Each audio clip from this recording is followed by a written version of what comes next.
one. Then it wouldn't matter that the state of Texas won't let me in. I ain't gonna be here long. Not afraid I'm going. I ain't gonna be here long, Lord. I ain't gonna be here long.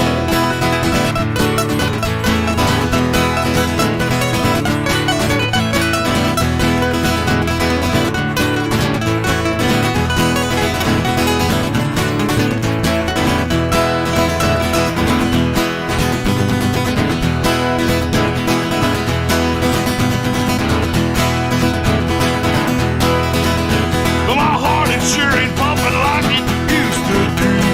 Lord knows I bump my leg and it turns black and blue. Yes, it does.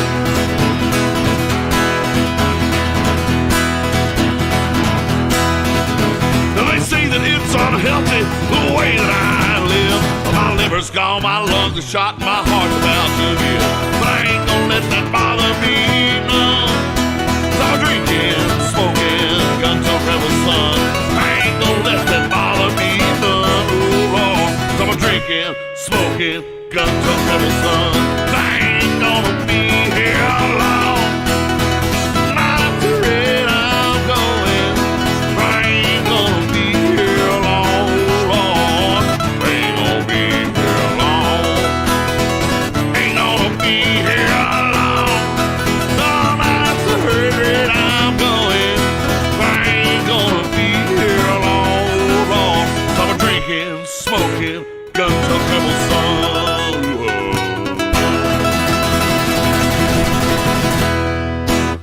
And welcome to Fren Report Live. This is Fren Report Live number 20. And with me today I have Mr. Johnny Ketamine, a.k.a. K-Hole. What's up, fuckers? Mr. Jamie Birch. Brothers. Mr. Congo Red Jr. Hello. And for the first time on the show, we have Grumples, a.k.a. Udi Bruv. What's good? All right, fellas. We had a lot of white pills today, huh? Amazing. Great things happening. The biggest thing was Pennsylvania. The Pennsylvania judge in Pennsylvania blocked any certification of the votes right now until they can look into all the craziness that's happening there. And okay. Oh, I was just gonna say, all they got to do is just audit the signatures, and this fraud's gonna go fucking straight up into the like the algorithmic shit that all the statisticians are talking about with how Biden would get 300,000 plus votes in one large block, you know. And he was down by 600,000, and what do you know? 600,000 votes for Biden, just boom, right there, you know. And the crowd, the audience, they're gasping when that man said that. Yeah, that was beast. Yeah, that hearing was that was crazy. There was also, let me see if I can find something on here. Because there was also didn't Sidney Powell, she did her first lawsuit starting in Arizona. State that was forgotten. Yeah. Which I thought was really interesting. I think we were talking about this a little bit last night, or maybe it was just when I was talking to you, Congo, earlier today. But we were talking about how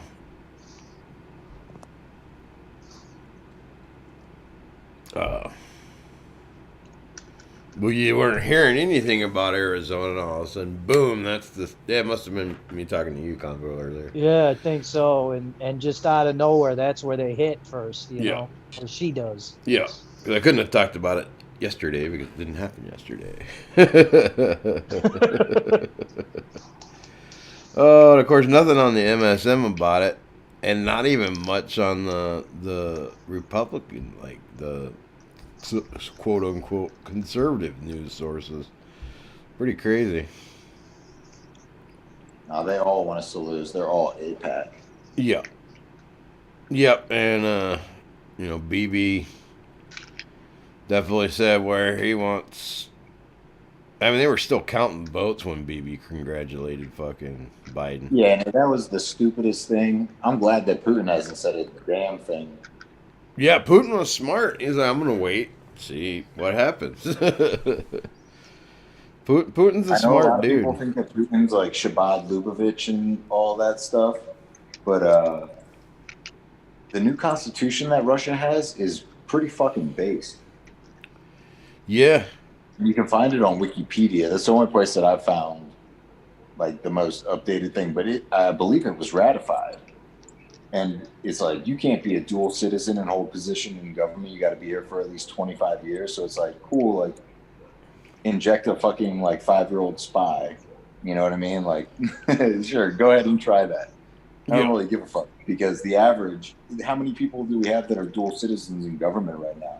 Way too damn many, that's for sure. Yeah, and then not even just in like the positions that we see, like deeper in government, like the Vindman twins. They were from Ukraine, and they both worked in the White House with Trump. And some Jewish photographer has like filmed them since they were children, since they were like 14 years old. This Jewish photographer just goes up and takes pictures of them. Yeah. It's fucking weird. And it's like, that reminds me of that movie Black Sparrow, or whatever that shit is, with Jennifer Lawrence, where they just train them from children to be just agents like China does. Oh, was that Manchurian Candidate? Yeah, pretty much. I mean, they just like buy into the state idea, and they're just like, I'm a fucking asset. That's all I am. Also today, the Michigan Supreme Court recommended an independent audit. Ooh. And some state senators from Georgia did. Georgia's still pissing me. I can't believe this shit. That fucking, how much Kemp fucking sold out, Because Georgia state senators are calling for an audit. Oh, I can't open this one. But Governor Kemp, Lieutenant Governor Duncan are all like, oh, that's a waste of money. You wonder how involved they were with the shenanigans and if that has anything to do with it. Or if they're just waiting for a fat paycheck to oppose all this, And Kemp got in, like Trump definitely had his back when Stacey Abrams was doing her fucking bullshit. Oh, right, yeah. So just to stab him in the back like that. Yeah, well, that's what they do, right? Yep. Another group filed an emergency petition in Wisconsin after identifying 150,000 potentially fraudulent ballots. So, seemed like I would imagine that Trump just absolutely decimated Biden. If we got rid of all the fraud, I mean, electronic machines, we can't. Well, I made a speculation that Trump probably ended up closer to 85, and Biden closer into the low 60s. Yeah, I can see that. I did the math on the counties that Biden won, and he only won like 16.7% or some shit like that, just roughly. Yeah. Wow. In the entire country. And it's like, dude, how the fuck do you win the entire country with just that? And he lost. The cities are forward operating bases now. After they like ran everyone out with their fucking riots and shit like that, then they just picked their poll workers, and now they're just forward operating bases, and they took over states that would have may or may not gone for Trump. Like a massive, long planned setup, like all the way to the virus. Oh, here's something that I missed earlier. Run. What's that?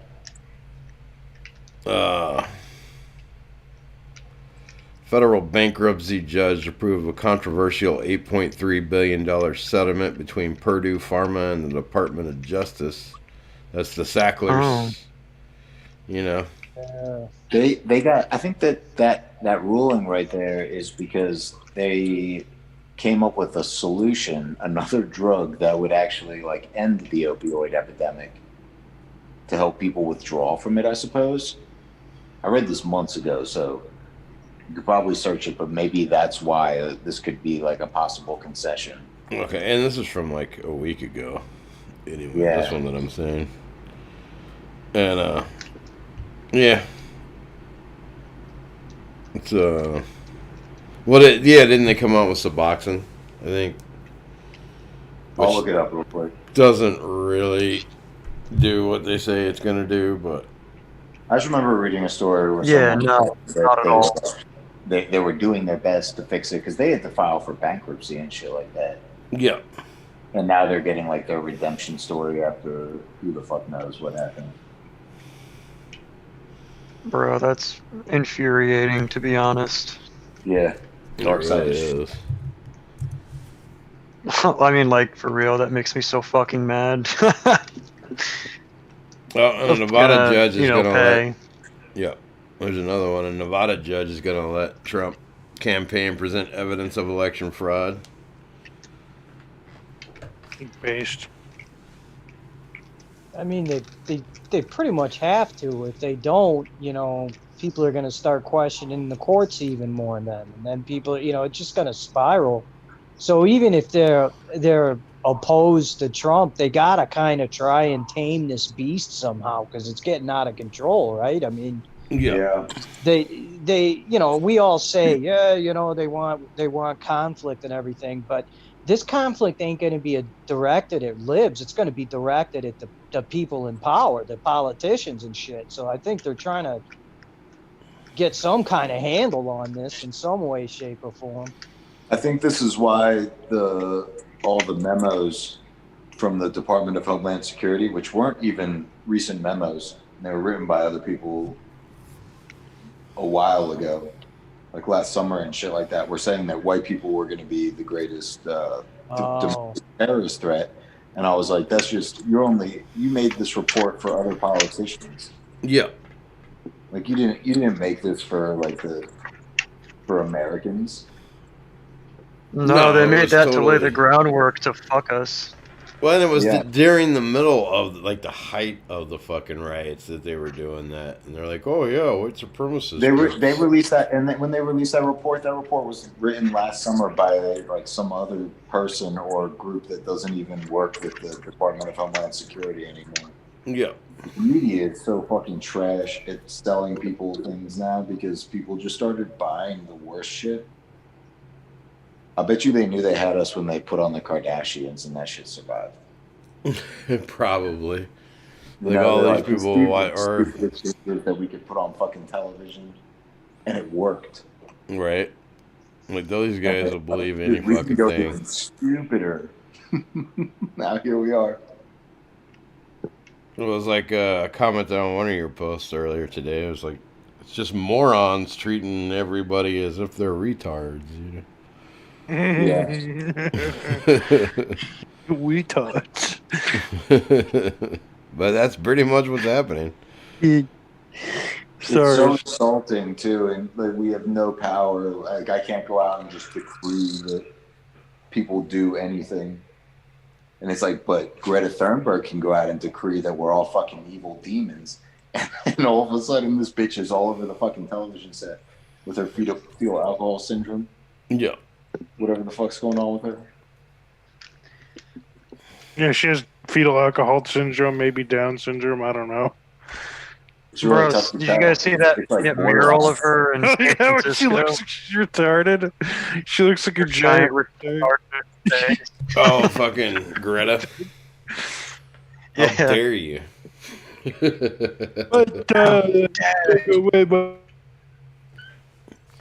And I can't I'm so mad at you. find much about what was going on with Sidney Powell here. This is pretty crazy. Wonder, is her fucking Twitter still Did anyone actually active? watch the Overstock guy yesterday when he went I on? didn't. I heard about. I think from you, I heard about it, but I think someone in the squadron uploaded it. So check that.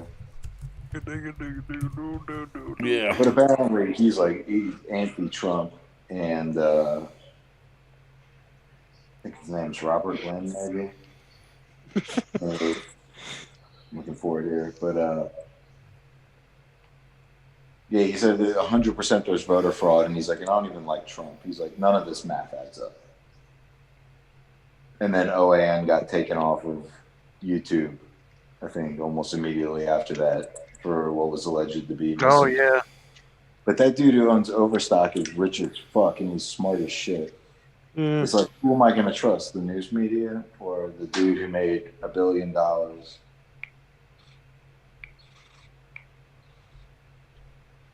I'm looking at Sidney Powell's Twitter here, trying to see if there's something. I thought she got back on. They let her. She was suspended, right? Only for 12 hours, because that link. Oh, remember that? Oh Yeah. God, this is so gross.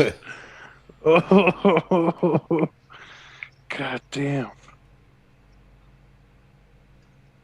The link was gross. Keep going. Sorry. No, it's just a picture Walrus posted of an Apu eating shit. It's so nasty. It's so nasty, dude. Well, she told me to eat shit, so I was like, Yeah, haha.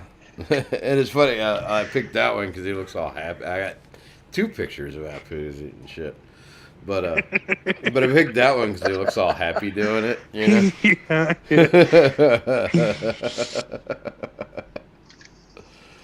Oh.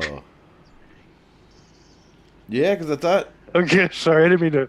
Yeah, I there didn't was mean to something go off on about a Sidney tangent. Powell was doing her first thing in... let me see. I'll look at her website. How about that?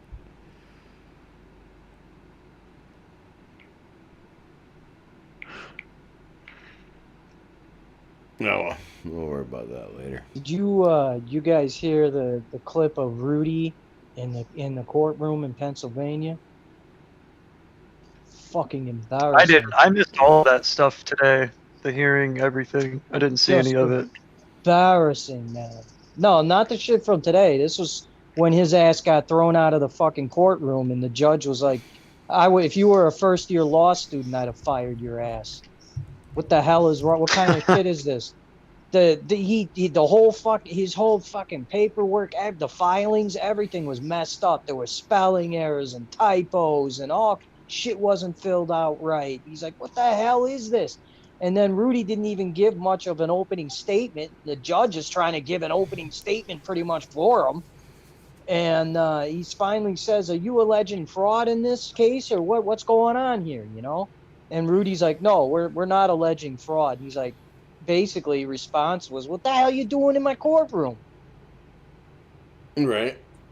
You know, it did not make Rudy look competent or any. It made him look pretty bad. Although today's hearing, Rudy looked pretty good. So did he?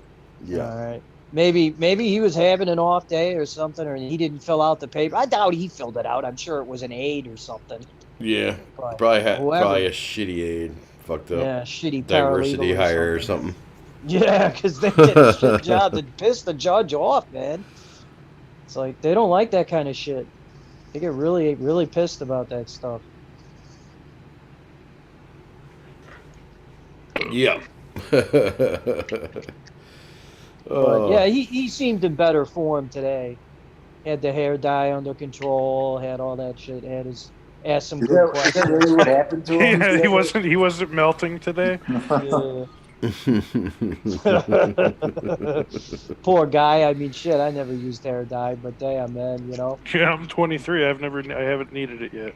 Yeah, but I mean, yeah, what are you gonna do? Yeah, I mean, he's significantly older than me, so. But I wouldn't use hair dye any fucking way. Nah, just let it gray. I let mine gray. Or at least don't use some that comes out of a can. Right. You know. Just for men. I like my gray. It's You like your gay? What? Got him. Got him! Ooh. I was just debating how quickly I could fly down there and fill you full of lead. Oh shit! I'm sorry. Okay, all right. Let's back off. Let's calm down, guys. Let's Let's calm down a little bit. Just Back teasing. away. Oh. I don't know. You just Oh. No, I really just honestly didn't have much of a comeback. I'm not real good at that. Need to come back when you've got lead. Yeah. Did you guys saw that what Jacob put in the chat, that Alex Jones thing with the yeah. That shit is hilarious. wow. Fucking funny, bro. Yeah, I was wondering actually, kind of like, what the hell was the context even of the things that he was saying originally? I mean, it didn't. I can't imagine it sounded good anyway. Well, it was very. Yeah, I mean, that was a pretty interesting one there. You know, if you haven't watched it, you should. It's pretty entertaining. Is that still on YouTube, or I gotta go to? Some Yeah, that's the one that auto played earlier while we were talking. Oh, okay. So yeah, it's definitely still on YouTube. I didn't. Yeah, I did because I didn't know about Rogan leaving YouTube and all that jazz. And Yep, no, it's on there. cool. Yeah, no. But yeah. Who the hell's that other? Who's the other cat that was on there? Tim Dillon. Which I that's don't who know. posted the edited video, actually. Oh, is it? Yeah. Okay. Tim Dildo. I'd never even heard It was, of the guy. you know, whatever, fuck him. You know what I mean? Dude was wearing a goddamn Yeah, what the hell was that? Free Just Lane? Free Lane shirt. I mean, just to be edgy, I guess, or whatever the fuck, but still. She's about to get freed to the afterlife. Right. Apparently they wake put her up. They put her in the COVID thing. Now they're waking her up every 20 minutes or something. Jeez. Yeah, they wake her up like every 15 minutes or something to make sure she doesn't I think Alex suicide. Jones is based. He just says some things he doesn't mean sometimes. We all do that, right? Yeah, he's pretty based though. To a degree.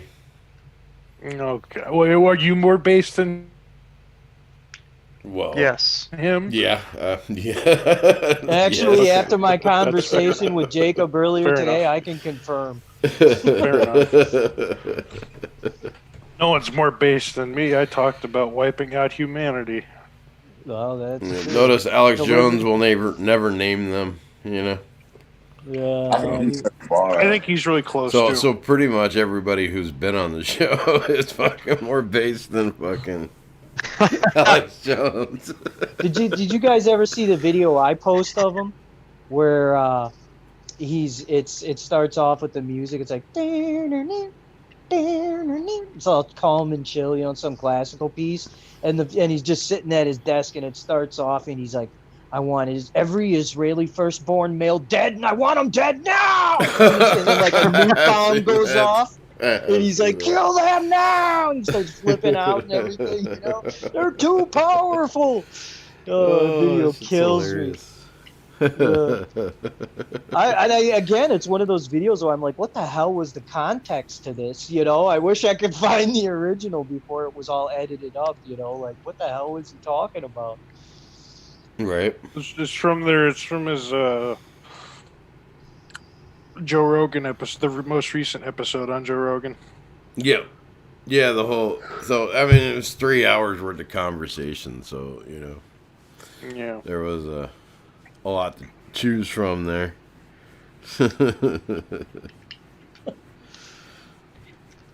I remember the one where he was with the kickboxing. One of the things they were guy. talking about was Eddie Yeah. Bravo. Yeah. That Yeah. one was You're pretty telling me funny. that isn't real when they had a fucking vote and the goddamn fucking Senate. What the He starts fuck? flipping out. Yeah. Oh, the Eddie Bravo. Choke me out! Choke me out right No, now! let's not be pussies. The Joe Rogan with Eddie Bravo and fucking Alex Jones was the best one ever. Yeah, choke 'cause- me out right now. Yeah. You know, he's like, That's the one where Alex was in the NASA shirt. yeah, he's all high and drunk. And it's funny too because they teamed up on Joe, and Joe was just like, "Fuck." Yeah. He's like, I can't reason with these people anymore because I sold out. They were And- kind of doing that with Tim Dillon too. Tim Dillon and it was like sticking up with Alex too. Is Tim Dillon the dude in the most recent one? Yeah, with the freaking Ghislaine shirt. Yeah, they put Joe in check, and then Joe had to go and be like, "So Alex, you're an alcoholic." Alex was just like, "Yeah, man, like it's kind of hard sometimes." And it's just like, "Oh, bro, like you just owned Joe Rogan really hard that entire time, Right. and then you just ruin it amongst all the idiots that would be watching." Oh, this shit was hilarious.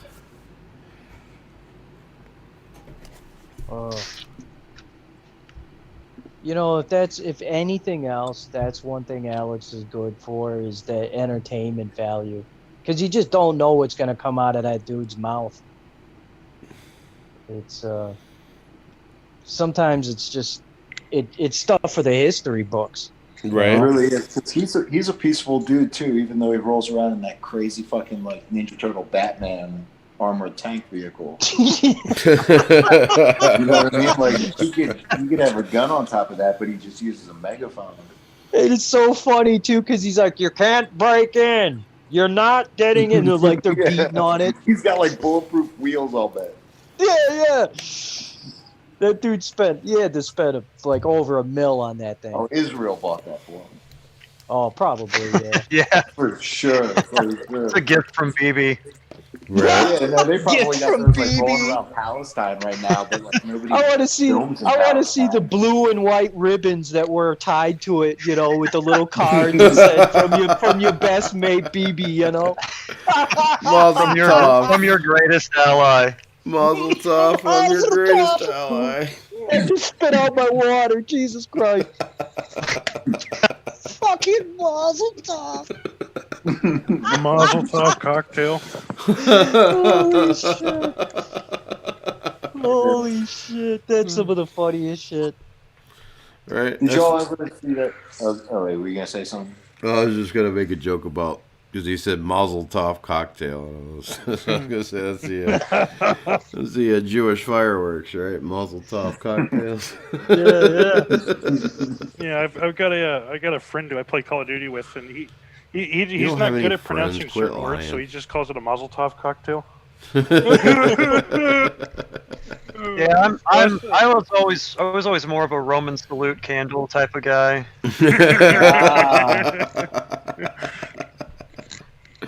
Sorry, it was right there. What's your Yeah. favorite type of firework? The Mazel Tov cocktail or the Roman salute candle?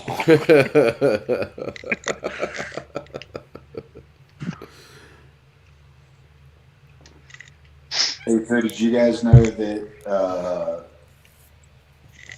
anyone who gets the vaccine is gonna have to get You're 3 gay? shots here? Did anybody gets the vaccine? What? Is gonna have to get 3 shots of it. Yep. You're Yep. gonna Oh, have to yeah, get I 3 heard doses. Yeah, I read that earlier. I'll bring it up real fast. Yeah. I think that was you that No, posted thanks. it, but I read the article they were talking Oh, yeah, I about. just started laughing at it because doctors are actually scared now because they're gonna burn down their own reputations. Yeah, because they were like, doctors were like urging the CDC to explain the side effects so that they come back and get the second one. And Bill Gates already said, he's like, there's going to have to be a certain amount of indemnity if we're going to go forward with this. And then all of a sudden it's like Operation Warp Speed. It's like, bro, what the fuck are you doing? Right. We'll see. What does it say here? They're like, it has a 95% success rate. I'm like, wait. The virus And I has think a that 98%. Like, Right. Oh, it actually lowered the rates there. Oh, wait a minute. I got a better chance of surviving the virus than the vaccine. That's a problem. That's pretty much where it's at, yeah. Yeah. They described it as this won't be a walk in the park. And as a practitioner, all right, let me see if that's not the. One dude's scared that they're not going to come back for the second dose after they take the first one. And it's like, why would they? I ain't taking the first one. So. Hell no, I'm not. I honestly feel like they are doing a fucking like genetic modification or some shit. Like something's going to get fucked up in a lot of these people's bodies. I don't understand the logic to this at all.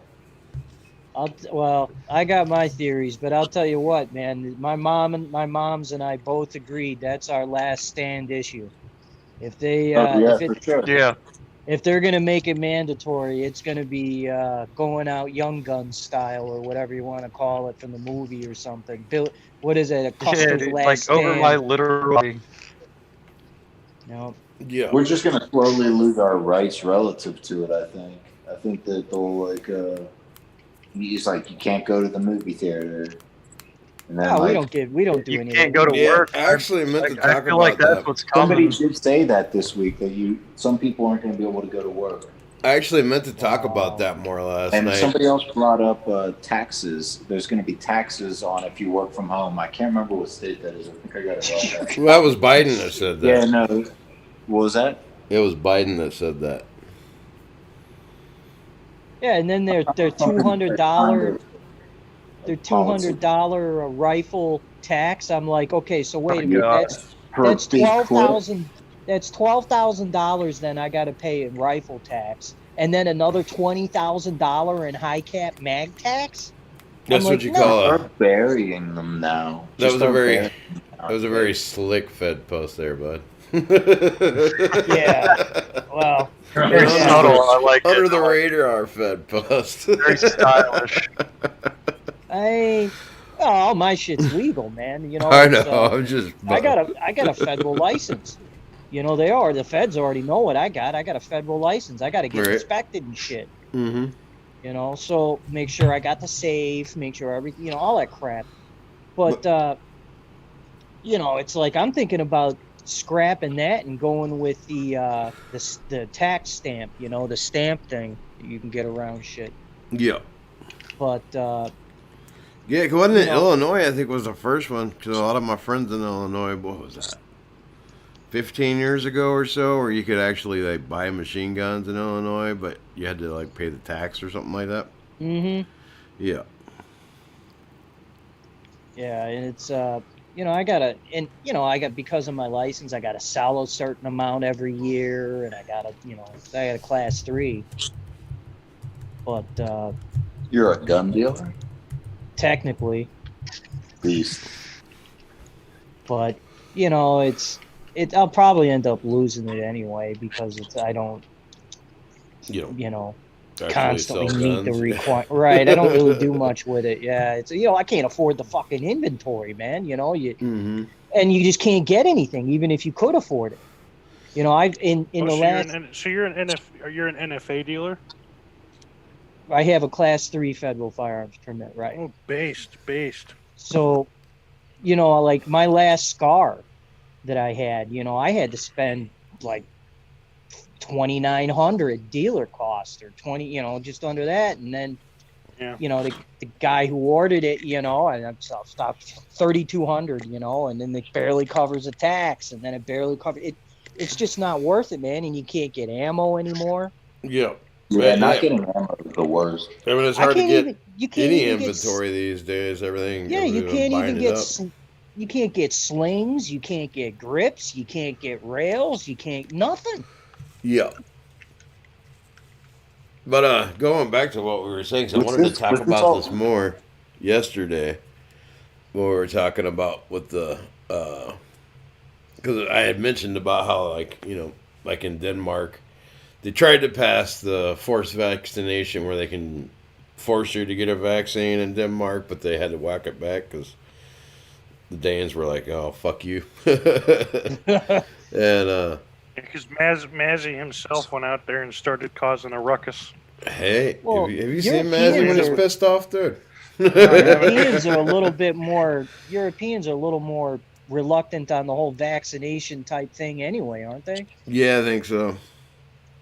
But and I meant to actually say this more, but then we got sidetracked. But yeah, that's the biggest way they'll do it because they figured out a long time ago if we try to force it legally, it won't work. So they do the public-private partnerships to where, oh, there's no law that says you have to get it.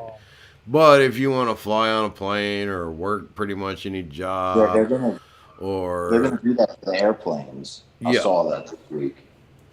Yeah, they're going to use coercion. He was like, "We'll see how it works out in the U.S., but international travel, absolutely." Well, they're just going to use coercion on people. Yeah. then that's And like we're I gonna said, we're gonna see a black market of forged documentation to say that you. Yes. Yes. Oh, Which yeah. actually, that's got how they. vaccinated, but you didn't. That's how they got like the CIA. It's That's also why gonna be one of the reasons why the CIA started like investing in private companies and shit Yeah. was because they knew that public-private partnerships were going to be the way to get their shit in. So you just made me think of something. If people are going to do black market, yeah, here's my card. I got the vax. That's Yeah. going to be, that's when they're going to say, well, wait a minute, we can't do it because there's all these fake documents and we're going to have to put a mark on your hand and your forehead. Yes, you're absolutely right. I was just about to say that they're gonna fucking. Yup. Well, Here did they comes do the that with mo- alcohol? No. You did Did it they do that with in tobacco? secret. No. Did you see kids with fake IDs? No. Well, because they don't see really them trying to mind put if a you mark do on the that. beast sign. They don't really mind if you do that.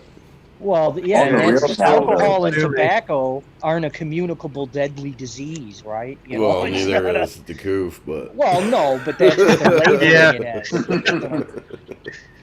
You missed my point there. They're labeling it that way. Right. So, like, they're, and they'll probably, but like, yeah, that's the thing. Well, and like, it's not like it would just be the document, you know, like they'll probably look it up in the database and all this shit, you know. oh, right. Yeah. It's And the 2020. IDs these days, Yeah. It's so hard to forge with all the little stupid holograms and little fucking microchips and shit they're putting in there. Yeah, You know but what I'm really upset about though is like I probably won't ever be able to ride a roller coaster again if I decide not to get back.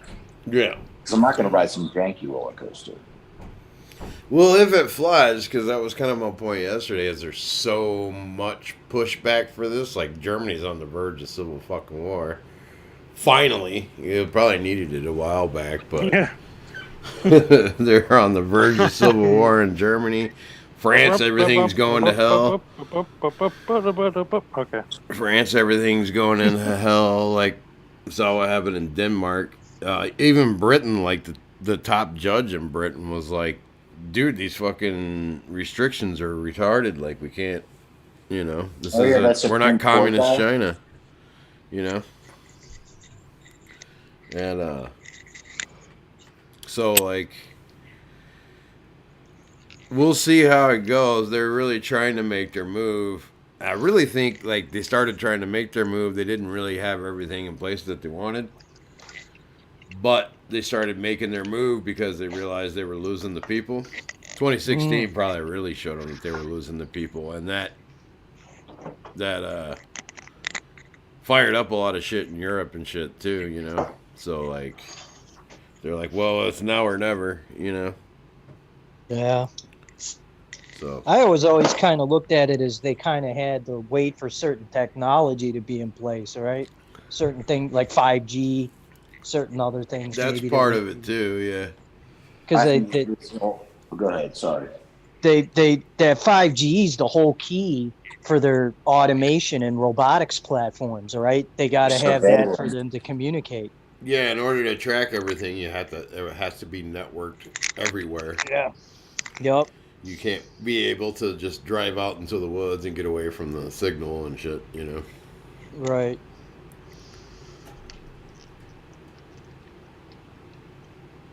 And we still haven't managed to put, well, in Sweden, apparently, like, people are all standing in line to get their fucking RFID shit Oh, really? implanted. Yeah, that was a few years ago, even.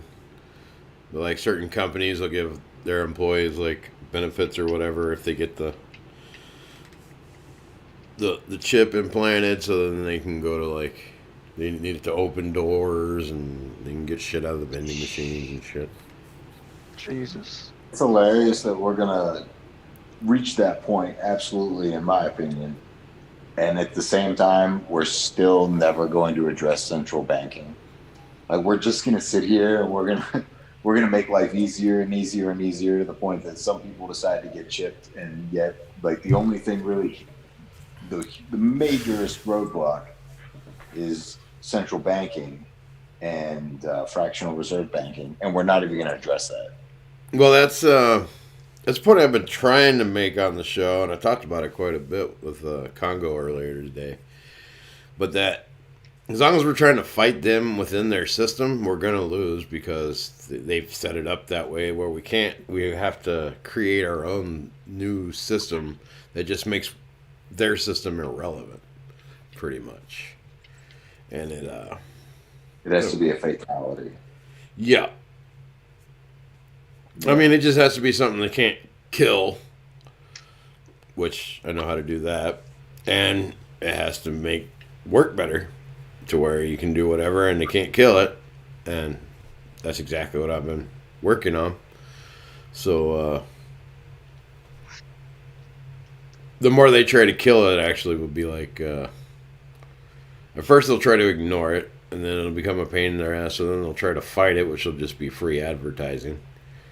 And then eventually, we're like, wait, why do we even need central banks? Why do we even need fucking all this bullshit? We can do it so much better ourselves without them. That's what they fear.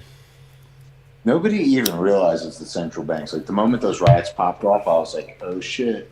I know that Antifa's fucking Jewish origin, so I know they're not going to do a goddamn thing. But let's hope that some people in St. Louis and stuff go after the Central Reserve branch there. Right. None of that happened. No one even, like maybe one person got arrested for like maybe walking too close. I have no fucking idea. In Atlanta, until you like make those people that are controlling those branches stop doing what they're doing, this is just going to continue. Yeah, in Atlanta this past summer, they actually did go after the Fed bank there for, and then everything got shut down real quick. Yeah, I'd imagine they got guns on the roofs and shit like that on those buildings. Like, I don't think. Well, maybe they did. I don't know. I wasn't there. I mean, there's only like 12 branches in the entire country, and they're responsible for each sector, I guess. So, I don't know if I would have their region. I would have guns. I'd have like mortars and shit on top of the roof of my building. If I well, the thing, I don't know how much the government even, like how much balls they got. Remember, everybody was going, oh, we're going to storm Area 51. And I'm sitting there thinking to myself, as former military and intelligence, I'm thinking, these dudes are going to get lit the fuck up. Yeah. Like, right. You don't go anywhere near that place, man. You're in an aircraft, they'll shoot your ass down, man. Like, if you don't turn around. Like, they don't... I'm like, man, these people... And they did nothing. The government put some cops out there, and they just said, turn around and behave. Yeah, but the whole thing kind of fell apart too. They also. Oh, did it? Yeah. So they didn't actually go storm Area 51 either. So No, they would have never got within miles of it. There's no fucking way. Yeah. Who announces that they're going to go storm Area 51 like a bunch of fucking jackasses? Yeah, I kept telling people, you guys are stupid. This is dumb. Like, what kind of OPSEC shit is this? You guys remember the dude who tried to sail to the North Pole or some shit like that, or go in a boat? Years ago. Yeah, there's been a few things. What was the name of that? I used to watch him on YouTube. You want to find Mount Meru? Yeah, I used to watch him on YouTube all the time. Forum Borealis, which they must have got gas because I don't see him anymore. But, oh, jeez, poor guy. Yeah, but because they were Norwegian, I think. I can't remember. It just came to mind when you guys were talking. Random. Maybe it was talking about like. You try to go to the North Pole, you get stopped. Like, they don't let you up there. Really? Yep. Yeah, he So I've like been he fundraised for a bunch of years too before he even went for real. Is that Russian? Who's got that that claim up there? Well, they all work I think together. Flat Earth. They all they're work all- together. Russians, Americans, just about Norwegians, everybody that's up in Canada. that region. Yeah. Everyone who has the red, white, and blue flag is on the same team, and red and white, blue and white. Red, white, and green. Yeah. Yeah, it's really fucking weird. The flags hide a lot. Oh, Yeah, the red and white basically is the key to that. Yeah. That takes us right to the fucking space. so and where does China fit in? Theirs is what, red and yellow, right? Red and Yeah, nah, they're like a proxy.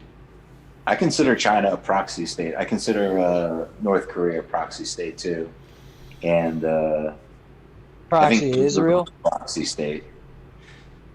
No, I think Israel's a proxy state too. I don't know who the fuck owns Israel. My only guess would be Switzerland.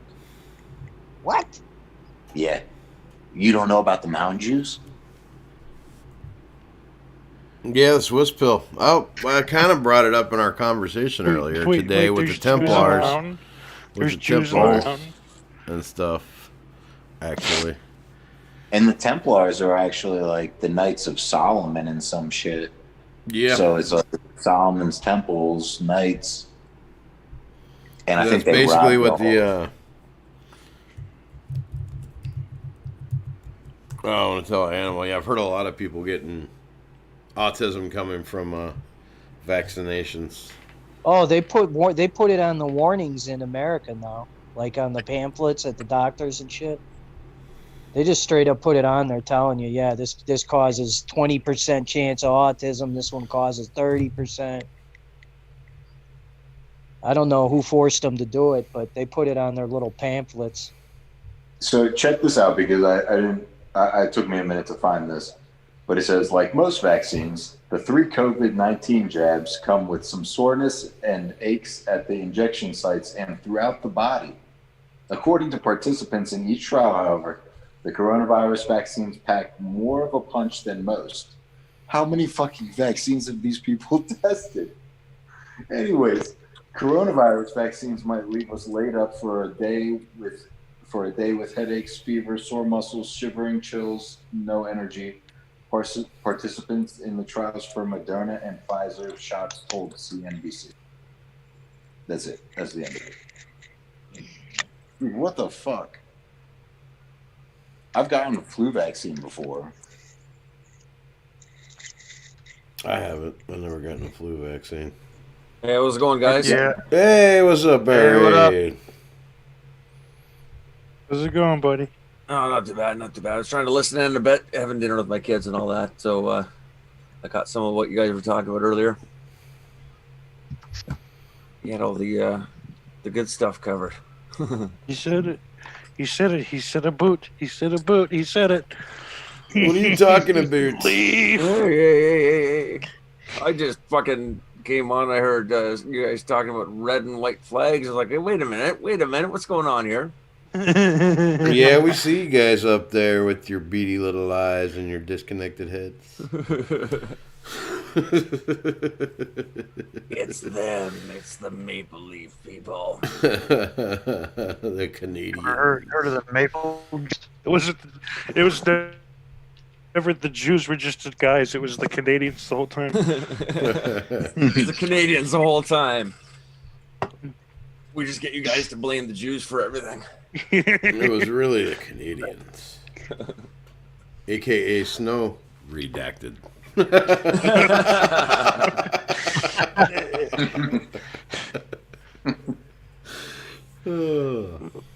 Just the Anglo Canadians though, because Yeah. French Canadians are a whole different ball of wax.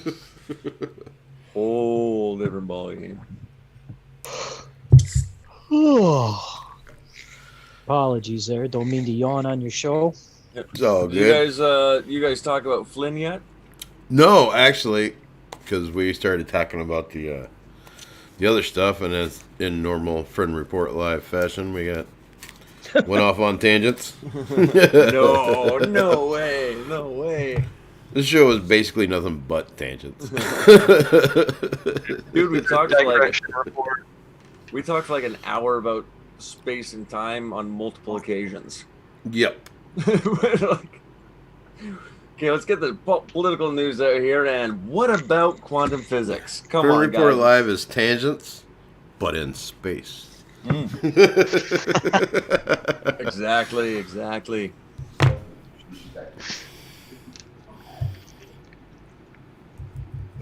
So if I'm not derailing a conversation, what do you guys think about the Oh, we part got of- Herbie in the chat. Oh, Slugbug White. so what do you guys think that the other rumor now coming out is that Trump is planning to appoint General Flynn as the director of the Central Intelligence Agency? That would be fucking based. I would think that that's a devious, cunning plan. I think he's I think he's a bulldog. I think he's fucking got a chip in his shoulder. A very That's why I want him there. exactly. It's a a legitimate thing. Right. I like the idea that there's a bunch of people with chips on their shoulders who are kind of potentially could come into play at any minute. Like we already talked about the magical redacted on the Supreme Court and his also very reasonable grievance. Yep. Thomas there. Flynn, oh man, yeah, there we go. If he could clean up the CIA if anybody could. If he can't do it, nobody can. I mean, I would prefer we just get rid of the CIA, but Yeah. barring but that, yeah. If you get rid of all the bad players of the CIA, even if it takes a while, like if they said tomorrow Trump gets his term, he goes in, he says, okay, we're disbanding the CIA. Think of how dangerous that would be. Right. But if you have a guy heading it, he could potentially start weeding people out and maybe do things in a slower roll, and get things done that way, and also potentially And take in the one. process of cleaning it out, we can eventually come to the conclusion that we no longer need it. But in the process, can expose all the crap they've been doing over the years. Yep. Because If he guts it, I mean, maybe it can actually perform a useful task afterwards, but you'd have to remove every fucking old hand out of there, right? Yep. And also, he would become the buffer target between the president and the CIA. And that's like not a sacrificial lamb, but he'd be in between the human grassy shield knoll. more kind of thing. Yeah. which I mean I think is the duty of a soldier like him, anyways, right? Yep. It is. So I think that's all good that way. But the pardon, I like the fucking the salt. It was fucking the people freaking out about that one. Yep. Yeah. I was fucking with him earlier today. That's why I posted the Apu Poo Poo.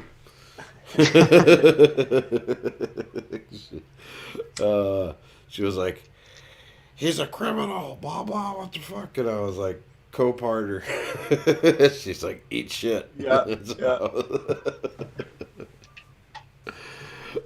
She tried to be all, enjoy your new president, Biden Harris, blah, blah. And I was like, so I posted a link to the Pennsylvania halting the certification and everything was like, X'd out. I'm back. They started posting the newspaper headlines like Dewey defeats Truman and President Gore. yeah. Oh, turns out the press doesn't. Determine who's the president. Yeah, it's amazing how that works, eh? Funny, right? Well, a couple times they That was were impressive. That was impressive. The press playing their hand in that way, like whatever last week and the week before, where they were actually fucking publicly stating we choose who or we determine who won the election. Yeah. It's like, are you out of your fucking mind? Yeah. Well, they are. But the people who listen to them and believe them, listen to the press, don't question any of those like fucking outlandish statements. I mean, have you seen those videos on YouTube? They got like the people that are like,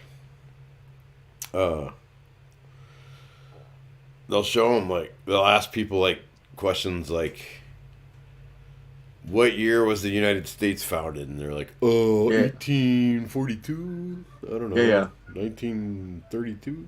Like, oh my god. Well, that's also the impressive thing, because another impressive thing, because that's the media, the mass media has been making fun of the average citizen. Because when they go, oh look, we found some really stupid people, what they're really saying is Americans are stupid and we're laughing at you. Yeah. Yeah, they're like pulling like a bow rat every day. Yeah. Yeah. And they intentionally hire the dumbest people possible that they will totally But all those people sitting at home watching that shit laughing, going, look how stupid these people are. They probably vote for the other guy. Have no idea that they're being laughed at by the fucking elites. Yeah. Like, they just don't even get it. They don't fucking get it. Oh, dude, have you ever checked out what's his name? WhatOnEarthIsHappening.com is his website. Mark Passio's work. He goes through like a lot of the stuff like the police wear and stuff, and like it's like occult society is totally making fun of them by dressing them up this way. You know what I mean? Yeah. Like, it's pretty funny, actually, if you look at it. But I'll check that out. What do you say? Mark Passio. His older work is very enlightening. His later work, he was even better than Alex Jones. He would just get mad and start yelling at everybody. He's on hiatus now for who knows how long, because he would just get so mad. He was like, motherfucker, because your whore mother didn't teach you shit, little boy.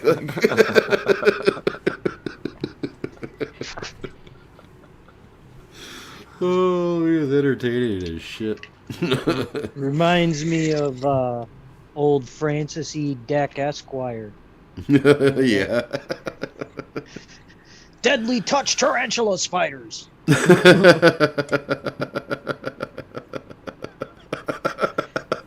Remember that dude, man? That dude said some shit, man. That dude said some shit. I always used to post it on Twitter.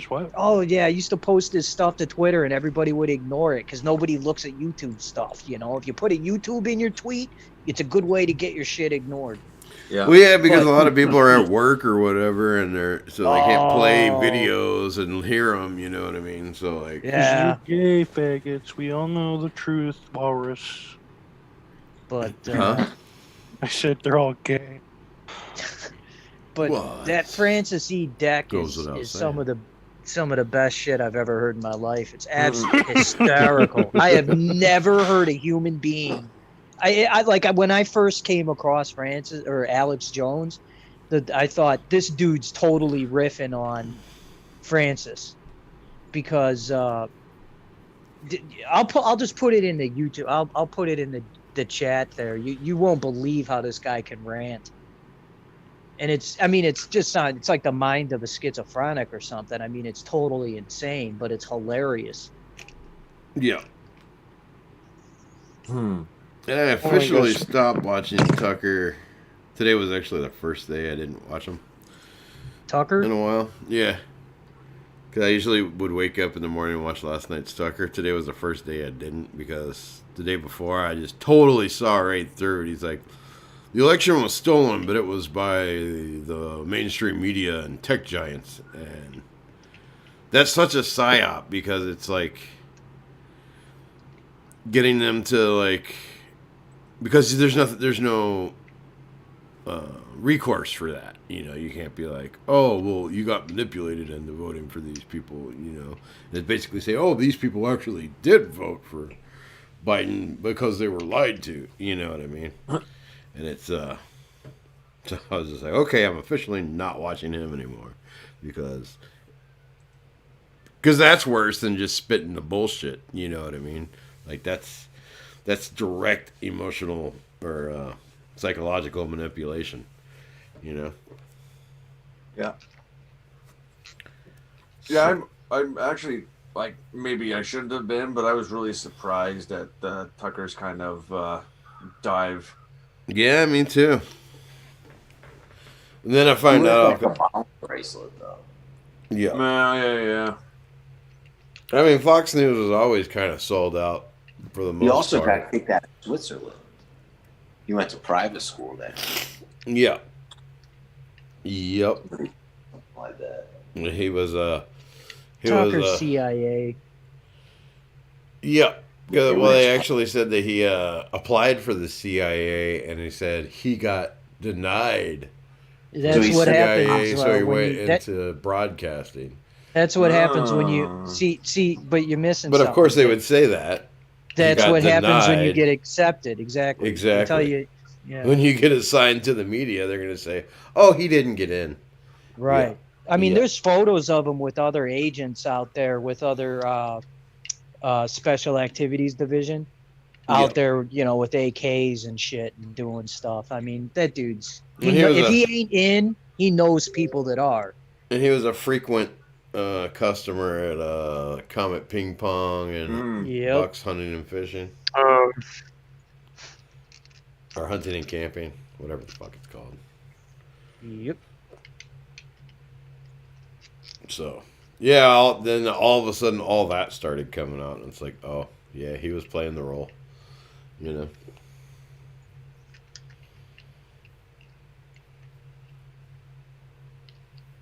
Did you guys see that monolith that they found in? Yeah. Yeah, that's some weird shit. I love shit like that. It's really shitty though, because I saw one video where somebody walked up pretty close to it, but they didn't go straight up to that thing, and you could see the seams in it, and it looked like screws, and it's just like, is that the best you can do? Yeah, I mean, was it aluminum, maybe stainless steel? They just stuck it out there, but it's the symbology of why they stuck it out there. And Yeah. Why is the news covering this so much? Oh, let me look through my photos. Trying to order Uber Eats right now from Rubio's, and some black bitch is answering the phone and keeps putting me on hold. I'm so fucking pissed right now. She on her break. You going whole white boy. Come on, I'm break. talking to Shaniqua. How much is she smacking her lips? That's all she's not even talking, it's just fucking lip smacks you have to decipher. Yeah, well, that's the that evolved from Well, I've got to go and pick it up myself because they can't find a fucking lazy Mexican to come deliver my food for me. I will be back shortly.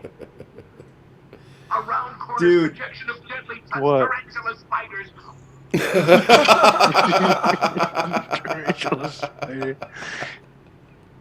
There's a little taste. I put it in the group chat, Yeah. man. It's so worth a watch. I'll be You back gotta in a wa- bit. You gotta watch it like 3 times though, because it's too funny and you miss shit. How long is it? It's like 5 minutes. I can probably play it real quick. to shut me up forever with a sneak, undetectable extermination, even with brain parroting puppet assassins in maximum security insanity prison for writing these unforgivable truths until my undetectable extermination I, Francis E. Deck, Esquire, 29 Maple Avenue, Hempstead, New York, I stand alone against your mad, deadly, worldwide conspiratorial gangster computer god communism with wall-to-wall deadly gangster protection, lifelong sworn conspirators, murder incorporated organized crime, the police and judges, the deadly sneak parroting puppet gangsters. I've never heard of this guy before. This sounds familiar. The Frankenstein remote controls. He goes, oh, Yeah, it's yeah. just, it's hilarious. He's like, this is crazy to think about. That's like Alex Jones on crack. Oh yeah, This dude was doing this in the. This dude was doing this in the 1960s, man, in the late Yeah. 60s and early 70s. But I Yeah. mean, like Alex Jones is almost like Alex Jones on crack. This is taking it to another fucking level. Oh, that's why I said when I first heard Alex back in the early 90s. Alex the Jones first is like this guy calmed down for public consumption. Yeah, 'cause the first time I came across Jones was when it was Governor Bush, and he went to one of Governor Bush's public appearances and started heckling him in the crowd, and they threw him out. And I was like, who the hell is this guy? And so then I discovered he was on cable access. And but yeah, Francis is old school. Nobody knows what happened to him. I'm assuming he's dead, but he wasn't scared. He put his address out there. He'd be like, come get me, you sick mother gangster, please. Right. He was. And he was probably being, because like CIA was like not quite as sophisticated in their techniques at the time. That's why he's like ranting about fucking deadly touch tarantula spiders. Right. You know what I mean? Yeah, he died in '96. So he's been, because he probably actually like believed that shit because they had people feeding him shit. You know what I mean? Mm-hmm. And he got messed with hard, man. They screwed up his career, everything, everywhere. He's like, I'm stuck in this house. I can't even leave. They're dude, some of his rants, and a lot of his rants were written. He'd send them to newspapers and shit, and like, it was like, he's like, they've been engaging in electronic harassment against me for decades. They probably won't leave had me though. alone." They probably had, did. like, we know that they had like voice of God technology in the late 60s or something like that. Something like that. Yeah. Early 70s. So yeah, they probably were electronically harassing them because that was the early days of voice of God technology where they would just like send like signals into your head and you like pick up. That's the radio stuff he stations complained and about. shit. Yeah. You don't even have to do that, man. You take a guy. And I don't know what other drugs they're using. I think you guys were talking about that the one day, scopolamine or whatever.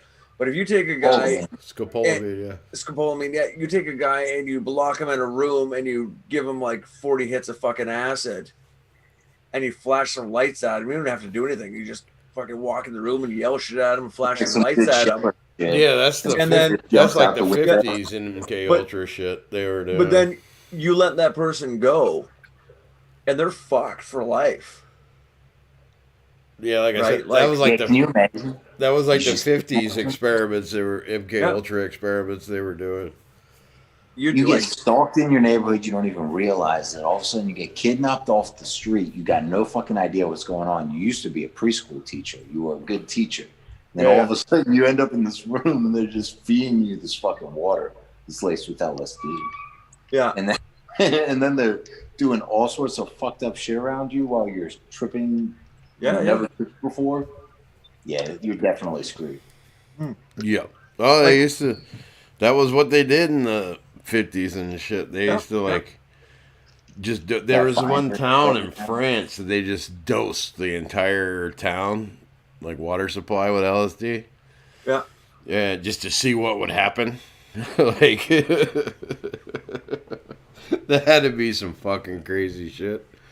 Dude. Well, they did it to their own people too. Like the CIA did it to their own people. Oh yeah, the story about the guy who jumped out the window because he thought he could fly.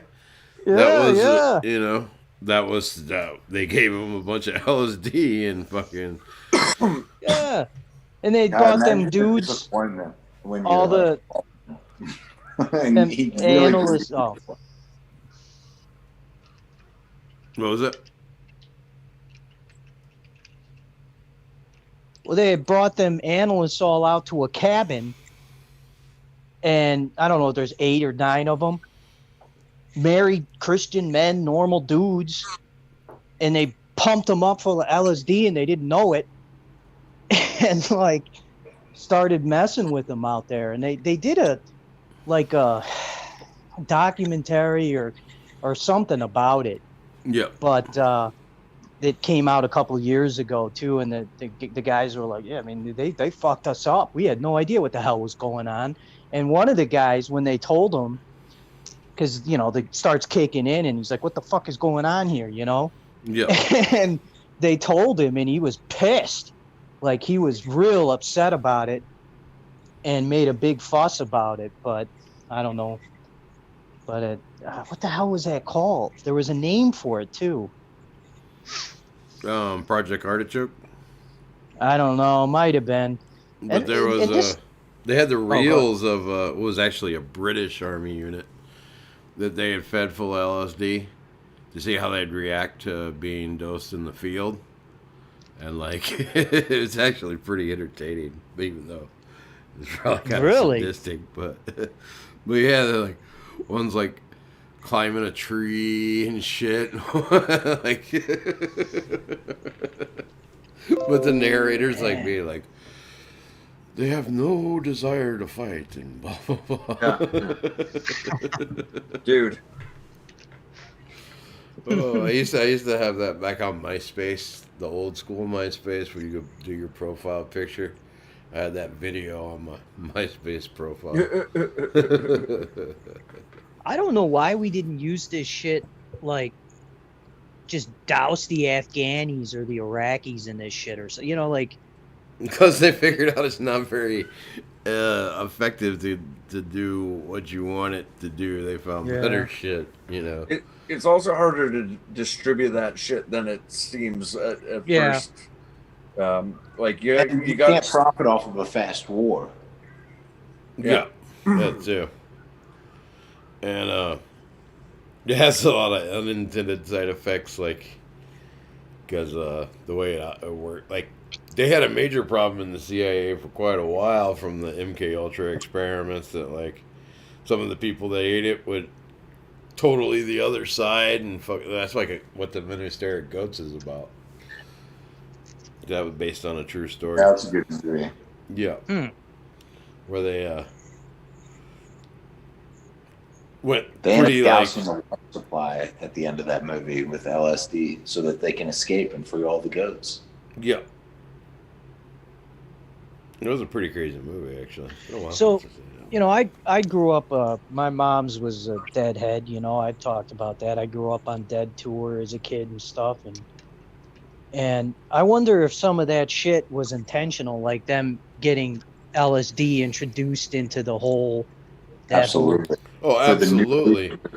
Which actually goes to what I was saying about like they had the problem in the CIA where there was basically like two contradictory forces within it, and because of that, and because they were looking for a truth serum and shit when they started playing Right. with it, and they're like, oh, well, what else could you do with it, blah blah blah. But like the ones they gave it to, the effects it created unintended consequences would be the easy way of saying it.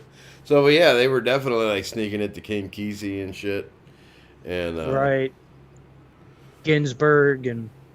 yeah, but like King Kesey for sure because he was doing the Merry Pranksters, and then probably how they probably because Owsley was a strange cat. I actually met Owsley before. He was a very strange cat, let me tell you. But he probably got some help along figuring out how to how to manufacture it. Because then that's who went to the pranksters and was like, "Hey, I can make this shit. I have a ton of it." And so that's where the acid tests come from. Yep. Old bear. I'll tell you something. There's something interesting about acid in the late '90s. When I was doing acid like a fucking dummy. It was the cheapest street drug you could get. Yeah, especially in the '90s, it was very plentiful and very cheap. Very fucking cheap. Like we're talking like $2, $1 Canadian, a fucking hit of acid. Oh wow, that was really cheap. You do 2 or 3 hits of acid and you're fucked for like fucking 12 hours. Yeah, like $5, you're good. You know. Yeah, like fucking really good. Yeah. I know people who did like large quantities of acid, but I did a lot. I did it almost not every day, but I did it every week, multiple times for about 6 months. And you grow a tolerance to this type of shit. But I mean, I didn't have to take 20 fucking hits of acid, dude. Like 3 or 4, and you're fucked for like half a day. Right? It's very curious that it was so available and so inexpensive. Yeah. I'm not gonna get it. I don't know if there's probably statute of limitations is out on that, but I'm not gonna get into my experiences with that just yet. But let's just say I'm incredibly well versed on the subject. Yes. What do you mean? Got some insider Jacob? information there. What do you mean? I'm not taking notes or anything. Where was it in Bulgaria you were at again? That sounds like when I was in like high school, Adderall was the cheapest, most readily available street drug. You could buy them for like fucking $2 a pill, and everybody was taking that shit. Yeah, it's weird from what I've seen. Like the pharmaceuticals, like the over-the-counter pharmaceuticals, seem to have been a lot more popular in the United States than they were ever in Canada. It's like Mary, I know some of the people that are mentioned in this article here. I'll put it that way.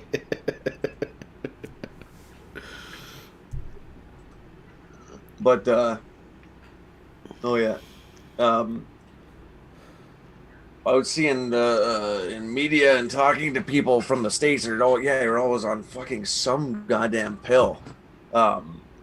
Okay, no, this was the 1988 one. I know. Okay, I know what they're talking about. No, there was in 2001. There was in Kansas but I knew about the 1988 one too. But in 2001, there was an old missile silo in Kansas that dude had that he was manufacturing in, and so that.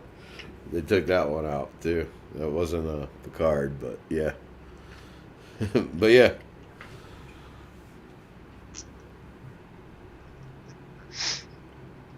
Well, it didn't really fully dissolve in 1995 though, because so he was saying Grateful Dead concerts provided primary distribution network for LSD, and this network dissolved when the Grateful Dead stopped touring.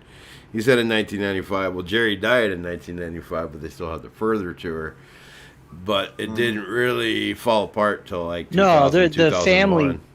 There's still family. I mean, doing there still it. are, yeah. Yeah, there's still rainbow people doing it and stuff that making it like rose crystal shit and all that. Yeah, but there was a drought from like 2000, late 2000 until about 2001. Yeah, and it's because they took out the Kansas silos. So. Yep. I had already stopped doing any kind of drugs except for caffeine, nicotine, and alcohol by that point. That's funny.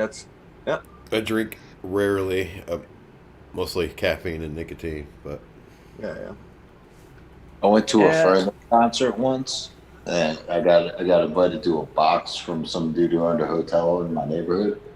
I went to a Further concert, and I was like, "Oh, this music's pretty chill." I didn't realize that they were related to the Grateful Dead until you just said that. Oh yeah. I got the worst fucking flu after that. I got so fucking sick, and then I went and I spoke to somebody. I was like, "Are you guys sick too?" And they were like, "Yeah, man, that's the hippie flu, and it comes through like here." And I was like, "Dude, those motherfuckers are breathing death." I had to get an inhaler. That shit fucks me up so bad.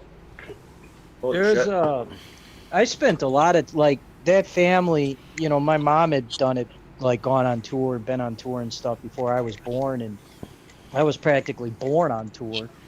And you know, we spent a lot of time backstage and with some of the band and stuff. You know, you get to know people. It really became kind of like a family. Well, especially if your mom was on tour before you were born. Right. And that was the really early days of it. So that's right. It wasn't like after it blew up in the 80s, you know? No, it was. She started in the late 60s. You know? Yeah. So it was a very tight community then.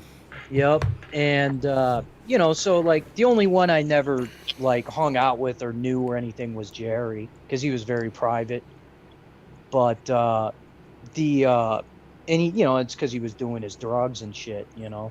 Yeah. But speedballing. But I had some. I mean, it's probably not the place for it, but I got all kinds of cool stories from that time, or just goofy stories, you know. But yeah, there was definitely a lot of. That's why I asked if it was brought in intentionally, because there was a lot of. They knew people, man. There were chemists and shit. There were people. Oh yeah. That you just were, you know, to the average person would seem very out of place. In the 80s and 90s, they had like mobile laboratories and school buses that actually, literally, the laboratory followed the dead. That's They'd be right. making it there on lot and shit. Yep, and not just that too, but other stuff too. Like you'd have that's where trucks. MDMA got popularized. All kinds and of shit. you'd have trucks come up. I mean, full on fucking box trucks. You know, 24-footers just packed with nitrous tanks. Oh yeah, nitrous was you know, huge on there. Yeah. That's not some private person. This stuff's organized. Oh no, I knew people that. Oh, well, I probably shouldn't speak too much about that. Right, that's why I'm trying to be careful too. You know what I mean? It's like, plus, you know, you get too into it, somebody might hear and somebody be like, "Hey, somebody's talking," you know, or because there's just some stuff that goes unsaid, you know, and right. But well, I'm not gonna put out any detail for sure. But no. So what on January 14th, 1997? What were you doing again? You were saying just let me. Just where were you on April 22nd, 2008? Yeah. I mean, you know, there's some dudes there. They take that shit pretty seriously, man. They'll end you. Oh it's big business. Oh yeah, there was a whole nitrous mafia. But. Well, and you know, like you mentioned, the Kansas towers, you know, the Kansas silos, you know, and shit like that. Like those people, don't, you don't. Well, I can mention that because that got busted, and so. Right. But yeah. And the new wave, the younger millennial, etc. group that are in it are far more, well, for lack of a better word, you know, far more aggressive. Yeah. Far more. Oh, I know. It's a different vibe. Yeah. And, well, these days, actually, the Burning Man people actually started kind of taking over more of it. But those people are fucking weird, let me tell you. I was gonna say, that's some weird fucking shit, dude. Yeah. I went out a couple. But even that was started in San Francisco, too. So it was. And I went out a couple times in the earlier years, you know, like, and it was okay because it was the, you know, you kind of knew the group. But the last, like, 10 or 15 years, from what I understand, it's all, like, celebrities and fucking Silicon Valley peeps and... Well, it always was. It always was. It was always the fucking Silicon Valley fucking weirdo fucking freak boys.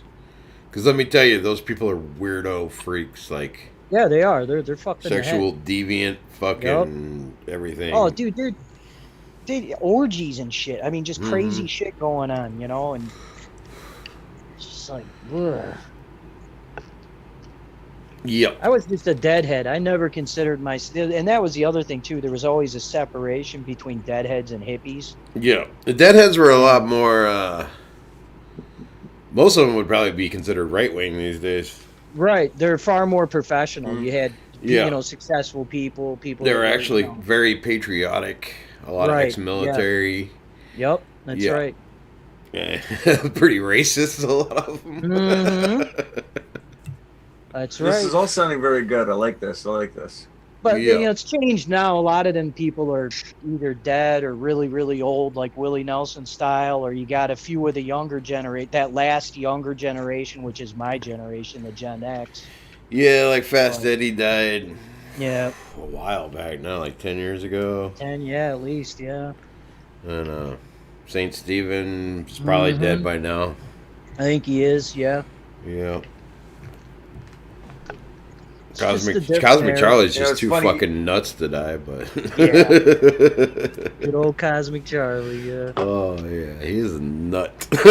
Yeah. Well, there was a lot of the nuts in there too. But he was like But they wrote the song about him. Yeah. In the '60s, he was a fucking in the '60s, he was particularly known for being the biggest nut on 8th Street. My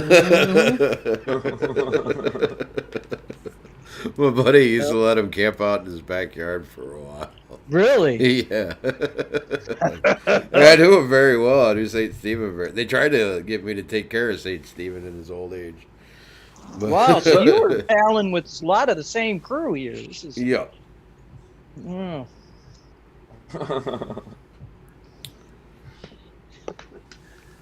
Man.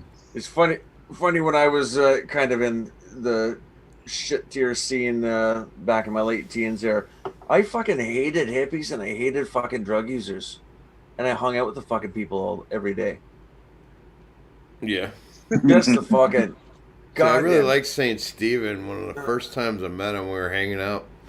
I used to sneak him whiskey. He was staying at Fast Eddie's house, and Fast Eddie told me he can't drink whiskey at his house, so I sneak him whiskey. Yeah. Oh, we're sitting there drinking whiskey, and he rolls up his pant legs, and he had a iron cross with the eagle and the Swazi tattooed on his leg, and he's like, I ain't nothing but a white boy.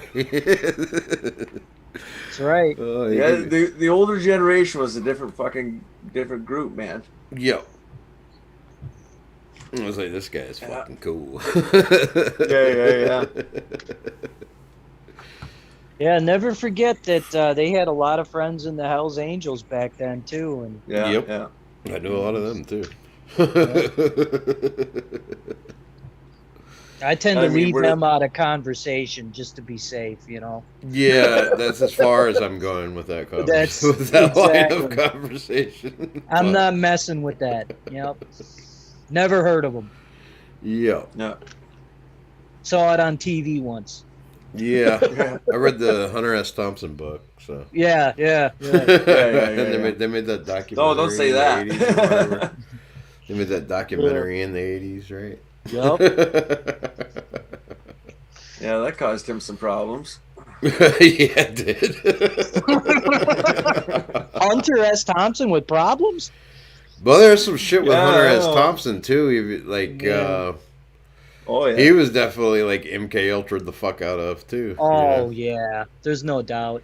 Yeah. No, I don't know how much of it, because like if you read like the, oh God, I hate, like this book is so horrible. It's real, and that's what makes it so horrible.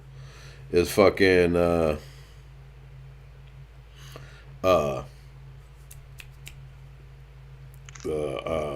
what was the shit? Senator DeCamp wrote it about the parallels with Johnny Gosch and stuff that comes into the story later. But the Franklin cover up. Oh. Yeah. Yeah. All that Satanism and child abuse and yeah, but there were parts of it they told the kid was told specifically, oh, this is Hunter Thompson, you know.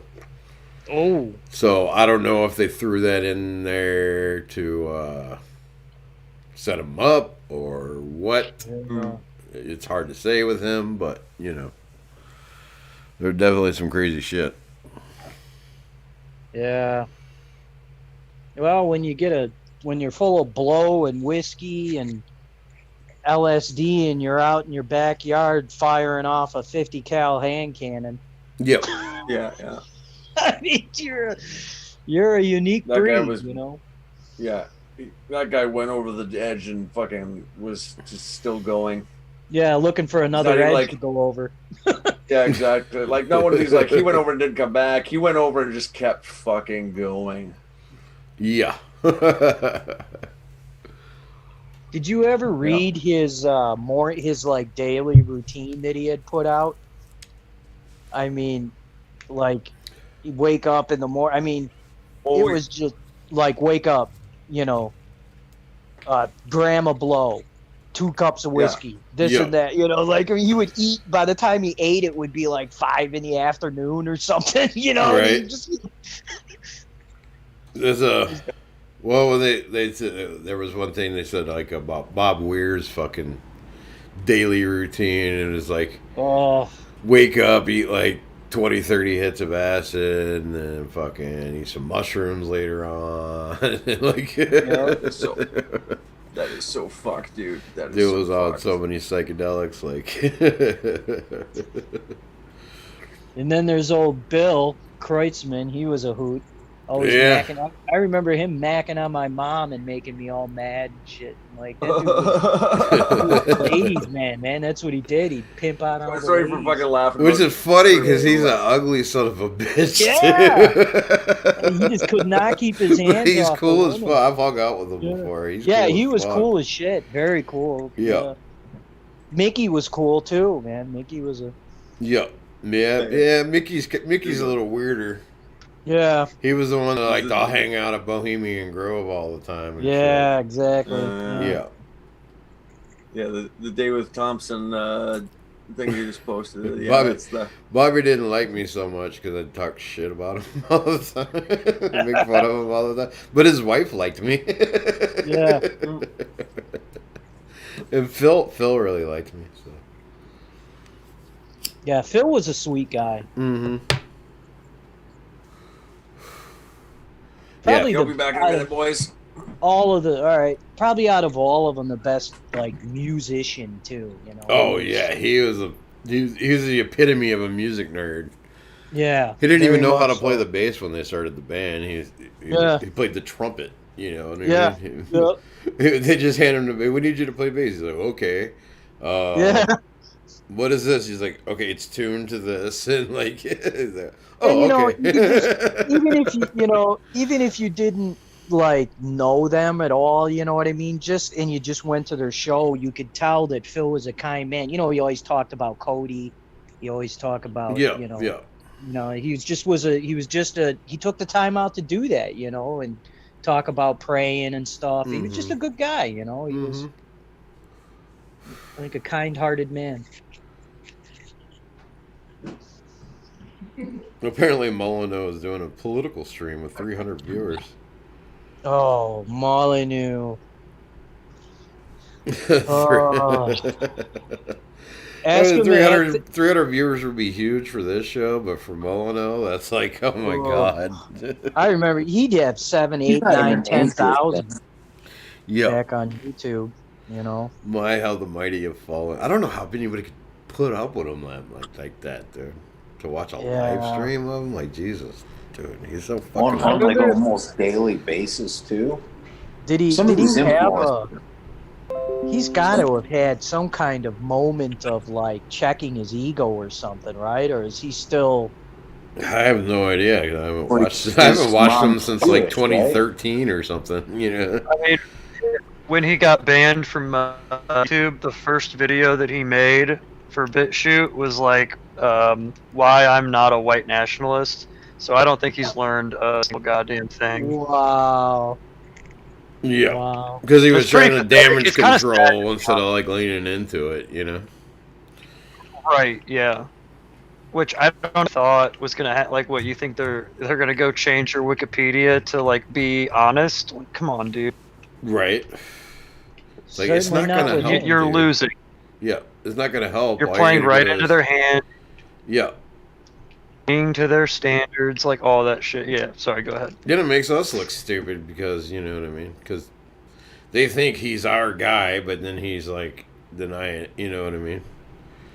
Which, Right, and it's see that kind of shit is why like you see all these terrible fucking lefty memes or like I don't know, they act like right wing people deny that they're quote far right or even right wing. yeah, it's well, like, no, no, it's deny just it you or- call them far right people that aren't far right at all. Fucking, you call them far right. Exactly. Oh, and then on the other extreme, you got Richard Spencer. We don't associate with him either. And then Laura Southern, too. Yeah. Right, Laura they act like Southern. he's like our leader, like he's our guy. Nah, dude. No.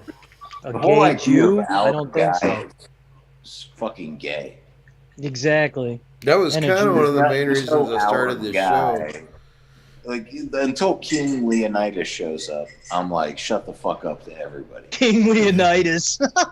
That's amazing. I mean, that's kind of why I started this show, because there's so many, all these fucking E-celebs and shit, and they act like, oh, this is your guy. And no, it's not, dude, you know? There's never going to be a guy.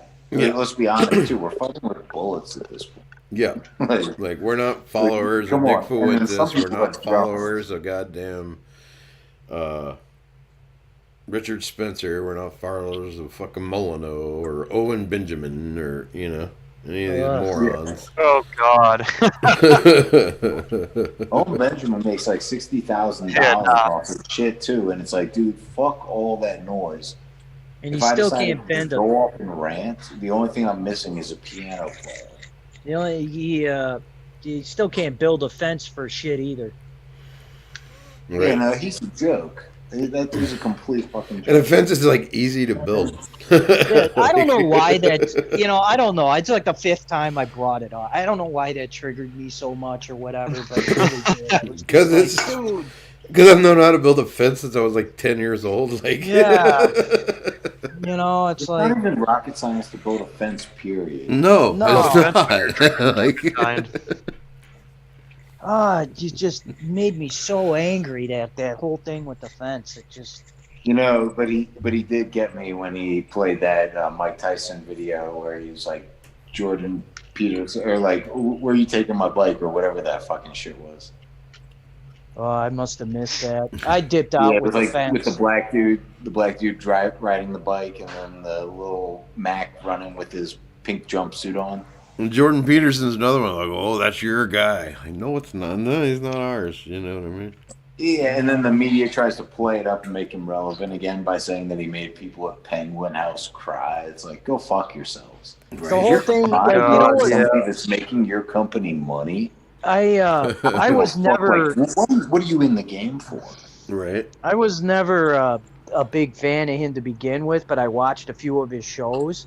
But the thing that really got me too was watching Revenge of the Sis, right? Yep. I mean, they just I love they Revenge of the Sis. roasted old what's his nuts there, the Bear Man, whatever the hell is Owen Benjamin. Benjamin. Yeah. They just Oh, the way they would shredded go him. after Owen was fucking epic.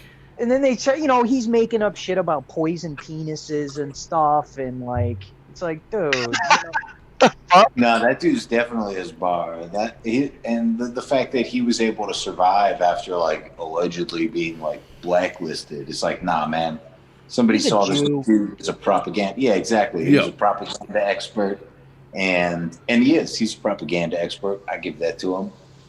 He'll fucking spin a tail and make people not even like. He just encaps. What's the word I'm looking for? Regardless, Yeah, he uses the. his charisma, and then like, And he milks the hell out of his and then followers. people don't follow through and do any of the research for themselves. And he seems pretty genuine because he talks about Jews. But I watched a debate with him, and I don't like that dude Anomaly. A lot of people follow that guy Anomaly, and it's like, man, that motherfucker is a fucking gatekeeper, and he looks Jewish as shit to me. I don't even know who I that don't even know is. who that is, but Oh, okay. Yeah, I don't know either. And whatever. He's got a popular show, and he held a debate one time with Owen Benjamin, and Andrew Meyer, the kid who was like, "Don't tase me." You guys remember that dude? He was like, "Don't tase me, bro." Uh-huh. Oh, yeah. yeah. Yeah. And then they started getting in all these topics on the Talmud, and Owen Benjamin's like, "I've never read the Talmud," and then Anomaly's like, "I haven't read any of the Talmud," and it's like, "Shut the fuck up!" Then Everyone you don't knows know you're what the lying. fuck you're This is talking bullshit. about, so shut the fuck up. Yeah. Yeah, and then Andrew Meyer's like, "Oh, it's got all these layers and shit like that," and it's like, fuck all you guys. You're all just gatekeeping because people post Talmud quotes on the internet all the fucking time, and you're not that popular. And when he got linked into with Teddy Spaghetti, I mean, that was just As far as people I do like, love Revenge of the Sith because they're hilarious. yeah. And they rip on Teddy Spaghetti, and that's where it's at. Yeah, they rip on Teddy Spaghetti, they rip on Nick Fuentes, they rip on Owen Benjamin all the time, and they're fucking hilarious. Yeah. Well, they don't even agree with themselves on their political opinions, so you know what I mean. Right. Like, it's not like you got to be like, "Oh, I agree with everything they say," because it's not even how they roll. No. And it's, and you got to, and like Mersh says, a lot of times they're doing a bit, it's learn to laugh. It's comedy. It's actual comedy. Yeah. Right. Learn to laugh, they're funny guys, Yeah. They're not trying to make friends with you. They just want to make you laugh and do a they're good doing show. bits. Like, they're funny. Yeah, exactly. They've gotten to know me from their stream, especially Royce, because I'm always asleep during Nightwave, because that's about the time we usually hop off here is when he starts. Right. But Royce's Daywave, like Daywave, you watch? Yeah, I like his Daywave thing. It's chill because Royce is I like Royce. And it's like a really positive kind of cozy vibe, Yeah, and he's got like Locomotive Kurt he'll play, and all the cool funny little videos he's got and stuff that are goofy, and it's a hoot, man. I've gotten a lot of entertainment value and laughs out of them, Well, I like Red Ice. They're actually streaming right now, but I like Red Ice a lot. Maybe I shouldn't have said that. Now everybody's gonna go watch them. I'm not a big fan of them, man. They don't really say much that's very revelatory. Like half the time I'm watching and I'm like, oh, what was that called? And I'm like, oh, come on, seriously. Right. I think they're good for showing normies, or that type of people who aren't really into this type of shit. They're very normie friendly. Yeah, they're very normie friendly. They're like the entry point for people. And stuff. And I think it's really important to have people like that. It is. Like a lot of people shit on Jared Taylor for only talking about race and not about the Jews. I'm like, well, like he's like a crucial first step for a lot of people getting into like racial politics. Mm-hmm. Yeah, you can't just dive right into the JQ most of the time. Right. I came about it from a different. Well, they kind of collided, I would say, more, because I was really more into like conspiracy aspects than I was like racial politics. But I've always been pretty white pride too. Just basic observation, black people who act a certain way and all this, Black people talk like this. White guy talk like this. Right. I only stumbled across the Jewish question when I tried to find the roots of usury banking. Well, it's deep into that for sure. Yeah, that's a surefire way to start coming up with J's. Yeah, no, I traced it. I was like, dude, this shit is like all up in the fucking Talmud, and then I was like, I'm anti-Semitic. But it was actually more the. I'm anti-Semitic now. Well, the JQ for me came more from the conspiracy side with like Tex Mars and shit like that. You know what I mean? Yeah, I discovered them after. I was just like, where did this all begin? Why is this a practice? Because I thought fractional reserve banking was retarded, as it is. It is retarded. It's basically It's fucking absolutely fraud. retarded. I have to It's fraud. Yeah, and I was It's just like, institutionalized fraud. And then it goes back to like Akhenaten and the Hyksos, and it's like, who the fuck is Akhenaten actually? And it's like, yeah. I won't get into that tonight, but yeah. Yeah. Yeah, we haven't started going that. Yeah, I actually I would see people making J jokes, you know, and that kind of got me looking into it. That's why we do it. What is this? Why is it? And then I can do it. And be like, holy shit, dude! These people are like, this is all right. That's why we do it. Like every single time. What do they mean? Every single time. I think I've always been a little J-pilled my entire life, to be honest. I think it all started when my dad told me about how the Jews killed Jesus, and it kind of escalated. Yeah, from there. that'll do it. Yeah. I actually resisted it quite a bit. You guys were definitely the one that the straw that broke the camel's back, though. I'd say you guys are definitely the reason I have the opinions I have now. Yeah, I got it from my my late German granddad, who was 7th SS Mountain Division. So he'd probably have a pretty good idea about it then. But you know, so I grew up around it, you know, and my granddad was friends with some guys that are now deceased, like William Pierce and Ernst Zundel, and wow. Oh, nice. That you know, so I was telling you earlier, Jacob, you know, I mean, that kind of put me in a bubble too. Right, because you only you only know about that aspect. Right. I didn't broaden out to like the historical, like the religious side of things, you know, the ancient history and all of that. I just was, you know, focused more on what they do to whites, right? Like what the degeneracy they promote, you know, and I didn't get as deep as I should have, you know. Yeah. Because it really does go far beyond them. It really, like you were talking does. about. Yeah. But I'll be right back. You guys keep talking. I'll be back in like 2 seconds. But it's kind of interesting because everybody so far has come at it from a different place. You know, like their entry point was something different. It's been over 2 seconds. He's not back yet. Yeah, I never intended to end up here. I could have given 2 shits about Jews like 5 years ago, and then once you start seeing it, it's like, dude, there is an overrepresentation. They are a minority, right? And it's like, and things aren't getting better. You know, like the world isn't becoming a utopia. And then I see like Star of David's on the side of trucks that are trafficking fucking migrants. And then you got movies made by Jews that are like open borders. And then you've got Sacha Baron Cohen, who tricked the entire fucking world and is the descendant of a B'nai B'rith head chapter. You know, it's like, dude, fuck all of you. You just tricked the shit out of us. You just tricked the shit out of us, and our parents were too stupid to pay attention.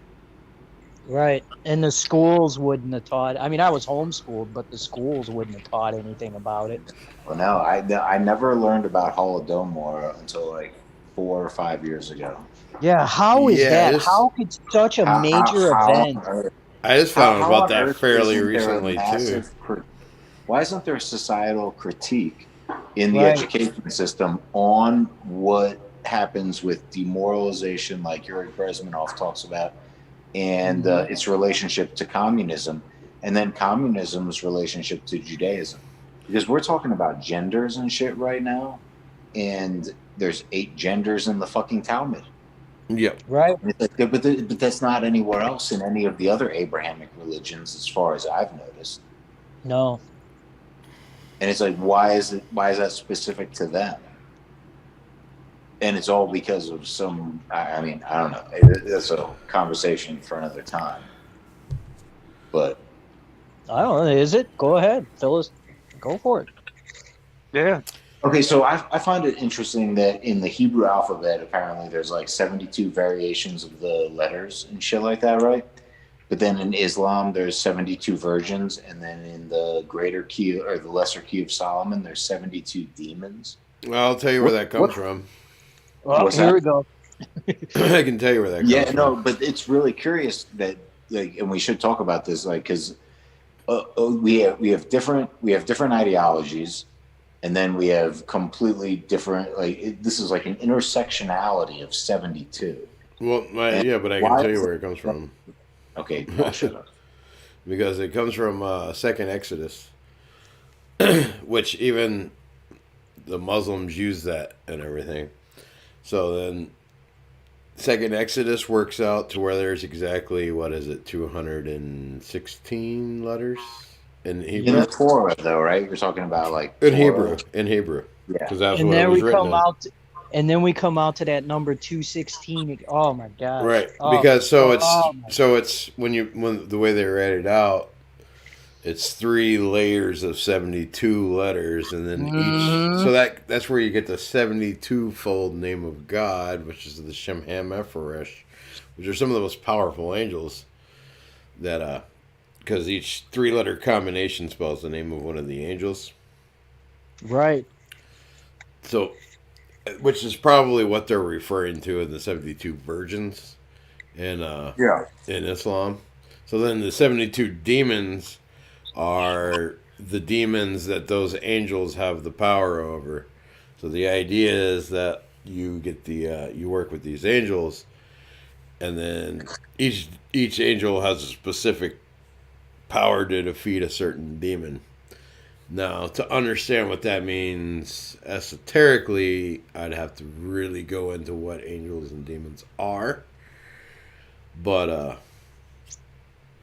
practically, you're not talking about a Tom Hanks movie here either. no. Practically, it's a virtue or a morality. The angel would be a virtue or a morality that defeats a vice or a bad habit within you. Would be the practical use of that. Whether it be gambling or addiction of drugs or Yeah, lying or stealing or something, right? Is that what you're? yeah, basically a little more complicated, but yeah.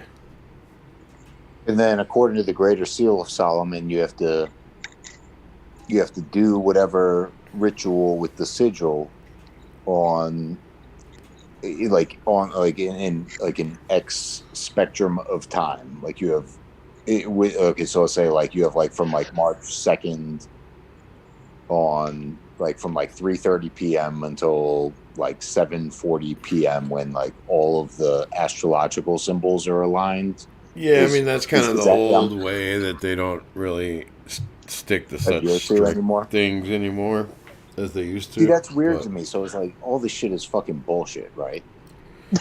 Well, not necessarily. It's, No, I don't. I'm not saying like completely, but I'm saying that the people that are LARPing it are not using it accurately. So it's like they could be fucking it up.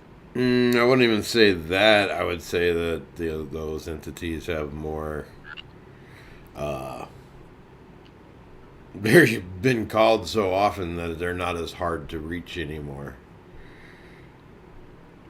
That barrier that to get a hold of them is weakened. The veil is thinner. The veil It's like is that show American Gods.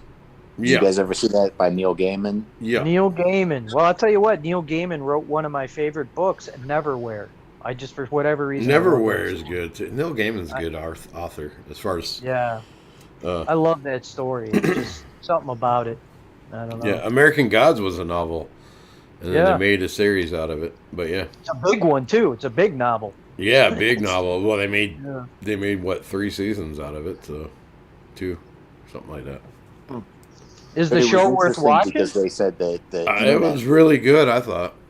Oh, I I'll liked check it. I watched it. That's the only reason that I know about it. Oh, okay. Because I read So, it. I didn't. Oh, sorry. But like the internet is a god in that, and then it's just like whatever god gets the most like whatever adulation from the populace The most stays attention, alive. basically, yeah. Yeah. Whoever has eyes on it. There's a really good movie called Branded that I feel like is like an excellent Brandon is parallel. excellent if you want to understand You talk about the Western? No. No. No. It came out mid 2000s, I think, something like that. Yeah, it's Oh, weird. okay. It's got like Lily Sobieski and then some random dude and Yeah. a Rockefeller-looking motherfucker in it. And anyways, it's about brands and how brands become a religion for people.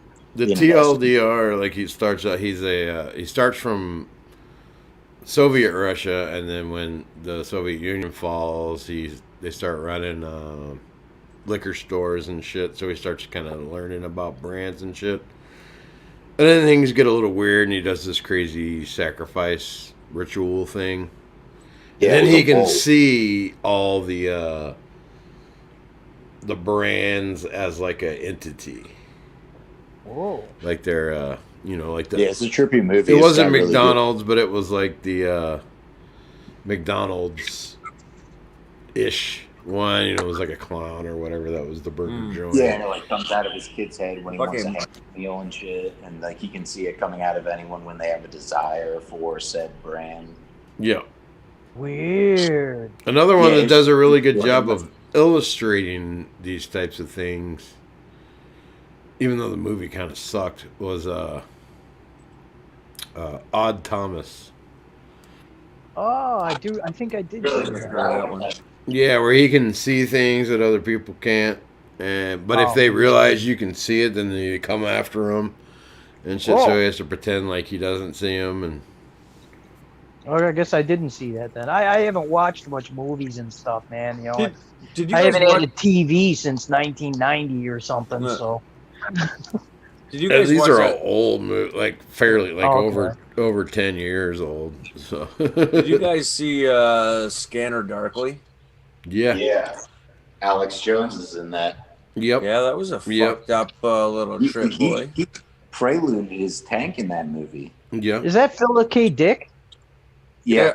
Yeah, it was Yeah, written by Philip K. Dick. What was The it? What was it Sleeping about? Chief And the or something? producer. It was producer. about opium, and I was like, that makes perfect sense. Is that where android sheep would dream or something like that? No, that's Blade Runner. Nah, that's a Blade different- Runner. Okay. Yeah, do androids? The androids dream of electric sheep. Yeah. Yeah. Yeah, Philip K. Dick was another fucking out there dude, man. What was Scanner Oh Darkly? yeah, What- if you what start was reading that? about Philip K. Scanner Dick, Darkly, it's like it's got Keanu Reeves and Winona Ryder and Robert Right, Downey. but what? Yeah. What And it's book not was this it? drug. It's called like something special something. And But and what it turns book out was to be it? a- Oh, I don't Scanner wanna spoil Darkly it. was the I'm name not of the book. saying I anything. believe. Everyone should Oh, watch okay. Yeah, it's about a It's about a drug- designer drug. Yeah. yeah. You ever seen Waking Life? It was the same producer or director that did. Yeah, it's like got cartoons drawn over everybody. It's Yeah. pretty Yeah. stupid. Waking Life Weird. was really interesting too because apparently, I don't want to give away the ending, but like, dude's like in a dream, and every time he figures out it's a dream, he wakes up, but he's in another level of the dream and shit. And like, Weird. Yeah, it was like Yeah. Inception before Inception. yeah, That, and not I as haven't seen any of Hollywood, these movies. more art faggy. Scanner Darkly is interesting because it kind of goes on some of the stuff that we've been talking about over the past couple days, particularly today. But the kind of levels of like Keanu Reeves is like a narc, so he's infiltrating the drug scene. Yeah, Huh. but he has And to so do there's the all- drugs too. Yeah, and you Oh, don't really? Don't spoil. Yeah, I anything, won't- I because won't that say any movie's more other really than, like- fucking trippy. you just can't tell what's real and what's not. Yeah. What? And people haven't seen this movie or what? What do we? Oh well, I don't know. Well, I wanna just don't spoil want to it. give Yeah. spoilers to people that Yeah, haven't yeah. seen it. Oh, I see. I was like, I don't give a shit. I'm not going to watch it. I don't even own a television. I don't watch movies and shit like that. Well, how many people are actually watching the channel right now? Because it'll just tell you if you're not gonna actually. 10 on D Live, and which is actually pretty low. We're usually a Yeah, lot that- more. Hmm. And 5 on YouTube. Usually we're like 20, 30, but Up to 357. Hey, that's a good number for followers. Because I'm not talking. It's because I've been busy eating stuff in my face. Y'all came here for me. Yeah. You guys are Juke nuke 'em. nothing without me. no, it's probably because Thanksgiving's tomorrow. Yeah, they're all busy doing shit. Our audience Baking and cooking actually and- cares about such things. You know what I mean? Yeah. They're like, "Fuck you! I'm gonna go see my family for Thanksgiving." Yeah, we actually, yeah, that's, our group not is, to see our families. It's funny. My family all supports Joe Biden, but and my sister. Oh God! I know my sister. My sister's a physician's assistant, and she works in the COVID ward at the Pima Medical Center. I haven't been to see my dad since 2016 God damn. because But it was anyway, right after Trump got elected, and my stepmom, she's a crazy, brilliant heart liberal, and she loved Hillary Clinton. Yeah. And, fuck. and my dad kind of cucked on it, you know what I mean? Yeah. And I was just like, I can't fucking. But anyway, as I was saying, we're all having Thanksgiving together tomorrow. Me, my sister, my mom, and my stepdad. Yeah. Even though there's all these warnings saying don't go out with your family, don't do this, don't do that. The PCR. That reminds me of something I wanted to bring up real quick. They've got Fauci out there. He's their expert, the fucking state like sponsored expert on COVID, right? Yeah. Not all the boomers, but anybody who believes that this shit is a pandemic, they view him as an authority. And so they wheel him out, like, I don't know, 2 weeks ago to tell everybody, I don't think Christmas is going to happen this. I don't think we're going to be able to. We're going to cancel Christmas. People aren't going to be able. Yeah. Right, but then fucking, I don't know if it was yesterday. I see an article where Fauci said Santa Claus is immune to COVID, right? And a lot of people who were talking about this were kind of like taking the piss out of it, like it was some, like, I don't know, stupid puff piece. But I was like, do you guys understand the implications of what he just said? So, like, the part of Christmas that's meaningful, right? Spending time with your family, the tradition that people do every year. You can't do that, right? You're not supposed to do that. But the first part, the part where you get fucking presents, that's still on, dude. Santa Claus, he can't get COVID, so your parents are still on the hook for the Jewish part of Christmas. Yeah, exactly. That's what I was going to say. The whole secular Judaified part. Yeah, go out it's there fucking and disgusting. Get your parents It made me so mad. Go get your parents to spend thousands of dollars on garbage. That's good to go. But yeah, don't spend time with your family. Exactly. And I mean, dude, if they pull this shit off, like, they could kill what percent in like one single generation. They will, absolutely. If they get away with that. You're 100% right. The kids that are growing up right now that are like 5 to 7 years old, where they're like cognizant and everything, like those kids are going to be super fucked up regardless of how this plays out. Yeah. Can you imagine Because being they're a not kid going to right know who now? to trust. They got the tooth fairy. They don't know what the hell's going on. They got Santa Claus. And now they got a fucking deadly pandemic, which, by the way, I wanted to interject and say that after swine flu failed in like 2012 or some shit like that, when it really fell off the map, the international definition for pandemic got changed from a worldwide deadly contagion to just a worldwide illness. I remember that. Jesus. Wow. I didn't know that. I didn't know that either. And it's really weird because in Transformers 2, whatever, the one when Shia LaBeouf was still doing them, and then he goes down into the meat cellar with that funny guy, John Turturro. He's the dude who gives the guy too much LSD in that movie, Good Shepherd, and he jumps out the window. Yeah. Anyways, they What? go down. Oh yeah, into the Good cellar, Shepherd. and That I forgot that was in that movie because we were Yeah, talking yeah, about that guy that's- earlier. Yeah. Wait a minute. What are you guys talking about? Hold on. Let me just finish. Have this you thought. seen The Good Shepherd? No, Just wait. John Turturro, the actor. you're talking. He's in Oh my Transformers. god, just let him finish. Yeah, just let me finish. And so, anyways, Shia LaBeouf gets down into the freezer, and he's like, "I'm gonna catch swine flu down here because it's a meat cellar." And I looked at the date when that movie finished filming, and it was like 6 months prior to when the United States actually declared swine flu. Huh. Yeah, it was kind of trippy the way that played. I was like, why would you say that? And I know that there was like an alleged swine flu outbreak in the 70s, but nah, that shit was too close. Yeah. No, that's not a fucking accident, dude. Yeah, That's not a no, fucking that was just like throwing in our face like that show Lone Gunman. Yeah. I met the actor that plays the lone gunman before. I don't have any idea about any of this shit, man. The lone gunman was from X-Files. Was actually at a conspiracy convention. Actually, and he was a the show host. about He was Nice. You Yeah. would go to that Walrus. You would go to a fucking conspiracy convention. I did. It was called Paranoia Con. Yeah.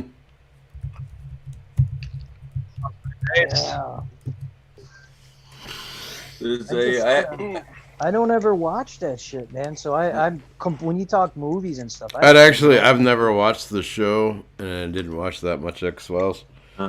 But I met the guy who plays that because it was a very small conspiracy convention that they were doing. It was in San Diego, and they were doing it during Comic-Con. So it was Paranoia Con. They did it in another little part of town. And because I lived not too far away from there at the time. In San Diego County at the time. And and who was it that I went to go see? There was a couple people. The guy who does the higher side chats, who I don't really like him that much anymore. But but at the time, I was listening. Prager, Dennis Prager? No, Fireside chat, right? You said fireside higher chat. side chats. Oh, The higher side chat. Fine, never mind. Retarded. He kind of organized it, but he wasn't who I went to see. They had somebody else speaking. I can't remember who. But I went to go see that person. I was like, oh, cool. That guy's going to be like right there. So I went to go see it. And, but yeah, it was pretty interesting because that guy predicted 9/11. That's the yeah, trippiest part. I And then it just got say canceled. Bill Cooper predicted 9/11 and got shot. Wait, what? What predicted 9/11? Who? Bill Cooper? Lone Gunman ran the show from like 3/12 Oh, okay. 2001 till like 6-something 2001, and the whole plot of the show was somebody was going to go after the World Trade Centers, but they eventually Right. stopped. I think, I don't know. I never watched the show myself. I didn't even know it existed. 2001. Did you ask what year? Sorry. No, sorry. I just said, oh, yeah. Yeah. No, and when I was talking to the actor who played the lone gunman, who was gay as fuck, I have to say. But when I was talking to him, he didn't know that much, but when he was talking about the producer of the show, he's like, yeah, he always had like the craziest books in his office, like the Mithraic Mysteries and blah blah blah. And I was like, interesting, like, you know, dude definitely knows what's going on, you know. Based. The producer, the actor who played it was just some weird fucking. Was that Chris Carter that did the producing? the same guy who produced the X-Files. Yeah, Chris. Well, Chris Carter wrote it. Maybe I don't know if he produced it, but I think it was maybe it was the writer, but I think it was the producer. yeah, I don't know. Yeah, I know some Hollywood. You know, it goes back to being raised around the dead. You know, I know some of the Hollywood crew, and I just that kind of turned me off from the whole movie thing. You know, knowing some of these people, and it just Yeah, I could see that for sure. I just There's some things I let slide, but you know, like I enjoy Star Trek, you know, old school Star Trek. I'll let some stuff slide. You know, it's all Jews. It's all, I got it. But I'll let it slide because I enjoy it. It's fun, you know. It's a little escapism. Everybody. Yeah, same thing with me and before they Independence Day. subverted us. Independence Day is my favorite movie, but it's like the biggest piece of globalist propaganda ever made. Right. But I But still you gotta love that have, movie. You know, a little fun. You can definitely, you can find movies that aren't. I mean, Italian cinema from like the 60s, 70s into the 80s. It's pretty goyish, Yeah. And also like horror movies, especially in that same sort of era. It's mostly goys, like Carpenter, Craven, Romero, all those guys. And I'm sure they had Jewish producers eventually, but a lot of those guys when they started out, or even like Mike. Sorry, when you know the propaganda, then you can actually like watch it, and if it's not too thick, then you can. And actually, there was some like right, like in the 80s, late 70s and 80s, a lot of the like Burt Reynolds movies and anything with Jerry Reed and stuff. I actually kind of agree with the propaganda that they were spouting out, which was trying to get like, where you have like a Southern white hero who's kind of a rebel, So those were the good guys. Like the Dukes of Hazzard, the original show. That absolutely had no Jewish influence in it. Couldn't have. Dukes, just good old boys. Yeah. Like you're not gonna find, you don't find any Jews in like Dario Argento movies or No. I mean, shit like that. But what's funny? Late 70s, early 80s Canadian horror movies are super Jewish. Are never watched by literally anyone. Bro, I was actually about to start naming some off because there's a lot of like you're My a movie Bloody nerd, Valentine but, and curtains and things. I'm a big fan. Well, you're kind of a movie like nerd, but yeah. Black Christmas and stuff like that, and it's like they're really anti-Christian. Make fun of everything. Yeah. Everything's there's some nasty shit. So it's not all horror movies. Universally were not Jewish, but you can tell which ones were right. Which ones weren't, right. And even if you got Jewish, producers, Cronenberg was making his stuff in Canada, right? Yeah. Oh hell yeah! We got somebody in the chat on YouTube. Disaffected Area said they used to visit Bill Cooper's blog before 9/11 and on the day itself. Holy so shit. yeah, he used to fucking. Oh yeah, he totally called it out before. It was in like sometime in August. He said like in the next 3 weeks, and it was like 2.5 weeks before it happened, and yeah, and then he was dead by November or something. Yeah. Yep. The end. Died with his Colt 45, or so they say. Yeah, at least he went out and fuck like a man. You know what I mean? Yep. Respect. But, all right. Yeah, you guys talk about movies. I gotta go pee real quick. Oh, that's the thing. I don't know nothing about them.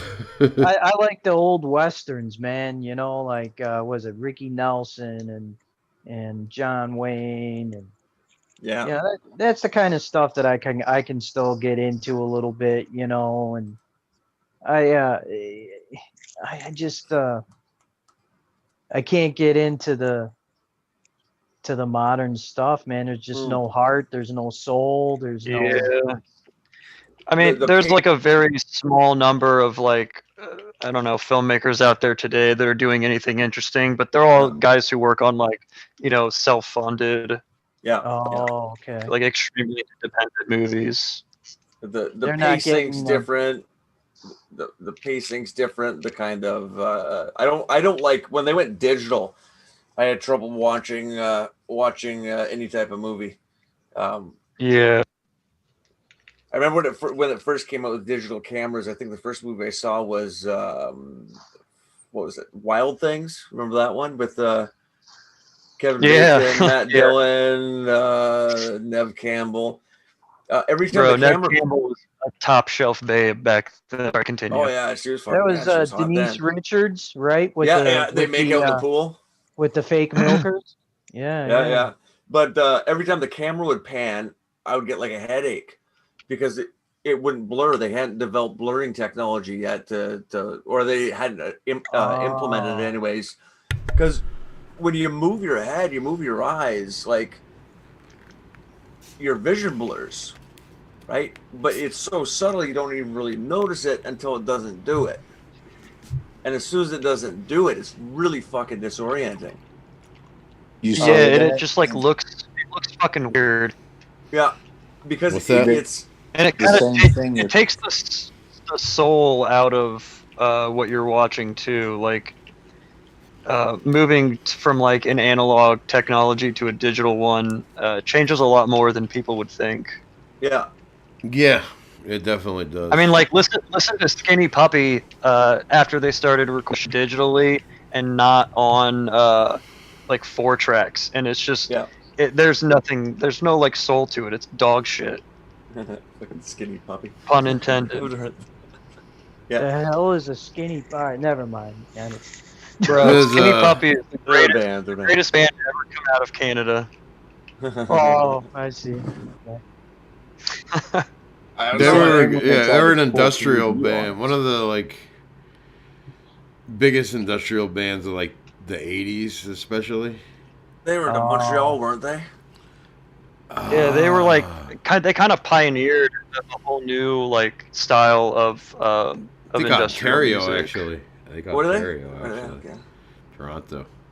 Somebody else that was kind of known in that kind of scene came out of. I can't. Because remember like who it Kevin was. Ogilvy was the. Are they kind of like Al Yeah. Jorgensen, Ministry, that kind of music? Kinda, I mean, kinda, but not. I don't know. It's kind of hard to Yeah. explain. Oh, Ministry. It's. I mean, I guess technically they're the same genre, but Ministry was a lot harder edged, like more metally. oh, okay. While Yeah, and Ministry did a Puppy lot was more of the just- like repetitive. yeah, while Skinny Puppy was more like how do I describe it? Avant-garde, not I guess. techno or not like Yeah. techno electronic or any of that shit, but more. More. Yeah, there was a lot of. It was pretty much like entirely like samples, synth and shit like that. Whereas Ministry was like a band with guitars Yeah. and you know what I mean. Yeah. Uh, Yeah, Skinny Well, Puppy the was only all reason, synth. the only reason I knew about Ministry is the Chicago boys. Yeah. Well, they're from And Texas, actually, but kind yeah. of. Well, Jorgensen lived in Chicago at least. Are they originally from Texas? That would explain his cowboy hat. Yeah, they were Texas guys. Because I remember, maybe he wasn't. Maybe he didn't live in Chicago. I just remember he was in a Taco Bell here in Chicago, and my boy was like, "Hey, there, Al Jorgensen's over there," and I was like, "Go say hi to him."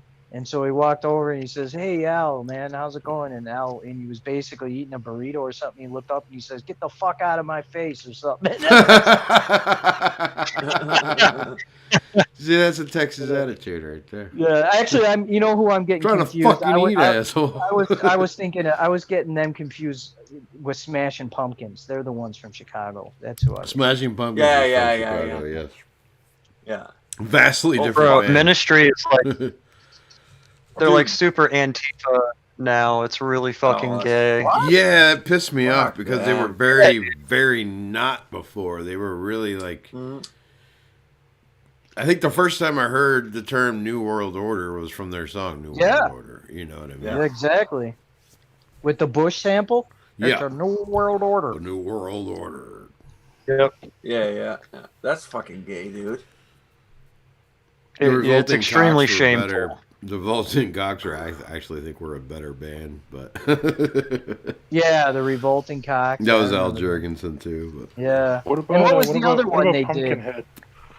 Yeah, Pumpkinhead, and then there was another one, Palehead. Palehead, that's what it yeah. was. Yeah. Pumpkinhead was a movie. Yeah. No, yeah. Pumpkinhead was a band too. They did the soundtrack for Dumb and Dumber, didn't they? Oh. Oh yeah. Yeah. That fucking. You ever seen an interview with that Billy Portishead? Corgan, man? He's a fucking weird. Portishead, yeah, that's what you're talking. Portishead. Yeah.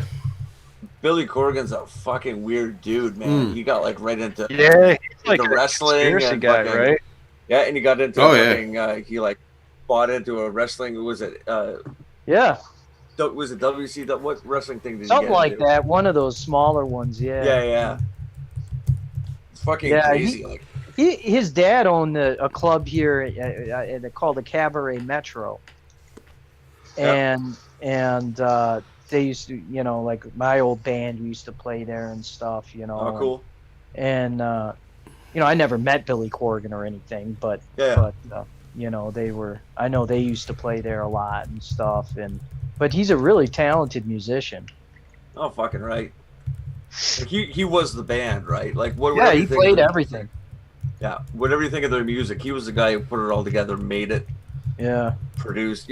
I'm sure there were producer names on his fucking albums, but he was the guy who got it done the way he wanted it, right? Which is why they Yeah. had fallings out with the band, because they're going, oh well, frickin' we're making millions of dollars, and you're being a dick about it. He's like, well, I'm doing all the work. Like, Right. Matter of fact, I know.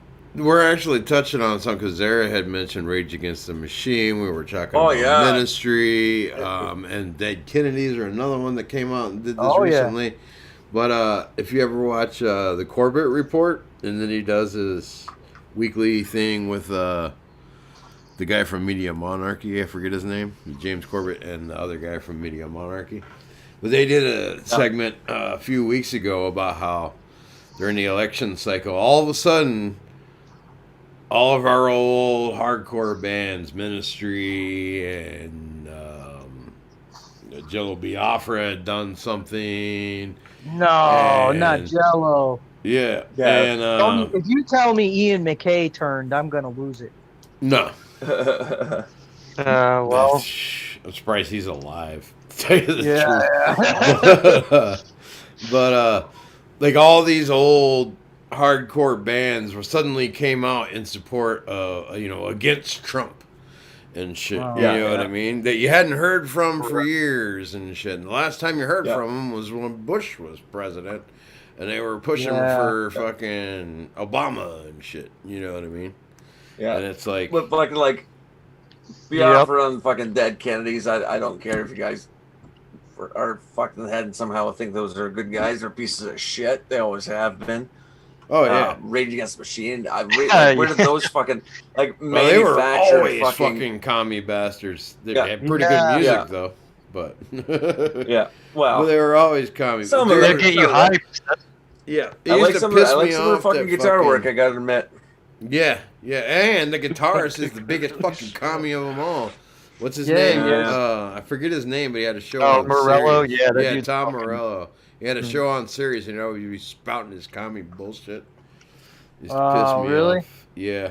I used to make fun of kids in my school in the fucking 90s when they'd be wearing them fucking Che Guevara shirts. Yeah, because I'd of be like- fucking Rage Against the Machine. Yeah, and I was just like, you guys have Rage like on behalf of the machine. going to the rock shop to buy your mass-produced fucking Chinese-made fucking T-shirt with a fucking psychotic murderer on it. Yeah. Oh yeah, we're fighting the man. Yeah, fighting the man by listening to the band with more. on it. Ugh. Well, that's More- exactly my more point. fucking That's the point airplay. they were Yeah. bringing up is like at the time we thought we were rebels and fucking da, and this is against the establishment and everything. But then they always pop up at these certain times, fucking saying the same shit that we were being played like used fiddles. You know what I mean?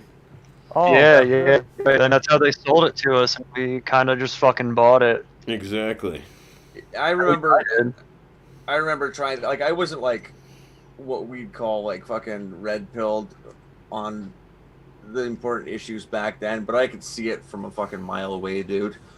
And I actually started before that really like fucking ramped up with this kind of like turning the 90s into the new 60s and the revolutionary. Yeah. You Well, know, Disaffected is revolutionary saying spirit. Disaffected area is saying Zach De La Rocha is a J. Yeah. Well, he's shit. not just a J. He's a Gelato. At least he's not like Geraldo Jerry Rivers. At least he's not a Jurican. Jerry Rivers. Man, that scumbag. Do you remember? Hold on. I don't want to derail, but No, go ahead. Huey Rivers. Remember when they had that shootout in, was it France or something? And Jew Rivers was on TV, right? Or Jerry Rivers, and they're talking to the people like they got the, I don't know, is that Sky News or whatever that they got over there, the affiliate, and and he's talking to the people, and there's like a little panel, and all of a sudden in camera frame now behind the people opens up this garbage can or whatever, and out pops Jerry Rivers' daughter. Right? Out of nowhere at the shooting, right? And he's like, "I'm coming to get you, baby! Don't Oh, do this, yeah, it was like I'm coming to get-" You're talking about the Oh, my- Eagles of death metal fucking. Was that what it was? Yeah. I remember this is the Which- cheesiest Oh, yeah. bullshit I've ever seen in Dude. my life. Yeah. This is I remember we were talking unbelievable. about the Eagles of death metal shooting. yeah, thing. I'm coming to get you, baby. You hang tight. And the media, of course, was all like, "We got to support Jerry right now, or Geraldo, because Which his is daughter." such, dude. Have you ever like because I'd never heard of them, like Eagles of death metal. What the hell is that? I still Yeah. don't know what the hell it The is. Eagles, But yeah. the Eagles are better, and death metal is better. I'll put it that way. Like that band was so Didn't one of fucking those, bad. Like, Didn't one of the performers after the Paris shooting come out and say that he wished he had a gun on him when the guys started shooting at everybody? I don't know. That was Wow. such a fucking weird psyop happening. You know what I mean? Yeah. I'm coming to get you, baby. I'll never forget that, man. That killed me.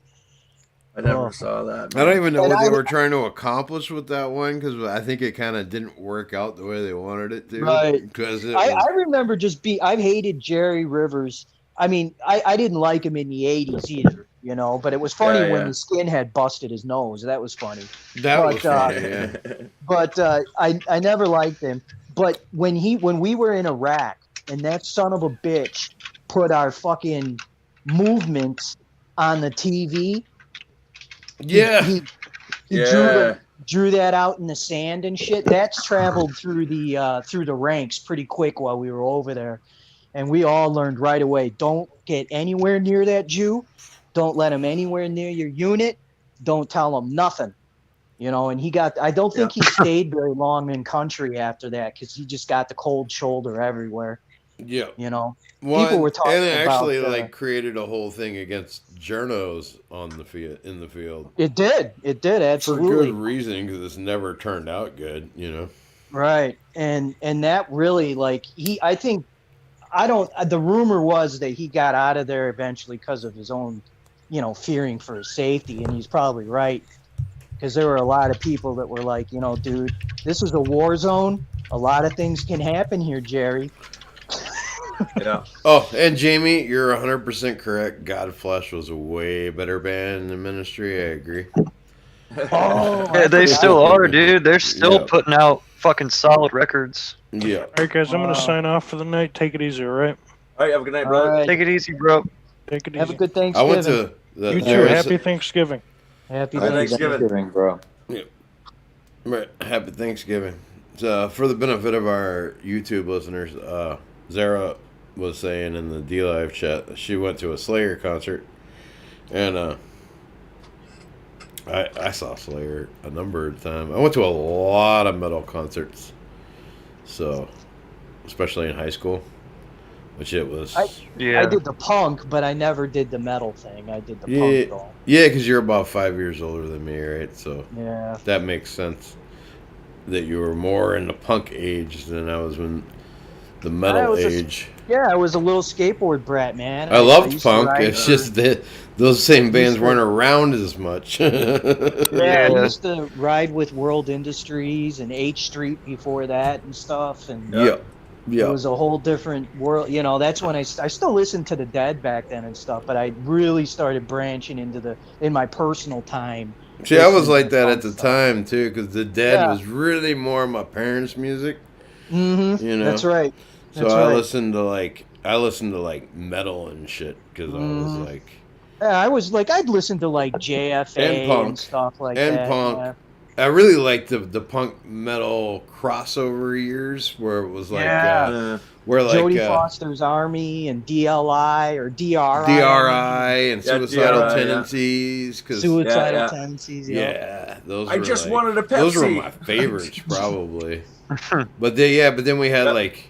but I was coming up in Texas, especially like Pantera was huge, Sepultura, Yeah. Megadeth.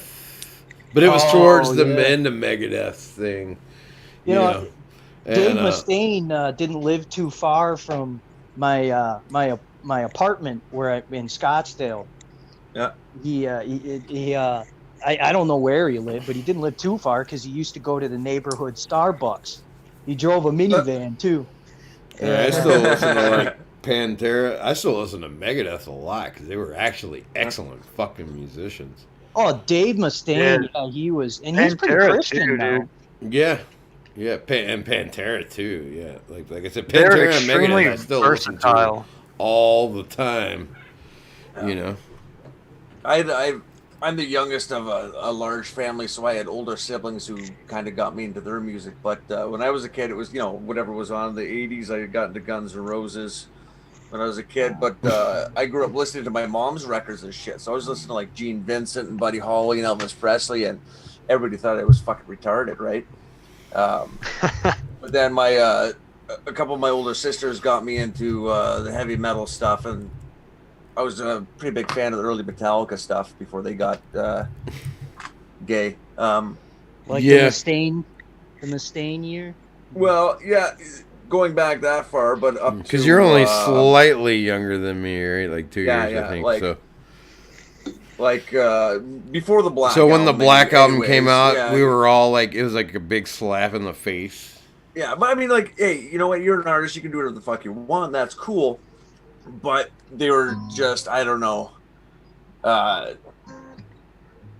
They were being kind of gay, and the music was getting a little bit lamer, and that was, I was moving on at that point, anyways. My sisters had moved away, so stopped influencing me as much, and I was looking for my own shit. But I remember being a skate rat and skateboarding around, and one of my friends brought a kid from the big city, and I didn't know fucking all the skate punk. I didn't know any of that shit, right? See, I knew all Like, if it that wasn't- too. Yeah. If it wasn't in the skate, like the Santa Cruz skate videos or shit, I didn't know it yet. Wheels of Fire or Streets of Fire? Yeah. And then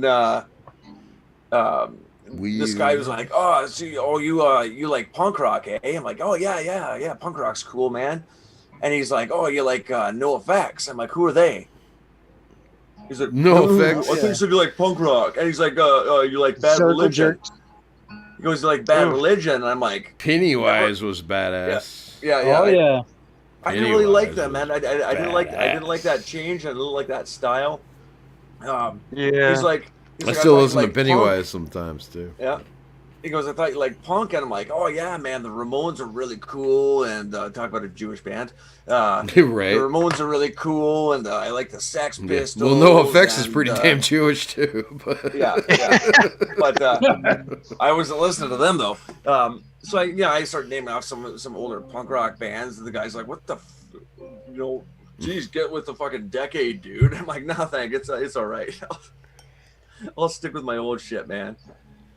Yeah, I was never a fan of like fucking Cali type, like Epitaph Yeah. Records. Yeah. Yeah. No, I mean, they like the Refused was Blink good, 182 but- bullshit, you know. Yeah. Yeah.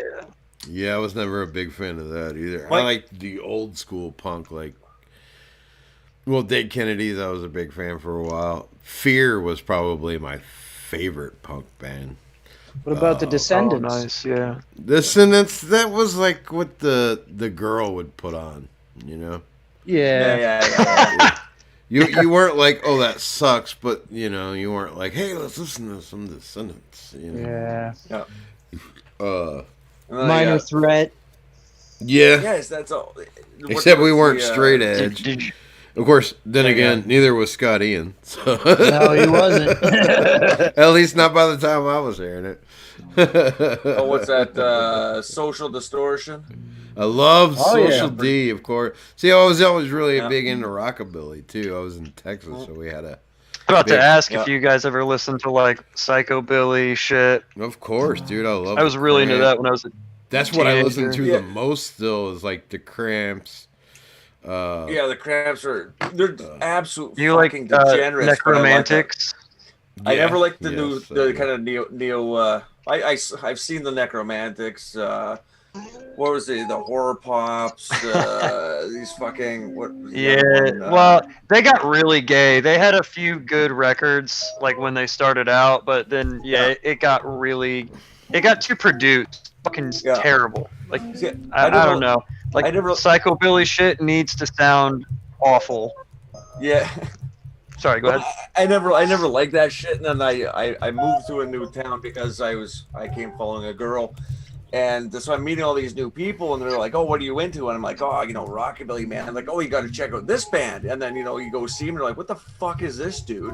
Like I never even heard of this shit before. Like Psychobilly to me was Reverend Horton Heat, and Yeah. the See, I Cramps love were- Reverend. He's one of the my Cramps to an favorites. extent, but then there was like the British psychobilly scene. Yeah. You get like the Meteors, and actually the pre-psychobilly, the Teddy Boy scene with like Crazy Cavan and the Rhythm Rockers and that shit, and that was cool.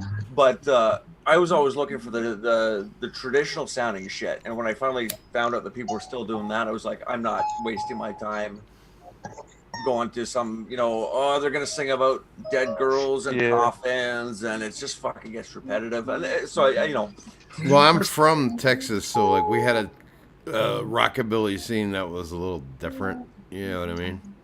They Yeah. kind of overlapped a little bit, not death metal, but like metal, like Pantera, Cowboys from Hell and shit. Yeah. And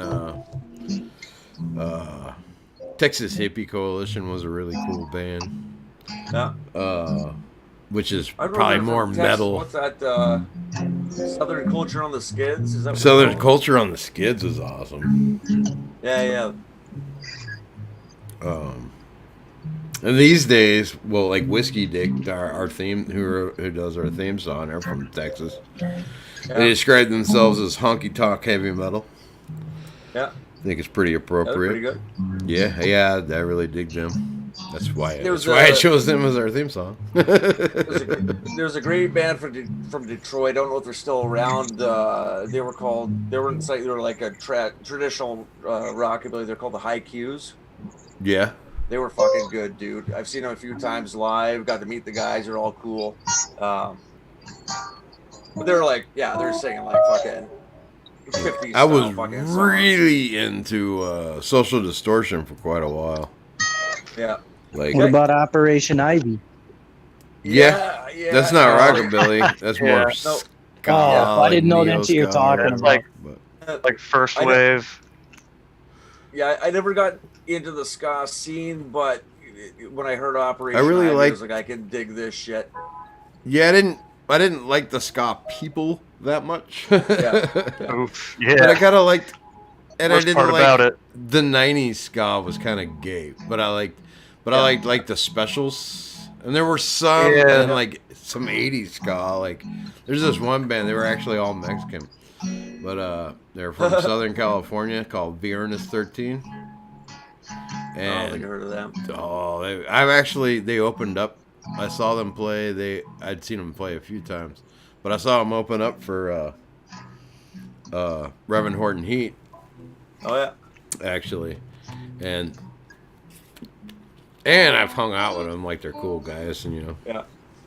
Mexican working My- stiffs, My or ex was into Hispanic that, like the working specials stiffs. and, They're American, Yeah. but like the Scatolites. Who else? Mighty Mighty Boss Tones. All those I guys. feel like the that like 90s type, the third wave ska is like specifically for 13-year-old boys and kind it of nobody was. else. It Yeah. was. like that Less Than Jake type of shit, you know? Yeah. It really was. And I didn't like it. Yeah, Oh, shit, it's god awful. If you listen to that as an adult, you should stop. Yeah. Going back. Well, I didn't like it then either. But See, I did, man. When I was 13 years old, I thought it was the shit. Go back to the punk then- metal-ish thing. Have you guys heard of a band called Beefcake? yes. Yes. My ex had what is it, USD Beef or whatever the album was called. They were pretty funny. They were good. I love that Bob Saget "I Hate You" song. You know that one? Yeah. Yeah. And like I said, I liked the older ska. Like Viernes 13 was really cool. That's like, it's mostly in Spanish, you know what I mean? Yeah. But they were really like put on the shades, chill, cool music. You know what I mean? Like I said, they opened up for fucking Reverend. So they got to be pretty cool. You know? Yeah. But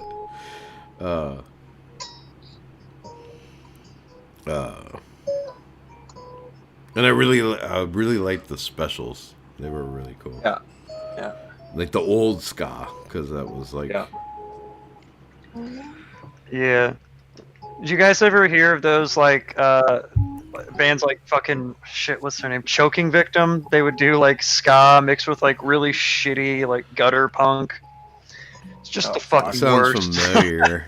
Sounds familiar. Yeah, wasn't that like late Crack 90s? Rock Steady. Yeah. Wasn't that like late 90s crap? Yeah, that like. Because I was really big in the punk scene in the late 90s, and that bugged the shit out of me. Because like there was all these idiots showing up to the shows and shit, you know. I mean, like, there'd be like the one shitty band that like, you know. What was it Tim Armstrong, guy from Rancid, and his girlfriend started a band, and we were all fucking sitting around the first time we heard him. Like, the fucking bitch stole his fucking voice, man. What are they called? Like, And there's they're one actually- person on planet.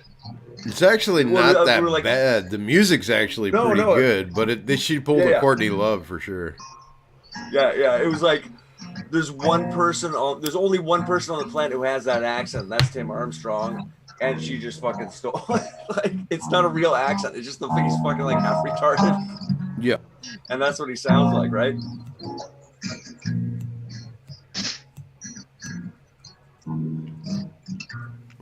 Yeah, and I kind of tuned out on whatever music was going on in the late 90s pretty well. Yeah. Did you ever in Canada? Did you ever hear like Whorehouse of Representatives and shit? What's that? Whorehouse of Representatives. No, I don't think I know that. No. They were kind of crustcore punk. Yeah. Late 90s. They were from. See, I dated the singer for a little bit. Oh yeah. Why I asked. Oh, nice. But Oh shit! I don't know how. and for like a popular, week, but I don't know how popular he was down in the States, but you know Dango Jones. I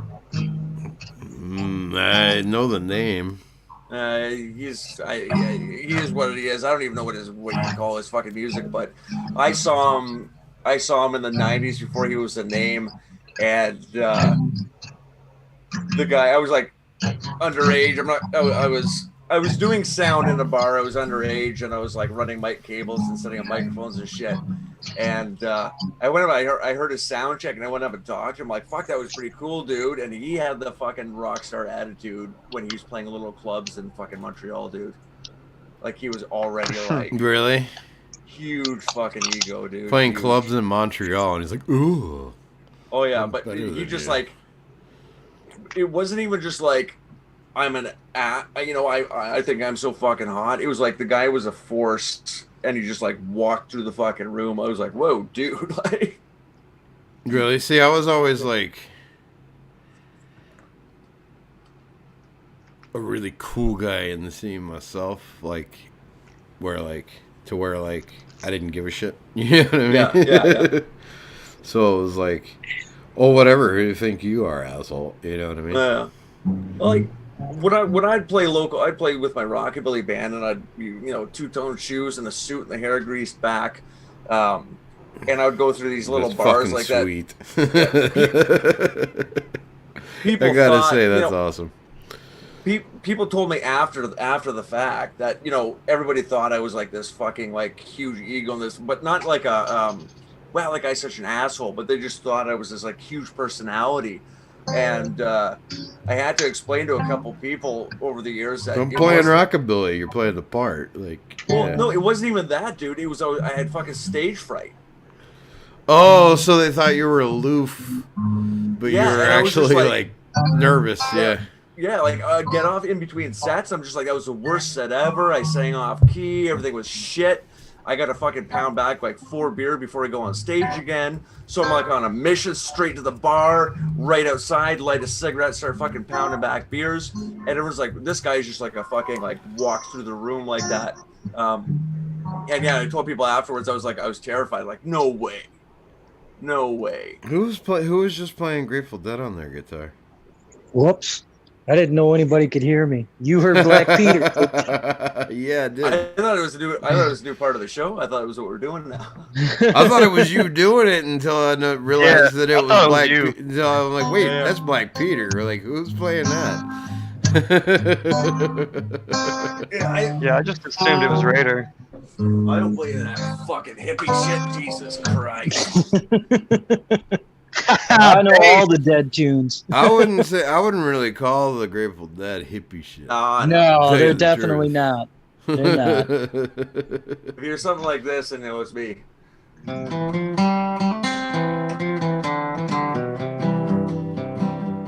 Oh my God. We'll see, but you could have heard Jerry Garcia playing something like that. You know Oh, what I mean? absolutely, he did.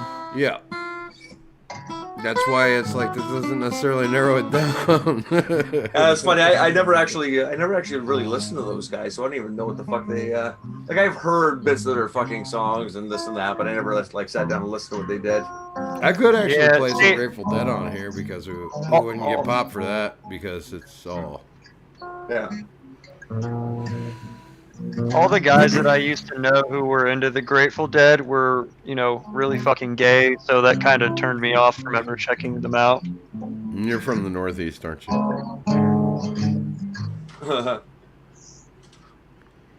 Or the Midwest? One of the two. Midwest. Okay.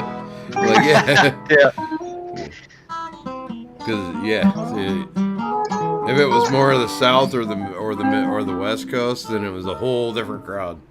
I mean, we all hung out together, obviously, because we were all in the same spot. But Right.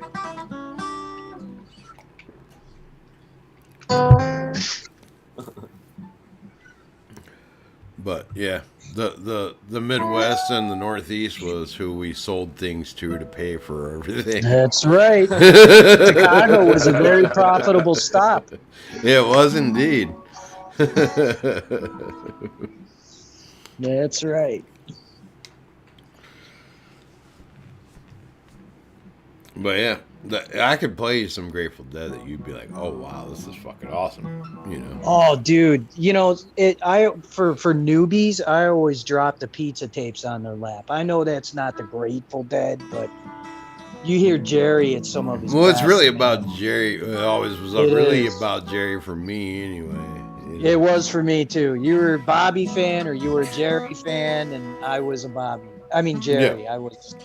Yeah, I was a Jerry's kid, but Yeah. for him, I would drop something more like Minglewood Blues, Oh yeah. or oh, I bet he'd love Believe It or Not. I bet he'd really like that song.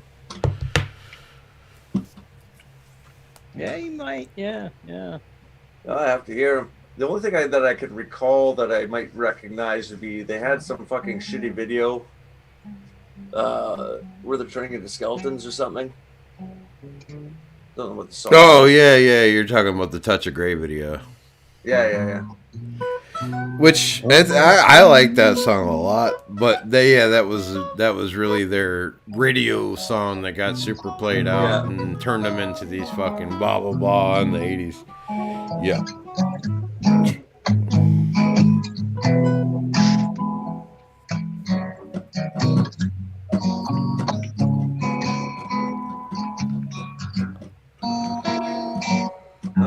Animal, are they in a... Do you have like an enclosure for them?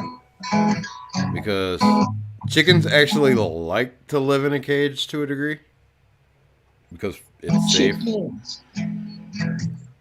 So the animal asks for everybody else who's listening. He has a big ass owl who's fucking with his chickens.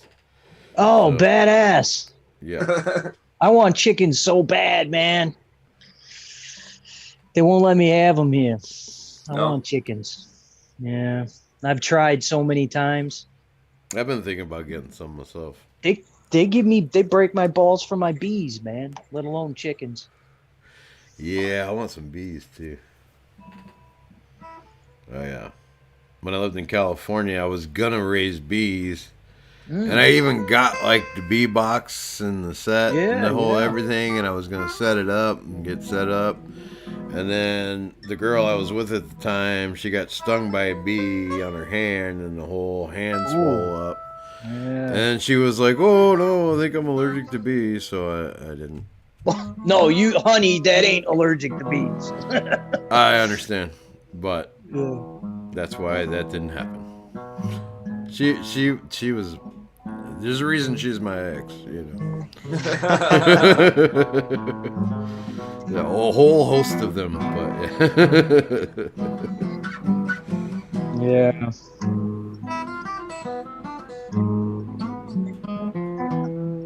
I'm digging the music. We should have music on the show more. Looking at you, Air Raid.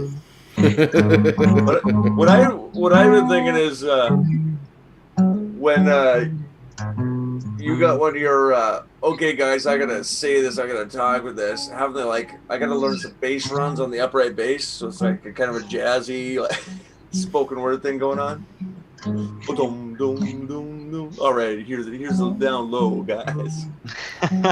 Wait, you and Congo, like you on the upright and Congo on the guitar and doing some little background music and shit.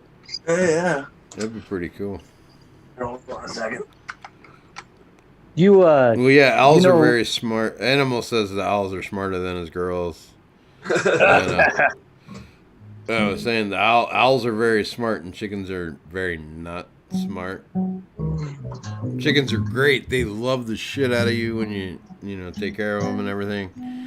And I love chickens, but they're not very smart. No. They're not known for their intelligence. I'll put it that way.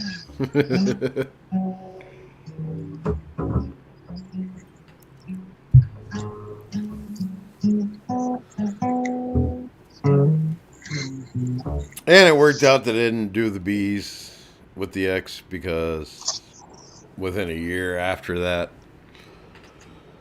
I left literally everything I owned to get away from her. Wow. Like, I am out. Yeah, I packed like a couple changes of clothes and a backpack and fucking moved across the country. You know? Yeah, I went from California to Tennessee. I was like, fuck this shit. Fuck, dude.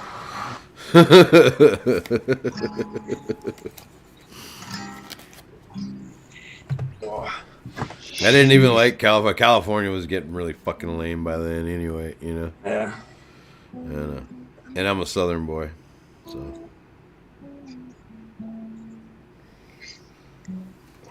Yeah, I avoided long-term relationships until I was 23, 24. And then I was with a gal for 13 fucking years, dude. No, I had avoided long-term relationships until I was about 30. Yeah. But I was with her for 7 years, so. Yeah. Yeah, I mean, a good thing came out of it for me. I mean, like, it happened to be when I was getting my life in order too, but I got 2 kids out of the deal, so, you know, I would never have any regrets over that. But had I been sensible, I would have waited a couple more years.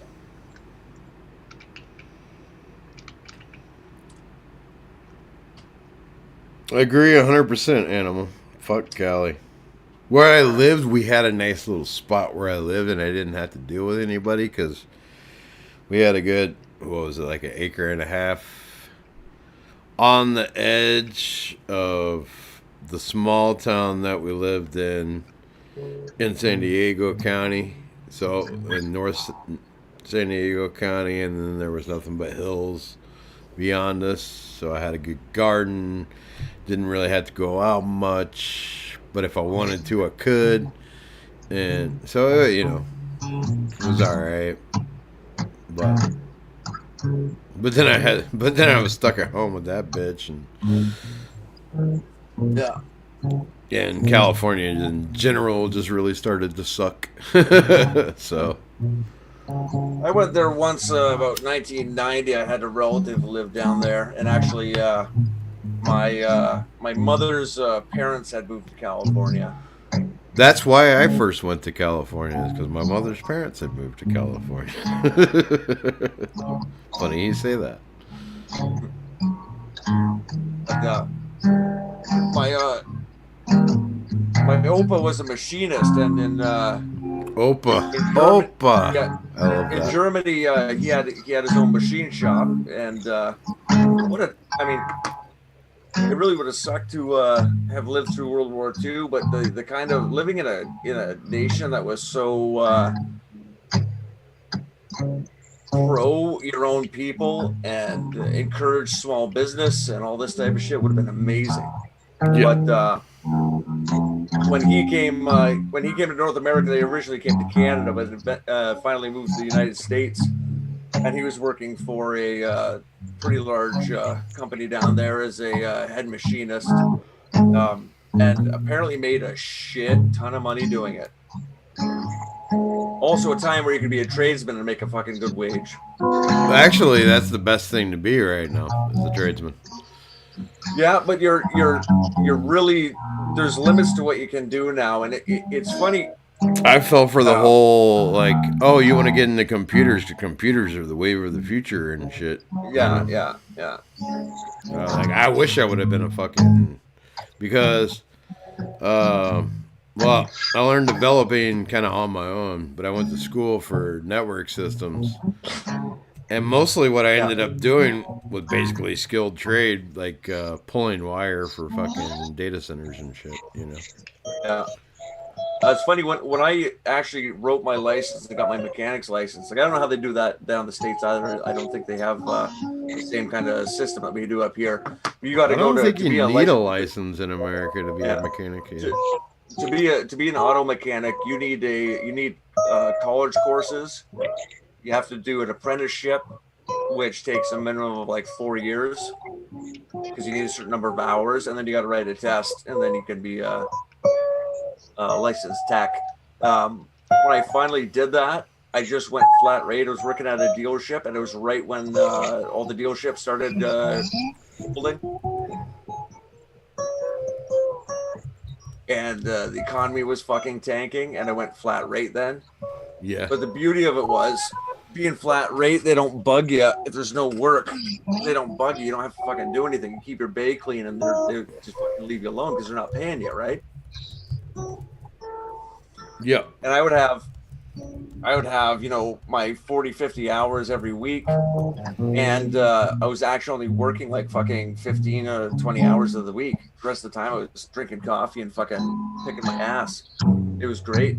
But the year before, like 1 year before I got my fucking license, everybody in that shop was making like fucking 80 hours a week. And then it was like, boom, you get your license? Fuck you, dude. You get nothing. Yeah. We're just gonna crash the economy on you, you son of a bitch. Like, fuck. Yeah. But we'll always need mechanics. Yep. Yeah, I don't regret going into the trade because it's a good thing to have, but Plumbers, man, that's where the money's at. Oh, Plumbers, yeah. Nobody Well, wants to be a plumber, man, and you make bank. And you At know least what in else, this though? parts. Like if you're doing new construction, you're kind of tied to the greater economy in a different way. But if you're doing like repairs and on-call shit, like a lot of people don't want to do that. But here's the thing. You bring your car in and I say, oh, you know what? You need a new set of tires. And it's going to be, you know, $800 fucking bucks. Well, now it's way more than that, but you know, whatever. It's going to be $800 fucking dollars. They can go, yeah, you know what? I'm going to run a couple more months on those. Don't worry about it. But you got fucking literally shit spewing out of your fucking toilet. And the plumber says it's going to cost you, you know, $1,500. You don't say no. Right? Yeah, you might bitch about it, but you fucking pay it. You're fucking paying it. Because the alternative is you have shit spewing out of your toilet. Exactly. Yeah. I probably, if I would have known what I know now, I probably would have been an electrician. Yeah. But that's a good trade. You can make a lot of money doing that too. yeah, and I still might get certified as an electrician because I know it well enough at this point. Yeah. You know, I mean, some reasons I know it because like growing weed and shit. So so I know it. I'll put it that way. I mean, I kind of know plumbing to a pretty good degree too. You know, for similar reasons, but and from having to fix my own shit before. Yeah. You know. Yeah. See, I've done all of that in little bits and pieces, and yeah, I could do it, but once again, here I don't know how it is anywhere else, but here it's all about the code. You got to know the code, right? The building code. Yeah, and I'm sure it's like that in America too.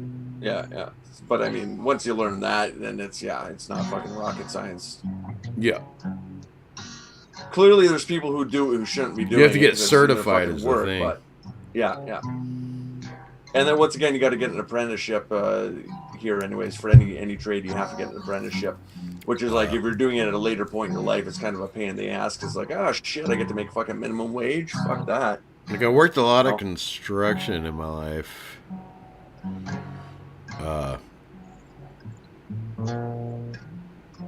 So I know carpentry, I know masonry, I know tile, I know fucking shit like that, you know. Yeah. And I actually know enough to like do my own electrical as long as nobody has to inspect it. And I know enough to do I can fix most problems with fucking plumbing too, actually. But. Yeah. But like if you look up the code, you know, whatever the building code is in your area, it's not like if you know how to run wires safely and what to shut off and how to do it. Like just look up the fucking code and you can get it done, right? Like it's not like it's not like it's that difficult. You just need to know what it. But in America, to practice as a electrician, you have to be certified. So you have to take pass the test and all that shit. And like for Canada, if you want to get insurance and your insurance company knows you've modified the wiring in any way, you can wire your own house, no problem. Like it's your house. You can do whatever the fuck you want to. You won't get insurance if it's not inspected. Oh, okay. That make you why? That's that. So you have to. Yeah, you have to hire. That makes a lot of somebody to come sense, actually. in. Yeah, because well, I mean, once you put the drywall up, nobody fucking knows what you've done, right? Like, so I've known some people who've had to tear down drywall again when they've been doing renovations or additions on their houses and stuff, because they didn't get an inspector and they're fucking, they talk to their insurance agent and they're just like, you don't have house insurance as of, next week if you don't get that inspected, like, now. The last thing you want to do is have your fucking house burned down and then have your insurance company go fuck you. Yeah. Exactly. Because they'll be like, oh, that wasn't up to code. So I can understand if you're an insurance company that you'd want to make sure that the electrical is good before you insure something. I mean, kind of makes a lot of sense there, I would say. Yeah. Once again, people do stupid shit, right? Yep. Yeah, oh my god, dude. Some of the dumbest shit I've ever seen, dude. Like I said, pulling wire, because they call it low voltage cabling, because that's exactly what it is. For like networks and shit. Yeah. Is like, dude, some of the shit, because you don't really have to be certified for that. You know what I mean? Yeah. Because you're not gonna burn down a building because they installed the network incorrectly or whatever. It's just not going to function or something's going to interfere. Some of the shit I've come across, you're like, dude, what the fuck were you thinking? It's not that hard. Like, I think they weren't thinking is the thing. Yeah. I've had 3 houses. That's what it boils down to. Like, dude, did you ever think that somebody's gonna have to like work on this later and which wire is which, and Dude, I've had 3 houses since I had my own place, and one was 1880s. First one was 1880s, and the next one I think was about the same age as this one I'm in now, which is about 1920s, and in every one of those houses, I found electrical outlets that weren't fucking connected to anything. Like the wires are there, but I mean, like, it's not. It's like kind of fucking like plastered into the fucking drywall or the lather and plaster walls. Like, it's not attached to a stud. You're like, holy fuck, dude! Like, this is like Our house here is 1868. Yeah. So we still have gas lighting fixtures. Yeah. And all kinds of stuff. Coal chute. Yeah. Nice. Stuff, I worked for a hotel that was part of the Georgia University system for a while as just a general maintenance handyman guy. Yeah. Part of the maintenance crew. And they really loved me because I could fix just about anything. Yeah. And but I mean, we still had fucking wires that were fucking asbestos wrapped and shit. Like, Oh, I'm sure if I started tearing off plaster in the slats and everything, I'd probably find some scary shit. I came across some scary shit in that hotel. Do you guys know what knob and tube wiring is? It's you see it in old houses like that. What it is? Oh, I know what you're talking about. It's like power lines, dude. It's barely insulated wire. There's no ground on it, and they just have little ceramic insulators stuck to studs on the wall, and then they run this fucking live wire through it. Yep. A buddy of mine was doing some renovations on his house very recently, actually, and he was redoing, all the drywall, and a lot of the plaster was coming down. Drywall was going up, and he's redoing some of the wiring. And, I gotta pee again. He found a whole section of live knob and tube wiring that's just been fucking powered up, not connected to anything except the fucking power coming in. So at any time, if you like pulled down some plaster and reached up into his fucking ceiling or into one of his walls, he could have fucking electrocuted himself or started a fire. And he was just going to leave it all in because he didn't know it was alive. Which is the scary shit. Old houses, dude. Old houses. That first place I got, the 1880s one, we'd lived in there for a while. It had been separated into a duplex, and we actually bought it with another person, my ex and I, and then one of our friends bought the other half of it. So we're all in the mortgage and all in the deed and all that. And we bought it in the wintertime, and in the spring when everything melted, we had water pouring over the back wall of our basement. And I don't mean like dribbling. It was like somebody had a fucking fire hose back there.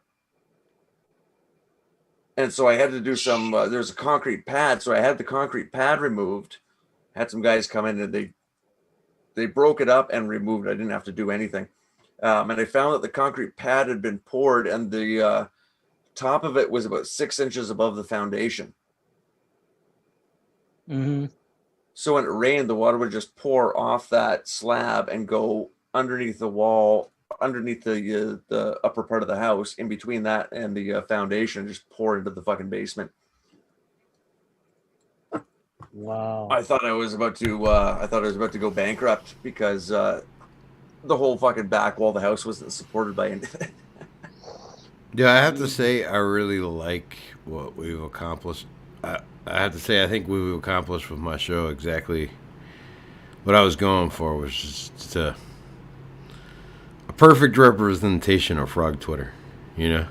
Yeah. Random shit.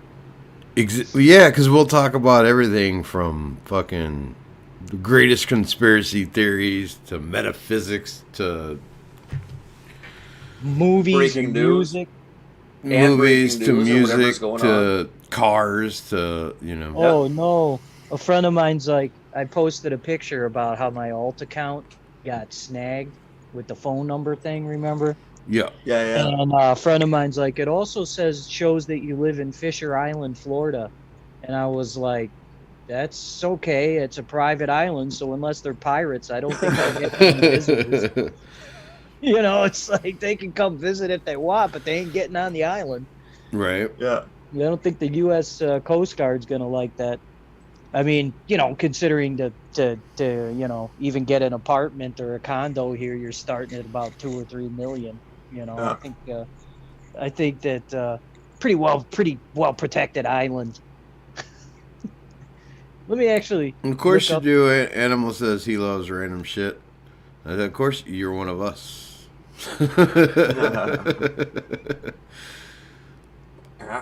Gabba gabba, hey, you're one of us. But it also really shows, like, no, we're not fucking. Oh yeah, well that's the you know, I always see people posting these memes. They'll take a screen cap of somebody's tweet about these rabid, you know, white supremacist, evil neo-Nazis, and they all these frog avatars, and then they post like one of our conversations. It's like, So, what are you having for dinner tonight? Oh yeah, that looks delicious. Oh, What kind that of- sounds good.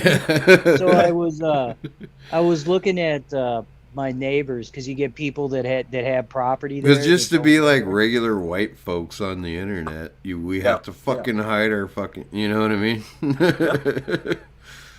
Is my thing working?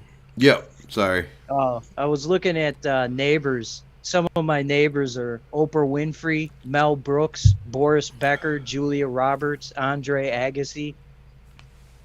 Jesus. They, Oh, yeah, wow. well, it's $250,000. You got to pay right off the bat just to get access. When I come and then back you to gotta- America, I'm going to visit you. and then you got to pay I'm coming to 20 visit, grand a bud. year. You know, you got to pay 20 grand a year plus your whatever you buy for property. Yeah. You know, it's a small island. It's like 220 acres or something. But yeah, look it up sometime. Look up Fisher Island. It's a nice place. Yep. Like I said, when I come back to America, I'm coming to visit you. I actually, as soon as people look at like my profile or something, they say, "Oh, Fisher Island." I get that sometimes. I've actually had people from Miami be like, "Hey, you know, I'm over in Miami there. You know." Like, Jesus, dude. You could I stay just over in Googled this Miami. I just Googled this shit. What the fuck, dude? Yeah, Fisher Island's nice. That's why I don't care if people know that. Go ahead. Come visit. I dare you. Yeah, come get me. You ain't getting to that island, homie. Yeah. If you manage to make it, I'm gonna know you're coming way before you get to me. Yeah. Right, the Coast Guard. The Coast Guard ain't gonna hang with that. You think Oprah wants people coming to pay a surprise visit? I doubt it. Nice. I was about to say I don't see any fucking roads going to this place. No. Nope. Holy Technically, fuck. you gotta take the boat. You gotta. Yeah. It's a ferry kind of thing, whatever you want to call it. But yeah, they won't. To get access, you got to prove you live there or prove that you're vacationing or something, or Yeah. because there's some vacation spots there and whatnot. Yeah, I don't think I could stand living that crammed in with that fucking that little space, which is funny because I'm living in a goddamn city, but It's not a. It's not for 365 a year. I still live outside of Chicago. Yeah. But it's nice. No, it You looks just- really fucking nice. Jesus, They the water got around their there. own little you drive your car onto the boat, and it takes you over there and stuff. Yeah. It's nice. But yeah, I want to mention this to whoever might be listening. If you haven't noticed, I don't set up guests or whatever on the show. It's whoever wants to hang out and talk with us. And it's just us talking. So, yeah, you guys are all welcome to join us anytime. Yeah, it's just friends bullshitting, man. It's just Yeah. just completely what it is. Just shooting the shit. You can be part of the show instead of just the audience if you like. Quite honestly, I wasn't when you kind of said, "Well, why you just if you want to come on, just come on." I wasn't planning on being like a fucking every night thing, but then you're always getting different people on, so it's like, oh shit, I want to. Yeah, I want to talk to that. I know what you guys are going to talk about. Yeah, fuck yeah. And it just becomes a thing. You're like, I want to go hang out with the guys. Yeah, that's pretty much it. Exactly. Yeah. This is when we get in our. I mean, it's cool. Other people like to watch it too because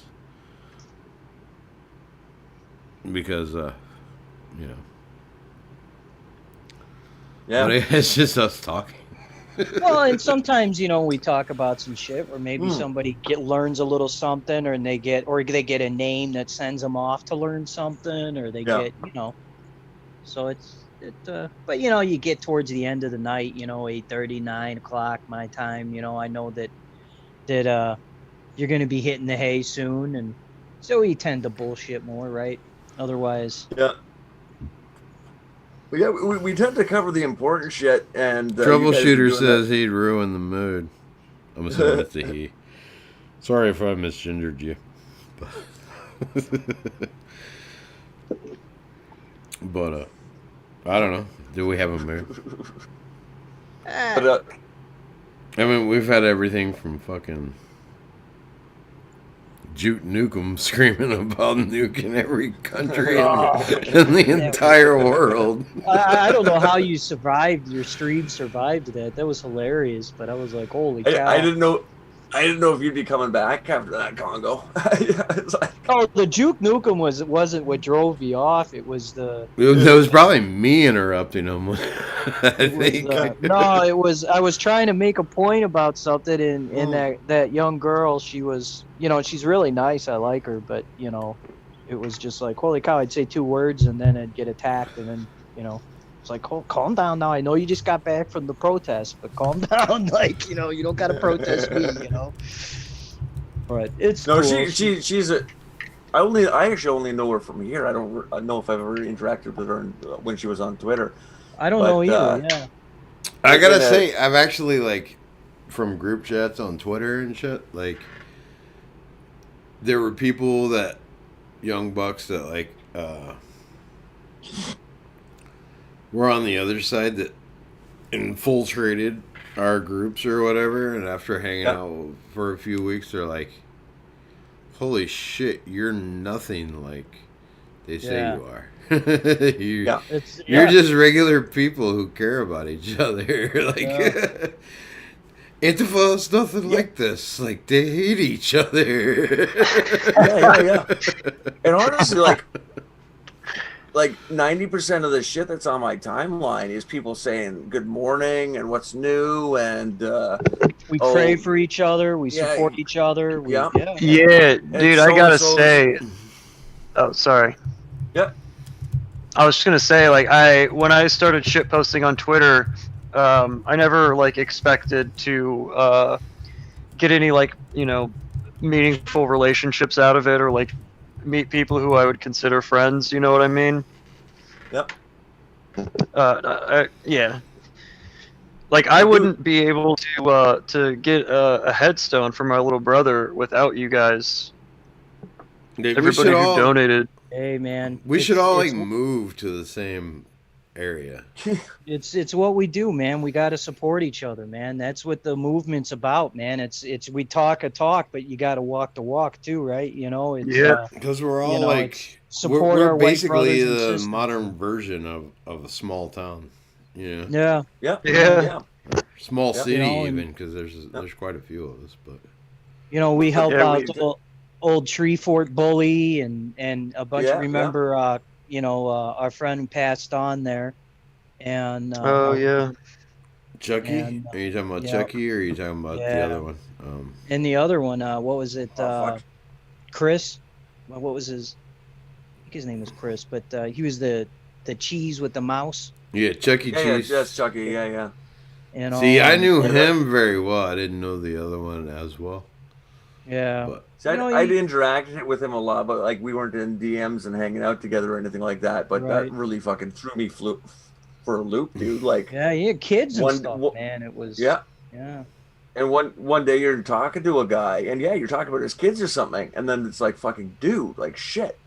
Yeah. He's younger than me by fucking considerably younger than us, right? Like, yeah, he was. That's the other crazy part, because we all got whatever avatars and shit. So like,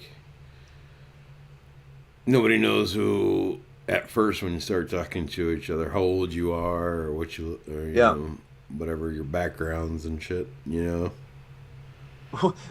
I've had both. I've had the people go, I thought you were a lot fucking younger, because I know a lot of the old fucking shit posting language. Yeah. And then other people going, I thought you were older, dude. Like, right in the middle. You were fucking half of you were over there, half of you were over here.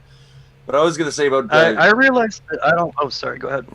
Oh, no, I was just gonna say about the shit posting, and I came to shit post and I stayed for the friends, right? But I was on. I was on and off and on since 2015. And I wasn't fucking DMing anybody or having any fucking like meaningful conversations, right? Like I followed some people pretty closely and had some kind of in-thread conversations, but that's where it ended.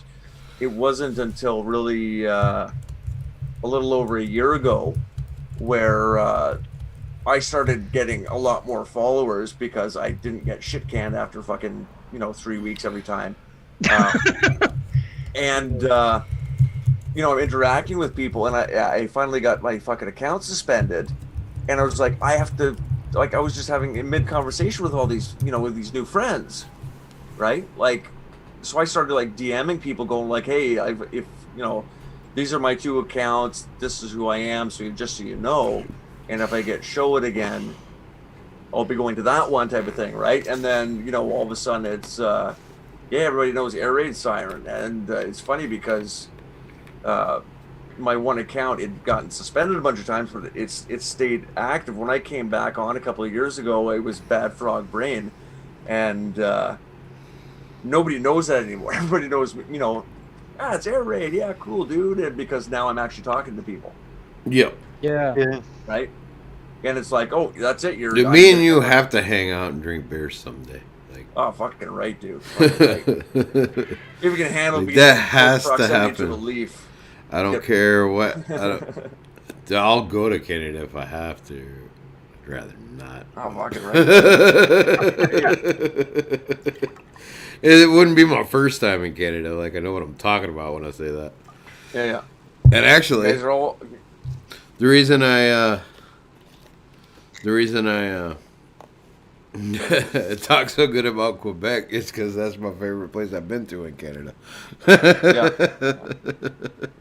Because I Quebec's like it actually because, fucking nice.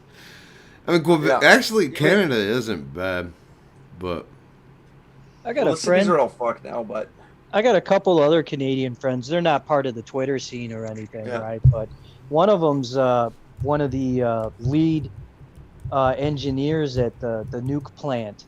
we should all move And- to like some town in Texas or something and take it over. Yeah, dude, I'm down.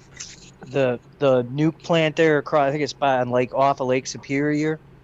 Yeah. Somewhere over there. Yeah, and my other buddy works in the oil industry, driving one of them big dump trucks. Yeah. Yeah, they're good. They're real sweet guys, man. Just the salt of the earth, you know. Good guys. Here's the thing. Canada's like any other place, right? We have, and I'm just gonna ignore the non-Canadians who live here. Fuck them. They don't really count. But even with them, there's a certain amount of this truth too. But you know, we have our assholes. We have our fucking dummies. We have our fucking liberals. We have our fucking conservatives who you don't want to hang out with and all this type of shit. But it's like, once again, it's like anywhere else. There's the salt of the earth people or the salt of the earth people. Don't matter where you go. Yeah. Right? Like I went out to Alberta because I had a family member out there who was getting married, and I got sent off to Red Deer to go shooting with some of their buddies, and you know, these guys are just like, yeah, you know, as soon as they're sure that I was safe to give a gun to, I'm fucking pounding through their fucking ammunition. And I'm going like, okay, guys, like, I know I've fucking blown a lot of your money right now, but like, you know, how can I repay you guys? Like, don't worry about it. In fact, here, we got this, you know, the one guy had a 40 cal pistol, and he's like, I've got a fucking like 20-pound bag of fucking ammunition we got to shoot through. You know what I mean? Like, they didn't care. They're just like, yeah, fuck, you're a cool guy, coming to hang out, right on, man. Afterwards, have some beers and type of shit. Like, just fucking good people. And you find them, yeah. You find a lot of that in this fucking country, but it's, yeah, like anywhere else, it's getting watered down. Which is a real fucking shame. Yeah. And if you can get over the distaste for Anglos in Quebec, they're the same way too. Yeah. I mean, it's all white people doing what white people do, you know.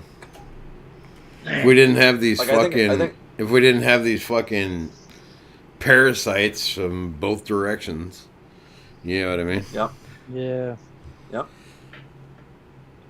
Friend posted something that they're fast tracking shit in Georgia, the 11th Circuit.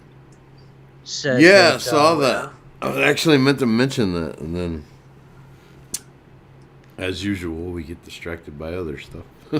And then this black lady put, white women are extremely dangerous and inherently envious of black women, and these are just facts. And okay. a friend I of agree mine, with the first half of that. White women are extremely dangerous. They are. A friend of mine put a Megan Fox. But they're not jealous of black women. No. Why would they? You know what? There's so much to be jealous of. I mean, black men don't even like black women. Yeah, exactly. Like, black women would be the bottom of the totem pole as far as like. Oh yeah. Nobody does. Things to be jealous of. You know what I mean? Yeah. But the only white women they probably know are ghetto hood rats. Yeah, and I was about to say that the only women, the only white women who have any kind of actual respect for them are just absolutely damaged fucking goods beyond all repair. Right? They're not like who wish they were black. Yeah. Yeah, so, but even the ones who kind of put it on and, you know, I went to Jamaica and I got braids in my hair and I did this, they don't actually, they don't have any interest in being like Another black women. breaking Yeah, breaking and news. the anti-fag types that like. Those aren't even people, man. They look like Yes. That's The, a good point. the. But even the- they don't some- wish they were black. No, the breaking news here. A senior CIA official has been killed during combat in Somalia. The officer who wasn't named was a former member of Navy SEAL Team 6 and belonged to Special Activities Center. The agency's which is where never mind. The agency's paramilitary division. The officer's death comes after President Trump suggested he may withdraw troops out of Somalia. The U.S. has 700 troops in Oh, Somalia. wait. So hold on. So a senior CIA official that was former military Navy SEAL, right? Right. Yeah, this is how it usually happens. This is Got what happened. killed as soon as he said he wanted to leave. So Well, basically, No, Trump has been saying that he's going to pull troops out of Somalia for some time now. right? So, but they came up with a reason not to, basically. Perhaps, yeah. Is what I'm the way Yeah. that's written. That's what it 'Cause- seems like they're. Yeah, trying to he was. say. He Yeah. went from he did the normal route, which is after your body starts, or the money's not quite good enough in SF or Special Forces, you can get into Special Activities Division. And Special Activities Division is basically the CIA Special Forces, Mhm. but you get paid more. And so that's the route that he did, and they operate alongside other SAD, or they operate alongside other special forces groups. Yeah, he was working in Somalia. I guess there was some kind of a combat operation going on, and he got taken out. So perhaps, yeah, don't take those troops out of Somalia, man. It's dangerous there. Yeah. Well, yeah, it's dangerous there. It's fucking Somalia. That's why we need to get the fuck out of there. Yeah. Right, dude. Well, we don't Dude. want to be with them skinnies, man. That place ain't no good. No, Somalia We had- sucks, dude. Get the fuck out of there. Like, Yeah, you know what that's- I mean? That's There's no pirate fixing central, it. man. There's no fixing it. We need to stop No. importing them. We need to deport them back to Somalia and let Yeah. them be Somalians over there Like- in their fucking country with a Seriously, 67 average IQ. Like one of my old former unit, and this is before I was a part of it. We had several casualties in Somalia. They made a movie about it. Yep. You're And, never going wrote to a- fix it. These are people with No. a 67. Coco the gorilla had a much higher IQ than the average Somalian. Right. Yep. What's Somalia? It's maybe 62 or 63 or 64, somewhere in there. It's pretty 67. low. Yeah. 67. Okay. I It's looked it pretty up the low. other day. Dude, Yeah, Gambia is the lowest, right? 59, 58, something like that.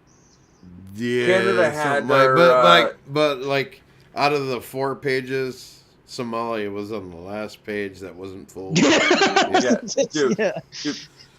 Canada had our kind of elite paratrooper. I think it was unit, 63 was 20 the lowest, and they were the- like 67. Yep. So the sorry. 22nd Regiment, and after being in Somalia, they ended up getting disbanded because the guys couldn't fucking take it anymore, and they started tying up and beating Somalians because these guys would steal anything they could get their fucking hands on, and would come back in the middle of the night and shoot AKs off at them, and they just fucking had enough. And they're like, these aren't people. Like you put us here and they're not fucking people. They're not the same. They're not even the same species. Like their Yeah, IQ like it's- alone should be enough to separate them as a different species than us. You know what I mean? Yeah. Like if a butterfly has slightly different fucking coloration on its wings, they call it a different species. You know what I Yeah. mean?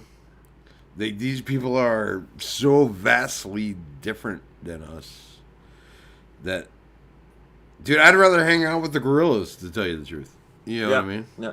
They'd be less dangerous. Dude, It'd be less dangerous. They're a trying little not more to- logical. Like, I'm trying not to. I'm trying not to comment too much on Somalia. You know, like I don't want to dox myself or violate anything, but it's a fucking nightmare there, man. It's bad. I think it's enough to say that you know what you're talking about when you comment about it. How about that? Yeah, it's not a place we belong at all. No, and it's not. And those people aren't people that belong here. No, absolutely fucking No, not. I Prove it remember every fucking day. delivering.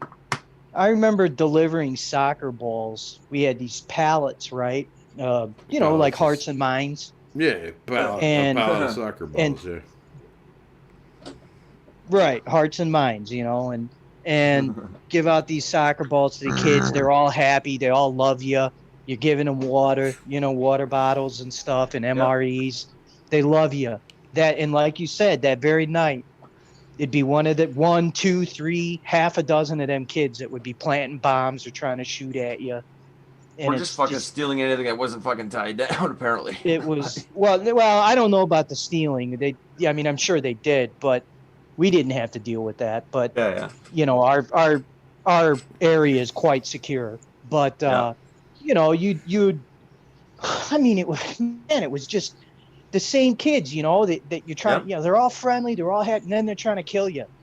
Yep. You know, Sarah's bringing up a good point. She's like, all of Africa hates the Somalis. Like, they do. They're the bottom rung of the bottom rungs. You know what I mean? I told you about that. I told you about that story about the jogger American from Detroit who I talked to, right? Or I don't know. Senegal, I think, is actually worse. To tell you the truth, Liberia is on the spectrum there. Oh God, Jesus, yeah, what a fucking. Thank God I've never been there, but holy shit, just look at some of the stories of what they do to each other there and how they live. It's fucking like crazy. It's crazy. Yeah. I just want to throw this out there. I'm at 1464 followers now, man. Like we're at like 24 more. 24 more. I'm at like you guys forgot the. I mean, you were mentioning, you know, you forgot to mention New Guinea. Yeah. Oh, I mean, yeah, that's they're fucking straight up. I mean, there's cannibalism all over Africa, but they don't even try to hide that shit in New Guinea. Yeah. No, they're all about it. Like that's how we roll. Yeah, you do not want to go to Papua New Guinea, homie. No fucking thank you. No. I wouldn't want to go anywhere. I wouldn't want to go anywhere there, dude. Mark Tosis nowhere near that continent. I don't believe you, Mark Tosis. I do not believe you. What? He says his wife is half Somalian. His what, Somalian? Mark Tosis says his wife is half Somalian. Oh. Holy fuck. I don't believe him. Oh, well, I've heard some stories about Senegal. Lebanese and Senegalese are not the same. No. Like, they're not even geographically close to each other. So I don't know how you'd, like, slash that. You know what I mean?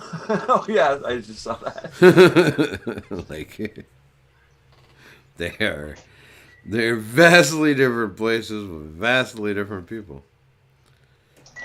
Lebanese are Semites. You know. That's right. Yeah. They are more intelligent than Sub-Saharans, that's for sure. You know. I mean, they'd still be living in the Stone Age if it wasn't for white folk, but they were at least, you know, can pull themselves out of it. You know, they are. I've got friends who are. They are fully modern humans. I was gonna say, I'll put it that way. They can actually get to the Stone Age where the Africans can't. Yeah, like I said, they are fully modern humans. You know. I love somebody kept. People kept posting this picture of a bridge that was in, where Ethiopia or something like this. That was built by the Romans and had collapsed at some point. And for like 1,000 years or more, they haven't fixed it. They just stuck some rope across it and they crossed. They tied some They don't ropes to the like thousands of years old Yeah.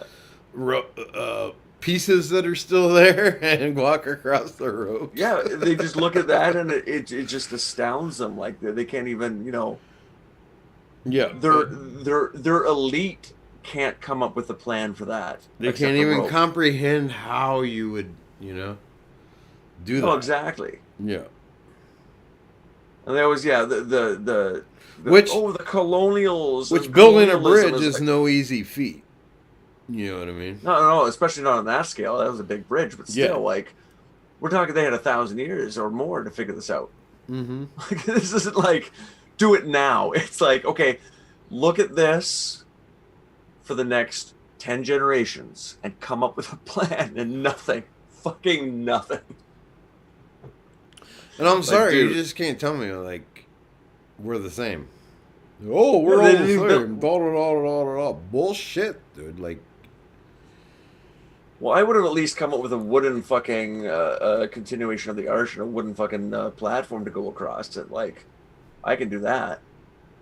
And I'm not a fucking structural engineer, but I know I can no, make but that I can work. mail something to accomplish the goal. You know what I mean? Yeah, exactly. You could If I come up with dug something. into it, I could probably figure it out. You know what I mean? Oh yeah, well, with the manpower and the right craftsmen, I mean, I could plan how to fix a fucking arch bridge. But I mean, I'm just saying, like, if it was you just dude go out there and fix this fucking bridge, I could come up with something pretty fucking quickly, dude.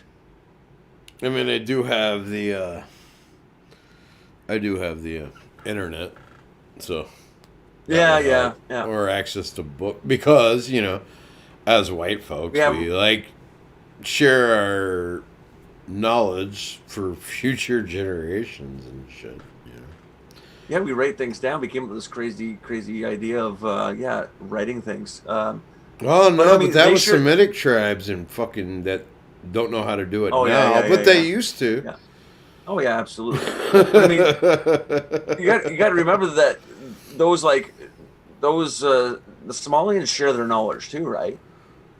But their knowledge is such a fucking shallow pool. Yeah. And I'm not even saying that as a joke. Eat but this they plant, do. don't eat that one. You know what I mean? This lizard here's tastes how like to shit. disassemble- This one tastes better. Yeah. Yeah, here's how to disassemble an AK-47 and put it back together. But But they couldn't could build never, an AK-47. ever. yeah. No, they can't. They can't even copy it. The Chinese can at least copy it. They can make something functionally similar to a Yeah. degree. Yeah. Dude, Jesus Christ. what's this? It's like the Chinese could What's that? copy Oh. what we do very well, but they can't Yeah, come up with their own solutions. yeah. We were talking about this last night with the Israelis stealing Yeah. the kit tech and stuff, and it's like, well, yeah, they can steal our tech, but they can't. They can't come up with their own, Yeah, and That's- they're more handy and more dangerous. But Well, because They they're don't have- no, it's that they're devious, and Yeah, your yeah, average yeah. white doesn't expect that because we evolved in high trust societies. yeah, It's not that they're smarter than us; it's that we don't expect somebody to act like that. yeah. Does that make sense? No, absolutely. And I mean, I was reading a very. I'd have to say the Native Americans would be the next on the totem pole from white. You know what I mean? What about the natives? they They're- were fucking awfully primitive people. They were awfully, yeah, but they were advanced in other areas. Yeah.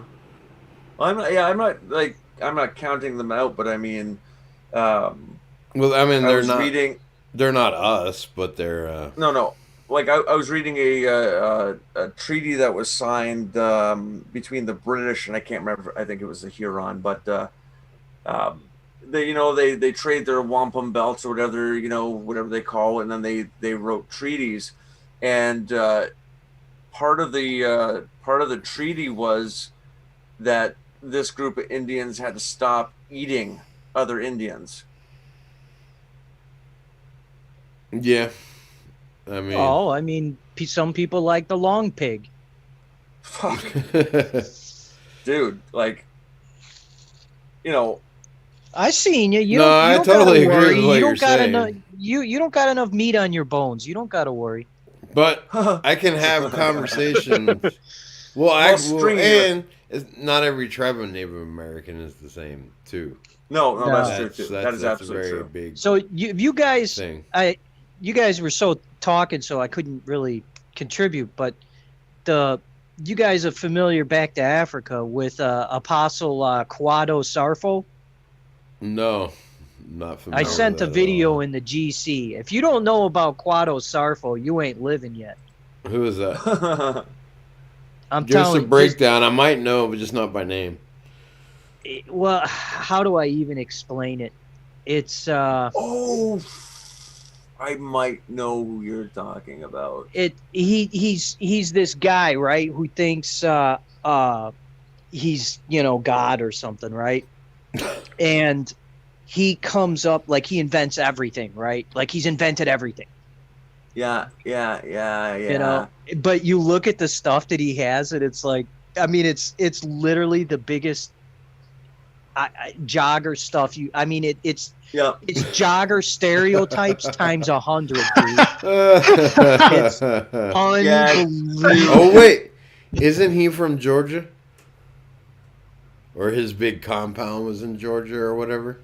I don't know. It's some African country. I don't. Georgia's Oh, not okay. African. Oh no, I know who you're talking about. Look at the video real quick and just scroll through it. Yeah, no, I think I know who you're talking about. Where he's Nigerian, if I'm remembering Something weird. Yeah. I'm about to Gambia look, or something. but like without looking. Is this the same guy who started the African automotive company?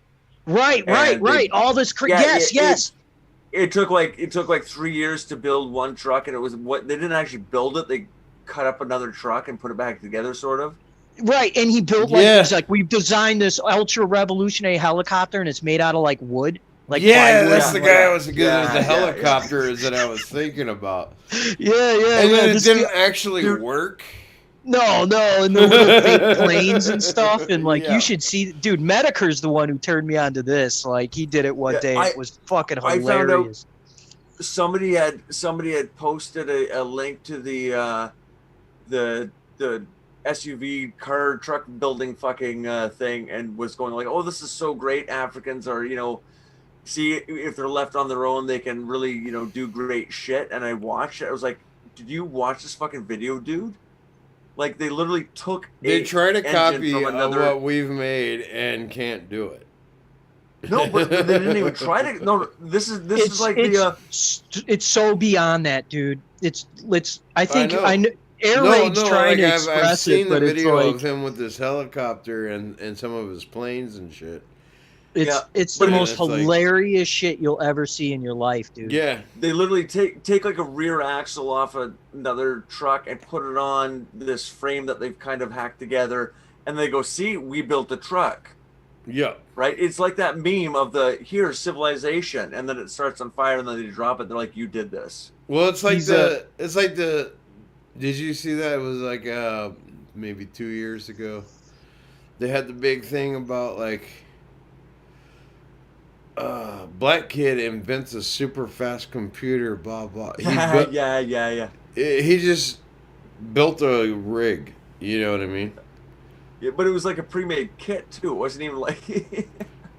Well, I mean, everything's plug and play. He just put together a computer.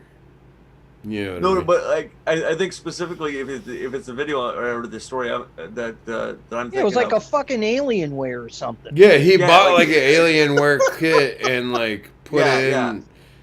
Yeah, put the fucking. Yeah, we're not even. Yeah, it wasn't already put together. He managed to fucking get the processor in the slot and Yeah, blah. yeah. You know, But he got but it it's in not like parts he and went- put it together. Yeah. Yeah, but it's not even like he went, researched and went down. I want this processor and this board and this. No, he bought a kit and put it together. And he's like, he invented a computer. Yeah. They used the Well, word shit. invented. My son last Christmas, my son invented a Star Wars spaceship. Dude, I used to play I mean, with it Legos. came in a I box used that to- said Lego on it. Yeah, it said Lego on it, and it had a, it was a kit and it had instructions on I it. He invented all that. kinds of shit. Yeah, dude, I would love to see this whatever armored personnel carrier thing in an actual battle. That would be amazing. Do you see it? You see that Yeah. it's made Yeah. out of like plywood, dude. It's Yeah. fucking hilarious. Yeah. If it was made out of fucking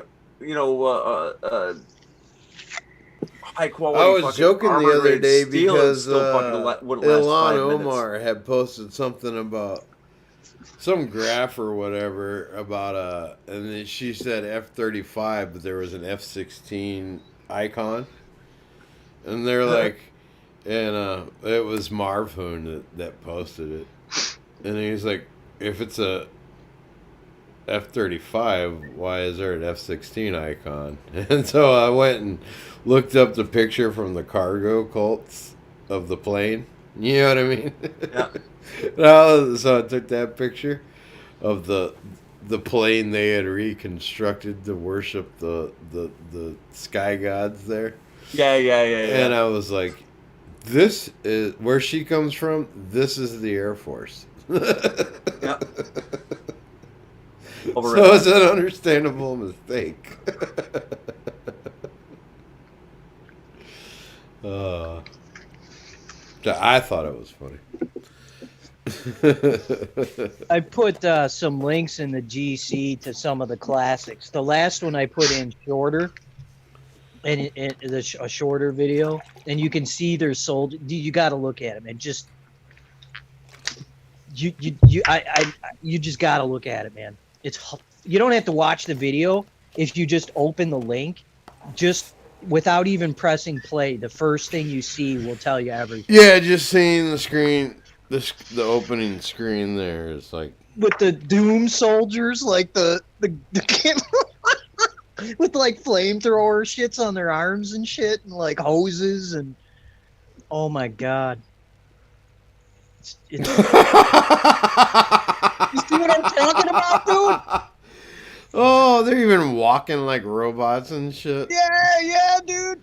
Because they don't understand that there's like things look a certain way for a reason. Like, They don't understand anything. They can't. If it looks the same, it must be the same. You know what I mean? Right. Like that, you can actually like see their mental processes with it. You know what I mean? Yeah. That like, no, this is it's like, dude, it's like a third grade mentality. You know what I mean? Oh, it is, dude. It's Like, absolutely hilarious.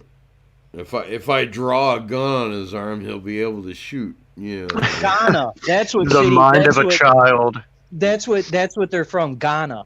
Yeah, but no, they in Ghana they have like a 62 IQ average. Yeah, so it no, explains they a lot. really do. That is their mindset. Like, Yeah. they cannot think beyond that. You know what I mean? And this guy probably has like In some ways, I feel sorry for him. You know what I mean? this dude, this Apostle Guado guy probably has like a 75 or 80 IQ. Yeah. Just enough to rip them all off of money, because he's getting ripping off the government and everything, man. He's like, yeah, give me 10, 15 million for these cars, right? And he just buys. Honestly, I kind of feel sorry for him. You know what I mean? Oh yeah. Imagine what the Jews are doing to these people. And they're doing it by convincing white people that we're the same. Right. And they're putting them in situations they can't possibly comprehend. No, go in there and give me my diamonds, man. Just get at it. Yeah. Yeah. And like, but they're the same as us. It's just that they're economically depressed or what. No, they're fucking not. Treat them like they are. We actually did the best we could for them. We did. When back in the day when it was colonized, Ethiopia was the breadbasket of Africa. They exported food. Same with fucking Rhodesia, and now it's Yeah. Zimbabwe. Oh, yeah. When it was Rhodesia, dude, it was the breadbasket of Yeah. Africa. Yeah. Yep. Like, These they countries- exported food to every fucking country around them. Yeah. Now they can't even feed themselves. Like, you know? Any white farmer who went back there when they started calling him back in is fucking. Dude, I don't care if you were born and raised there. They fucking murdered your people, chased you out. Fuck them. Let them starve. Like, Let I'm them not fucking heartless. starve. It's not like I'm racist. Like, oh, I think they should all die or whatever. No, it's like they're not Yeah, the same. They need. They're Yeah. gonna need. They And don't pretending that they are is understand just this. pretending they are just hurts them, you know. It does. Yeah, Yep. and does. us. And us. And us. Well, I mean, yeah, and us, but It I hurts mean, everybody involved because yeah, it's not the same. Yep. never will And- be. No. And you get the They you get can't the ones take that care of themselves the way we no, can. and you get the ones that are a little bit smarter than the average, Mm-hmm. and they take over and get in the government, and they just suck up all the aid, all the money. Yep. All the AIDS. Yeah. Well, that too, yeah. Sorry, I couldn't help it. But you know the rest of the people, you know, like the rest of them that don't have those IQs just end up in fucking hell, and the other ones are living in gold palaces. And you do have Yeah. like outliers. So like a genius one might have 110, 115 IQ. You know what I mean? Yep. To where they seem like, oh, like a rational person. And you can point at those and like, see, they're just like us. You know, I'm like, Yeah. no, that's as far as they get is into our normal. It's like, Yeah. you know, that's one of the good ones. Yeah. Yeah. That's One of the minority, tiny minority. Yeah, that's they're exceptional as they get is into our normal. Yeah. I've seen The Last King of Scotland, Zara. I would. I'm very, very, very proud of my Scottish heritage. So.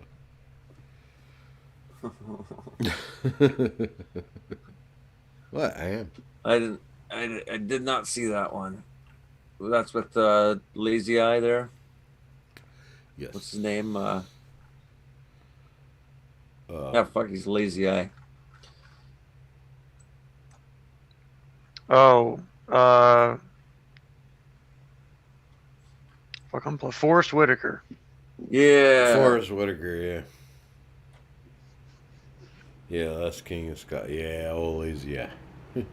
Well, Lazy Eye is a very common thing with Africans too. Because Was it really? yeah, because they're not fully the same species. They have some of our genetics and some of a previous or more primitive of the same genus. Yeah, it's like, genetics. you know, Neanderthals are a different species, but you could still breed with them. Well, they also had bigger brains, but they didn't have as developed frontal lobes. So in some ways they were smarter, but in others they were less aware. Well, So- I just meant that different species could still intermingle. You know. Oh yeah, black- no, they I'm are agreeing with different- you. And Yeah, that it there might are different actually be species. why white people are smarter because we have a higher degree of, or why we're more, because actually like Asians might be more by the book smarter, but they're not creative, you know. And Right. it's Well, co- there's different types of IQ, right? It's not just a general. right. You know, there's spatial Right. IQ, there's verbal IQ, there, you know, Yeah, there's mathematics. mathematics. And the Asians tend to be pretty good at the math. Exactly. They can copy what we did, but they can't come up Right. with it on their own. So And we actually the- wouldn't. The Jews have Consider the that- verbal IQ. Yeah, they have the verbal IQ, which is Annoying. lying, basically. Right. The And it's ability to annoying. lie effectively. Gaslighting. Don't forget the gaslighting. Gaslighting, yeah, Mm. that type of shit. What's Oh, this? that I just pisses heard me something off. about Jewish people and gas. Come on, let's get this going. I mean, they're effectively a parasite. They are. They are. Yeah. Yeah. A human parasite. Yeah. Yeah. Oh, you know what? Okay. One that's always bugged me. That's the thing. Like, black people, if when- they were in their proper place, they're really not like a parasite. No, they're not.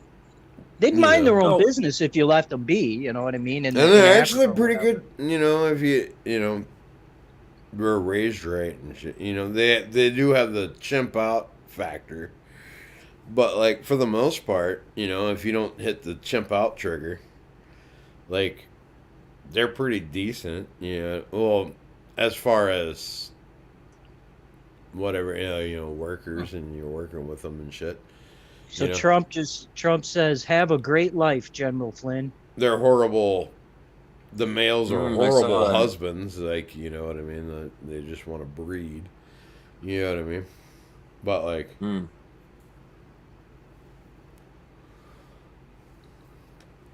but they're good for, like, they're good at working. You know what I mean? Like, that they don't really have to think much about, Wow, Keemstar Yeah. just got 20 grand. Well, a Well, lot not of you quite. fucking Not quite yet, but it said this dude said Keemstar bet me that Trump will win the election. If Biden wins, Keemstar sends me $1,000. If Trump wins, I send him 20 grand. I've And made. Keemstar says Keemstar's like 20-1 odds. I'll take it. Yeah. I've made Keemstar's gonna- $29 in the history of this show. So he's gonna get 20 grand for that. You should have bet the guy. You should have. Too bad it was Keemstar that got the offer. I need to find my own guy who's willing to take a dumb bet. Well, there's 10 more days.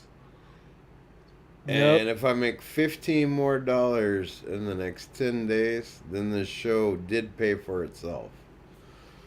then I didn't have to pay out of pocket to do this. I'm gonna have to send you $15. All right.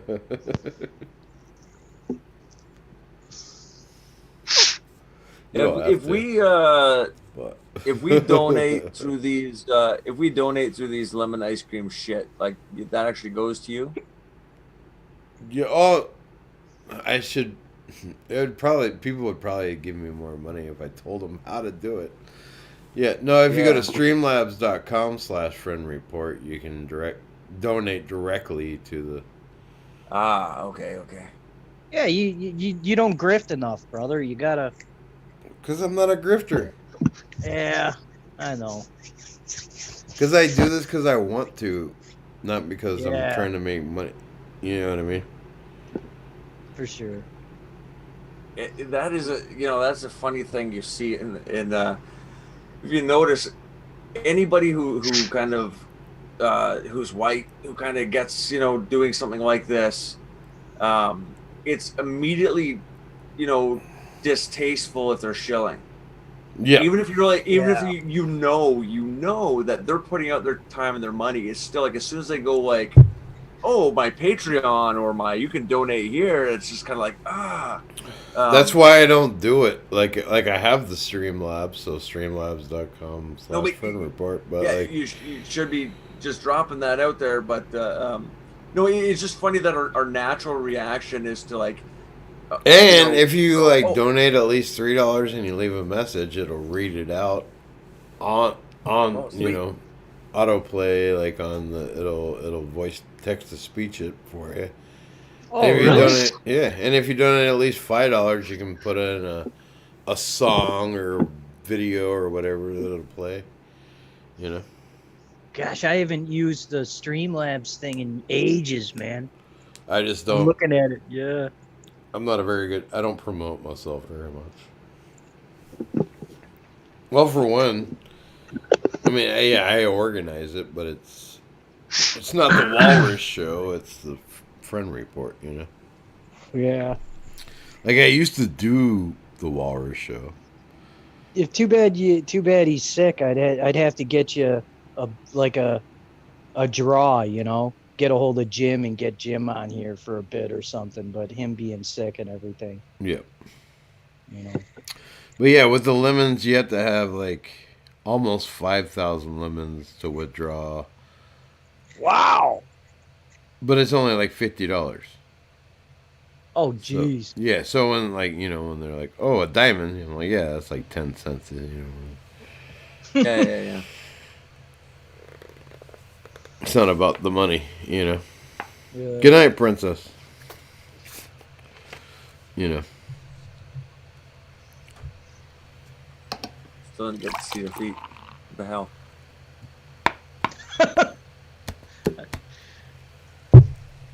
Which I guess is a common thing with white people because we don't do it for the money or whatever. You know what I mean?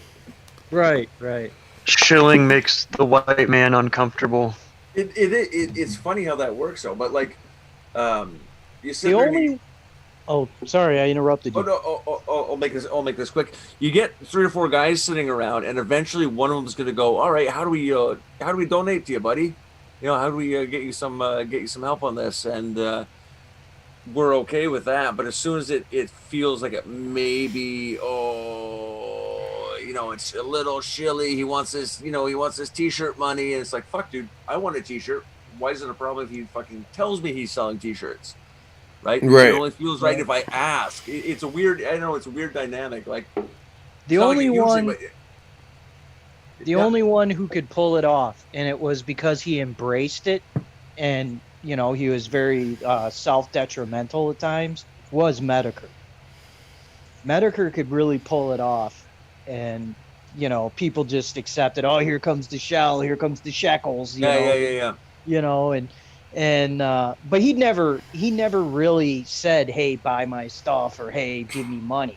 People just wanted to, and he would make a ton of money. Yeah. And he'd spend the last, 40 minutes or so, or hours. I'll be right back. I gotta pee again. But talk reading amongst yourselves.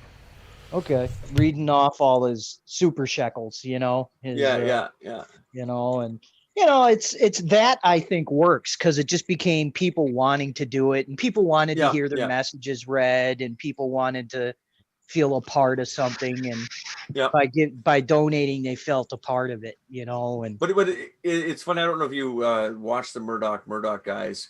Bro, But, I love Murdoch. They throw out shit in their like they incorporate some stuff into some of their episodes. Not all of them, of course, but they'll talk about their T-shirt money. They'll talk about I spent all my T-shirt money on hookers again and videos and this and that, and they let you know that they have it. But like I said, if it's done the wrong way, it just immediately becomes distasteful and kind of like, there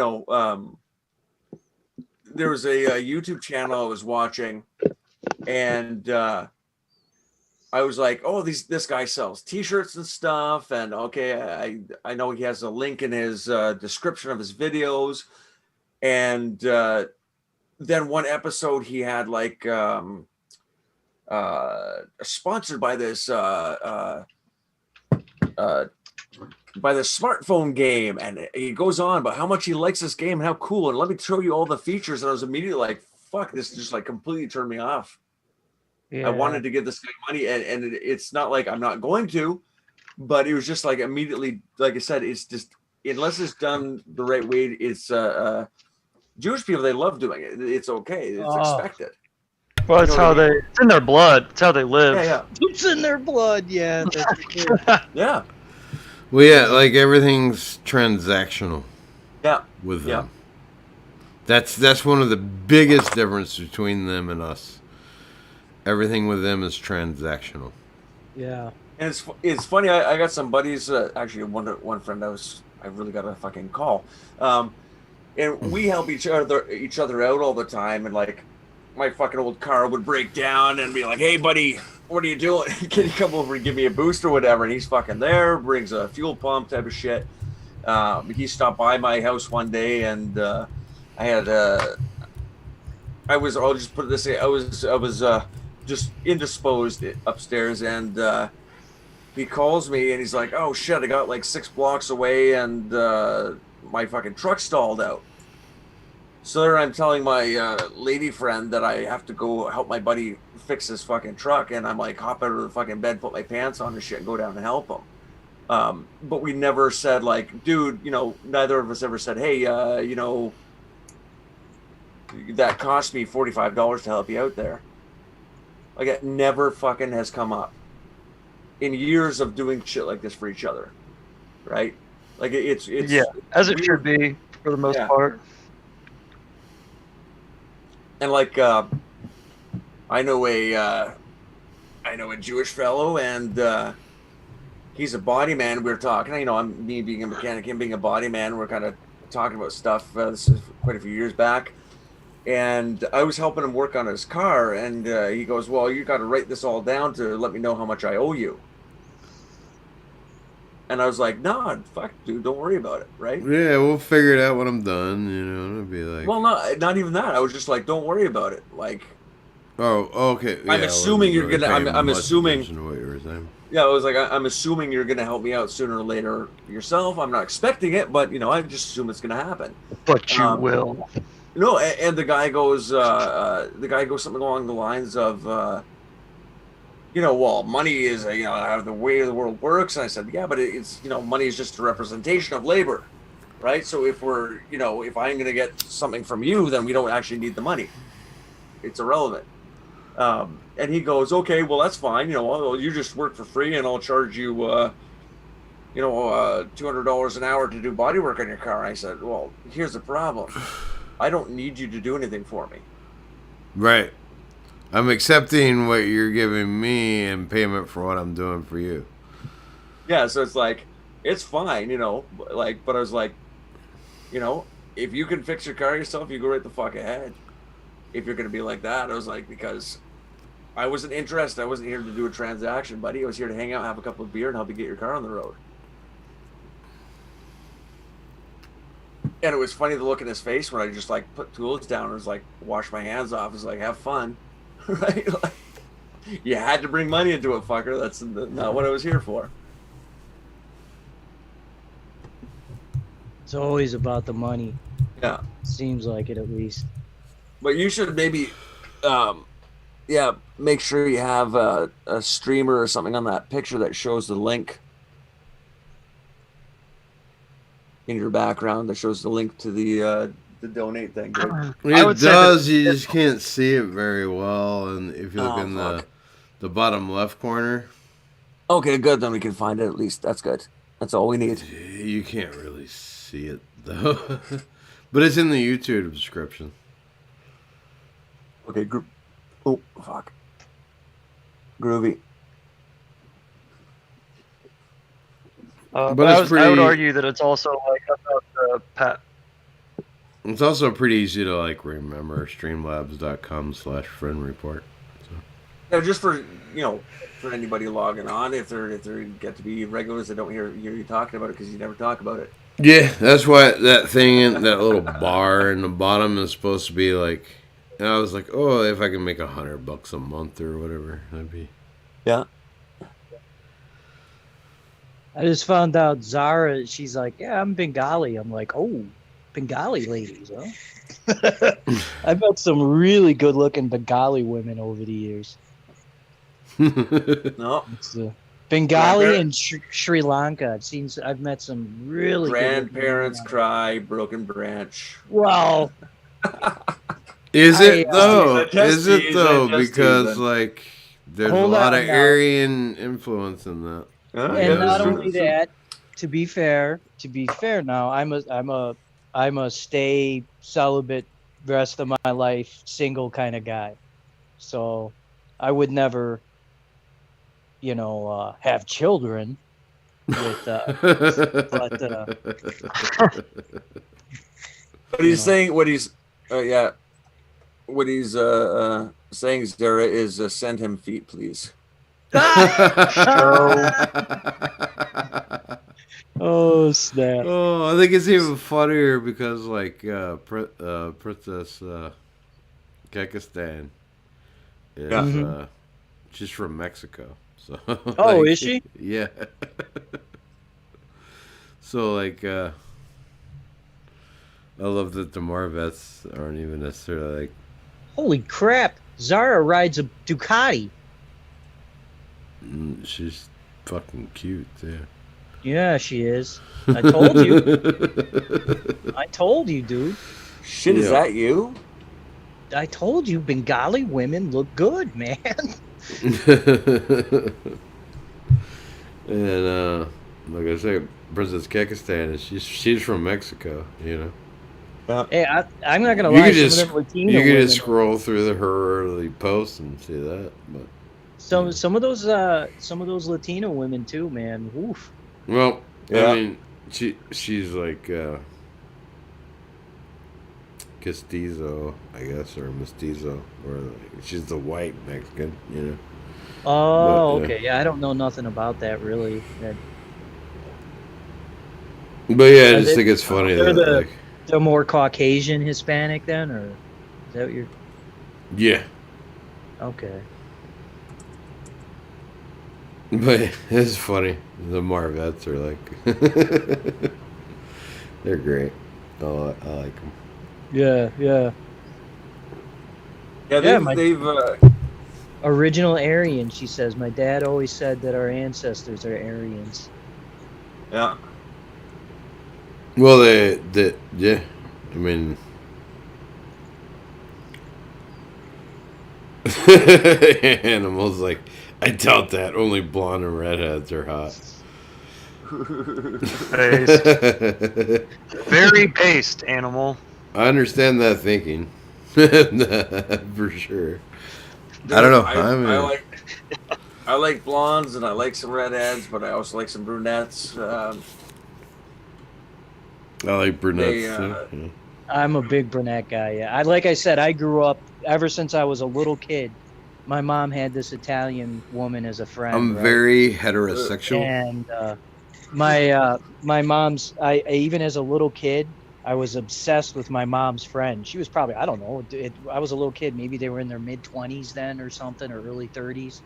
And I'd walk up to her and slap her in the butt and like, you know, it was I don't know what it was, man, but drove her friend nuts. And ever since, I don't know what it is. I was just born obsessed with Italian women.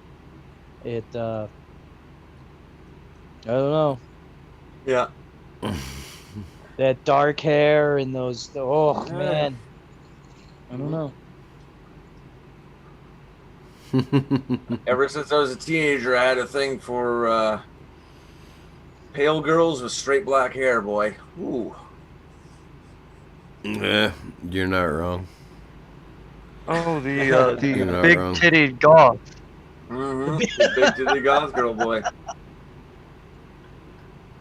Understandable. Yeah. I mean, I always had a thing for redheads because my family's redheads. Yeah, you know, Oh, really? Because they're the I'm a whitest. weird one. I'm Scottish, you know, but Me too. but I'm Scottish and Norwegian, German and Brit. So I got some of those 10 tribes covered there. But I got the red beard. My beard's red. My hair was like a light brown. My eyes are blue. I'm pale and I got freckles. Yep. Yeah. My hair was white when I was born, Wow. and then it slowly got darker, so it's kind of a brown now. yeah, My beard, up to about the but I age- have like a really thick, full. When I let it grow, it's a very impressive beard. That Yeah. You almost, sound like you could grow a good beard. oh, don't know I if can that grow makes a any sense, hell but- of a beard. I could show you pictures of me having an amazing beard. But Yeah, I I can't got grow the Osama bin Laden beard. well, I kind of do too, but it's actually better than Osama bin Laden. You mean a Jack Dorsey beard? Yeah, it's actually a little It's longer. better than Jack's. It's better than Yeah. Jack's. Like I have. So you got a big one too, man. It's like Jacob and I are like long lost brothers or something. We're Yeah, so when similar. I grow a beard, it's a nice fucking beard. That's for sure. I can grow a mustache, I can grow a goatee, I can grow all that, but I never let it grow on my cheeks because it's always patchy. So I never let it grow in. I didn't want to sit there with a fucking like a shitty fucking like patchwork. It's not patchy. It's thin. It doesn't really seem to want to come in on the. That the is cheeks. very respectable of you. Yeah, and so I don't want to sit there for 3 months waiting for that to kind of fill out. So I never did. But I had like a fucking Yeah. mustache with the twirly ends for a while, and the fucking Oh, those are great. Yeah, I love those. Yeah, my that one- mustache isn't. Well, it's blonder than the beard. Mm. So it actually Yeah. like it took your longer beard for it to red? be noticeable. Like I'm at an age now that it's all noticeable, but like no, well, when my beard is long and I can actually like pick it up and look at it, each strand of hair is a slightly different color. Yeah, got some Yeah, calico in yeah. there. Yeah. yeah. So like it's mostly like kind of coppery. I Okay. guess, Yeah. would be the description. Yeah, I get a lot of red on my when I grow a goatee, and it gets really fucking red. But there's a lot of red hair in my family. But I was gonna say, when I was a kid, my hair was almost white when I was a baby, and then it wasn't until about I was 10 that it started getting dark. Yeah, You it's guys kind of have how seen- mine did. Yeah, I was Yeah, like, you guys have seen pictures of me. Like my hair is turning fucking gray on the sides now, so it's different. oh, than my it hair was will 10 years probably ago, but- never go gray. No. The hair on my head and then a lot of it in my beard. I'm pretty gray now. My I'm getting- beard is. I'm starting to get gray in my beard a little bit. Yeah. Yeah, both my grandfathers head had full hair. heads of hair. Both of my grandparents had full heads of hair, but their hair went white, so that's probably where I'm headed. My I never met my dad's dad because he was dead before I was born. Yeah. But my mom's dad, he had a full head of hair that stayed dark until he was well, I don't know, probably 60 something, you know. Yeah. He was short too, so yeah, I don't really take after that side of the family much either, you know. The side of the family that I take after the most would probably, well, I don't know, it's hard to say, because actually I think I did get, I guess I got a little bit of everything, you know, because Except for the my hair is Yeah, very sorry. thin these days on top. You know what I mean? Oh, that's a bummer. That's what mine's it still is. thick now, but It'll mine's keep still its thick color, now, but it just won't stay there. Yeah. Whatever. It's cool. I got You know what that thick means? hair. That means there's a whole lot of male hormones. That's what that means. yeah, male vitality there, right Yeah. there. I got massive head of hair. My hair grows in thick as hell. My hair It's all was good. always thin and baby fine anyway, so it didn't, you know, have far to go. And actually, like, it really thinned out for a while, and now it's just kind of. About the only good Sure. trait that I got was my hair. I used to when I got out of the service, I grew it out. I had it down past my waist, and I grew it out, and I would donate it. And I actually got letters back a couple times saying, if you ever do this again, let it. You know, they all loved my hair for the wigs and stuff. Give me more. Yeah. It was like, well, now it's, you know, you got to pick out the grays, so you're not getting as much. But yeah, I got the hair, and unfortunately, I got these eyelashes, you know, and Oh, I got eyelashes like you wouldn't believe. yeah, Yeah. the women swoon over the, you know, oh, I wish I had your eyelashes. I wish I God, stop it. Dude, that used to drive me fucking nuts when I was Yes. a teenager. Me too. Yes. It fucking bugged. I cut them at one Yeah, point you- because it bothered me so much that Yeah. the girls love I my re- I- eyelashes. So I'm like, I literally said to a girl once because she was fawning I over don't my want to eyelash, look and I had- pretty. Fuck off. Yeah, and dude. At the time, my hair was down just past my shoulders. It was the end of my metal days. Mhm. Yeah, she, oh my God, your hair is so nice. I'm so jealous. And I have a good bone structure too. So she's like, oh, and you eat like a pig and you're so skinny and blah, blah. I'm like, I don't want you to compliment me in this fucking way. I want to see your tits. I literally said that to a fucking girl. I'm like, I don't want to have this conversation. If you're not going to show me something, then fucking we're not talking anymore. Like, and we were friends and shit, but it was just like, this is not why I talk to girls. This has not in the equation at all. Like, I'm supposed to do that to you, not the other way around, damn it. Yeah. Because honestly, when a girl says that to you, she's saying she's not fucking dating you. Well, it hasn't been my experience, but well, it was for my teen years. That's what it was. I know what you mean, but yeah, like if a gal goes, "You're handsome," and then goes, "Oh, and you've got great eyelashes," that's one thing. But if a girl's going like, "Oh my god," and "Oh, your hair," and it's like, "Fuck off." Well, I usually sealed that deal. Is my point, but yeah. Oh man, that's how I knew which ones to go after. But Bad Luck. You guys follow Bad Luck Jones? Yeah, of course. Yeah, he's a good awesome. guy. He post just hit my heartstrings. Posted a little clip of Nara Park, Japan, and I love Nara Park. It's with all the cherry blossoms and the deer. Oh yeah. So awesome looking. I'm like, oh my gosh, I want to get out of here and go to Japan. Hey, apparently they've officially changed the definitions where Japanese are white. So. Yeah. Oh yeah. Asians are too. They're it's too just smart. a matter of time till Bengalese are white too. So like if you're afraid of if you like Zara, but you don't think she's white enough, just wait a little bit. And good old James, I don't know about that. I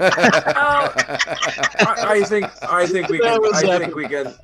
We got a line in the sand here, boys. I don't know if you want to.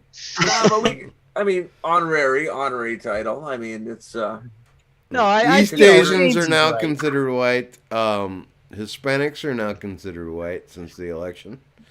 They're white supremacists. So it's just a matter of time till. I kind of go with the South James Asians definition. are white as well. I go with the James definition, kind of thing. I'm pretty strict. I mean, I don't even consider my lovely Italian girls white, really. And that might even be a little too far. No, they are. I'm kind of Northern European, is where I stick to it. I mean, I have to say, Alpinid phenotypes are my favorite. If I'm getting married, she's going to be Norwegian or Scottish or. Alpinid phenotypes are my favorite. What is that? Somewhere in between Nordic and Med. Is it Alpine? That's where it comes from, but most Kelts are considered Alpinids. Oh, okay. Yeah, so that's like same as me then, yeah. Similar at least, yeah. I do love Mediterranean. Most Slavs are considered Alpinids, I think. Or if I'm talking marriage, I'm drawing the line because then I'm having kids, right? But if if I talk just go the nice Germanic woman. Yes. I don't know. I mean, if I'm talking just beauty, I like the Mediterranean women a lot. The Italian especially. I mean, you're older than me, so kids are probably like. Well, that's beside the point. I was just making a joke, actually. But. Well, yeah, I'd be 60 by the time they hit a teenage years. Yeah, that'd be rough. But it does actually kind of hit a point that I was saying that it's not skin color that we're really when they're racist, I'm like, no, we just noticed that there's differences. You know what I mean? Right. Yeah. And I think about the genetics. And we don't care about the skin color as much as we care about everything else. You know what I mean? Quite honestly, I wanted kids that looked like me. Right. Right? Like no fucking ands, ifs, or buts. Well, I take it from, no matter how you slice it, they're going to look like me and her, I look at it like, because of the Actually, I back- have pretty dominant genetics. From My what I goodness, understand, So, sorry. Go on. I look at it that, like, from the background I grew up with, and Yeah. the books I grew up reading. I had my kiddie version of Mein Kampf, and so I kind of look at it as a genetic thing. We don't know the Yeah. ramifications of race mixing genetically, and once that's undertaken, there's no do-over, there's no undo button. It lasts Yeah. for as long as mankind lasts. Yep. And it's just something that we got to be very, very cognizant and careful, and you're kind of playing with fire, because it could have ramifications 20, 30 generations, 10 generations, 5 generations from now that we don't know about. Yep. But you're also like, you're diluting your own genetic line, and That's right. And God, whatever you want to say, like there's the divinity in there. Like there's, like they're separate for a reason, and that's what brings out our characteristics, and here's if the thing, like, we dilute that racial blood, then we're diluting that which kind of made us great, made us who we are. Exactly. Like I've seen pictures. Well, of but if my- you do it like intentionally to be like, Yeah, but like I used to have this dog that was it was from a hippie breed they called spider monkeys, where they intentionally bred dogs to have certain traits, and actually had two that were the last where they finally got them where they wanted them, but they were very different dogs. But both of them were bred with a blue tick hound to get the hound nose was the last aspect. So they all had coyote, dingo, and wolf.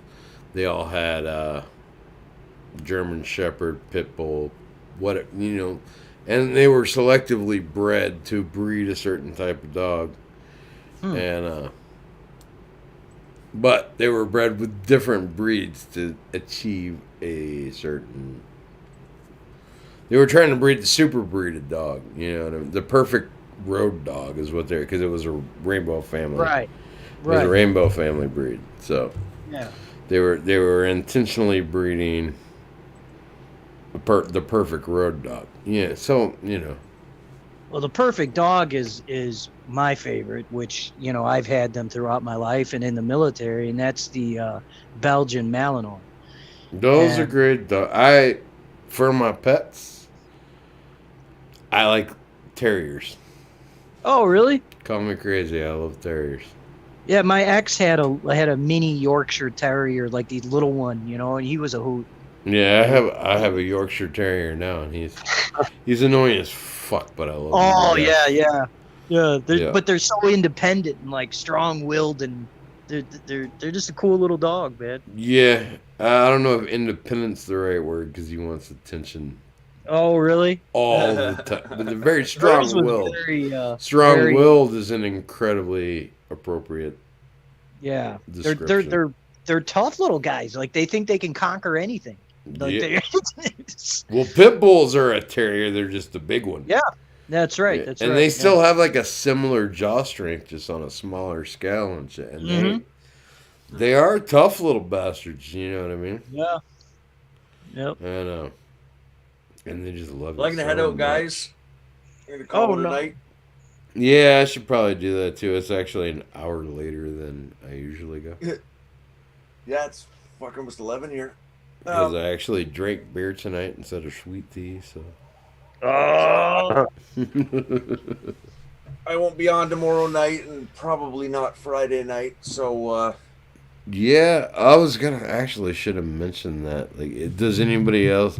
Are other people gonna come on tomorrow night or? I'll be on because it's just my mom's and I, and we'll do our little thing during the day. And Okay, so as long as it won't Yeah, I'll be probably be just. around. All right, as long as it won't be just me, then I'll do a show. Cause I'm in Bulgaria, so It's just Not a whole lot of Thursday. Turkey Day there. It's just Thursday. Yeah. Yeah. It's just Thursday.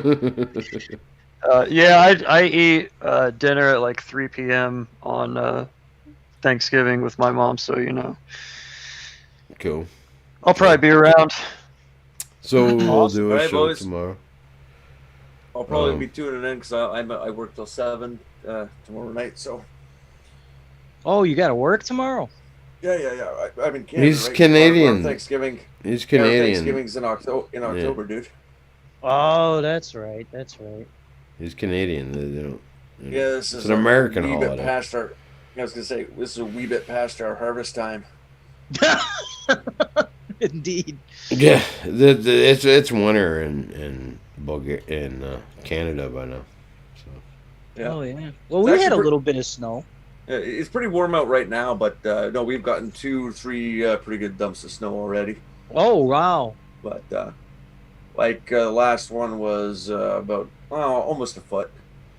But it's all melted man. again. It's all we've melted actually like until the past few years, apparently, like here, they would have had a lot more snow, and I've actually noticed this that I think the pole is shifting more towards the Canada side because like the winters have been the past few years like in Europe here incredibly mild while they've been incredibly a lot harsher in America, North America, you know. Yeah, we've had some big dumps the last few years. Yeah. That's for sure. Yeah, especially like Chicago area, like Mhm. they say the polar vortex. You know shit, what I mean? dude. The fucking like Great Lakes were all freezing over, and they hadn't done that in fucking like decades. Right. While Europe is having incredibly milder Yeah. than usual. It was colder a couple years ago, I remember. It was colder in Chicago one day than it was at the North Pole. Yeah. I was like, what the fuck? You know what I mean? Mhm. Like I said, Yeah. I think the pole is shifting. You know what I mean? Well, Because- they can measure the magnetosphere and all of that and Yeah. test it out. Well, and yeah, it- but that's it- the it is magnetic poles. But Right. but I think the like climate pole is shifting. Well, the magnetic that they're related in the because it's- Canada in down into Canada, sort of like to where. You also got to remember too, like there's weather events and kind of air currents that shift and ocean currents that shift, the ocean currents play a huge role. and make absolutely, yeah. huge difference. Yeah. I remember, Yeah. there was a huge warm up. Was it late '80s, early '90s? And Mhm. Yeah. we stopped getting like it would snow. Remember when they're like, "Oh, this is El Nino. Yeah. Oh, Yes. this is a regular part of the cycle." I'm like, "How come Yeah. I've never seen it before?" But dude, like 4 or 5 years later, 4 or yeah, 5 then they years said later, this is La Nina. This Yeah. is another regular part of the cycle that you've never seen before. well, then all of a sudden it went down to like minus fucking 40, and Right. it was like a huge fucking swing, like a huge. Yeah, fucking I swing. remember that because I was in college and I went and visited this girl I was dating who went to a college in Northern Illinois. Yeah. And it Well, was because El like Nino, like, it was like 70 below zero. Yeah. I was like, you gotta be fracking kidding me! It's colder than Antarctica here. Yep. yeah. Yep. And then we got another swing, and we ended up with that fucking ice storm. Was it Oh, yeah. 96, 97? So it like warmed up in February and fucking rained for like 3 weeks. And those ice storms are nasty. They screw everything up, man. Oh That's the shit! There bad was shit. there was power. Oh, that's the out- worst possible thing when it rains and then freezes again. Yeah, Oh. there was power out in areas outside of Montreal for fucking months. It was like, Wow. Because so many fucking like all these high tension power lines, they just all the towers just collapsed. yep. Because you're used to snow, you're not used to rain and getting super fucking cold again. Well, dude, imagine over an entire structure like that having 2 inches of ice. How much weight is that? And it's not built for that. Yeah, that's what I'm saying. Like they're built for a certain amount, not that much. Right. But anyways, have a good night, guys. Yep, You take it easy, too. man. Yep. So this is an update from Mazzy's. Was what Mazzy was talking about. The mink infected with the mutated strain of the COVID-19 in Yeah. Denmark appear to be rising from the dead, igniting a national frenzy and calls from local officials to cremate their remains. Dude, yeah, I saw that. What in the fuck? Wow. Oh, no. Apparently, How- the latest thing in Bulgaria is that the cats and dogs are spreading COVID-19 now. Oh no, Which- they're gonna go after people's pets. No, if you've been to Bulgaria, they have lots of wild cats and dogs. Oh right. Well, I knew they had a lot of cats for sure. Yeah. They have a lot of dogs too. Like, Do they? I'm pretty sure this is where people got cats and dogs from. You know what I mean? Yeah. Like, I'm pretty sure this is where humanity evolved. You know what I mean? Bulgaria. Yeah. So, yeah, there's lots of cats. There's lots of dogs because, you know. Yeah, the Balkans. Well, particularly Bulgaria, yeah. I Well, really even think look so. at Turkey. You've been to Turkey, right? Like, there's cats No, all I over haven't the been to fucking. Turkey. Oh, there's cats all over the place, man. Yeah, well, there is here, too. I'm sure it's Yeah. exactly the same. It was the same in Romania too. Even there's cats all over. All And right, stuff. so yeah, how would, Bulgaria would be the epicenter of that. You know Yeah, what I mean? makes sense. There's cats every fucking where, and nobody thinks twice about it. You know what I mean? No. There's, like in the village here, so if a dog is a problem, they get rid of that particular dog. Right. But there's so many dogs that are just around, hang out in the village all the time. And like my house is right, we're on the center of the village, so there's a cat that looks almost exactly like mine that I thought was mine at first. When I went out, I'm like, oh, well, she's doing it over here. And then I came home, my cat was at home. I'm like, okay, it's not the same cat. But, and there's dogs. And you get to know them, Yeah. That's how it was in Romania. Yeah, it was. You just get to kind of know them, and Yeah. they get to know you. Even like if you're somebody who's nice to them and give them a little food or something, they'll. I don't even give remember them you. food. I don't pet them, but I know them. Hey, what's up, Oh, dog? really? I used to give him some food and stuff. Sometimes I'm too much of a softie sometimes with that stuff, And Yeah, well, I never have food with me when they're around because yeah, the cats get more food because they're a little braver around the restaurant.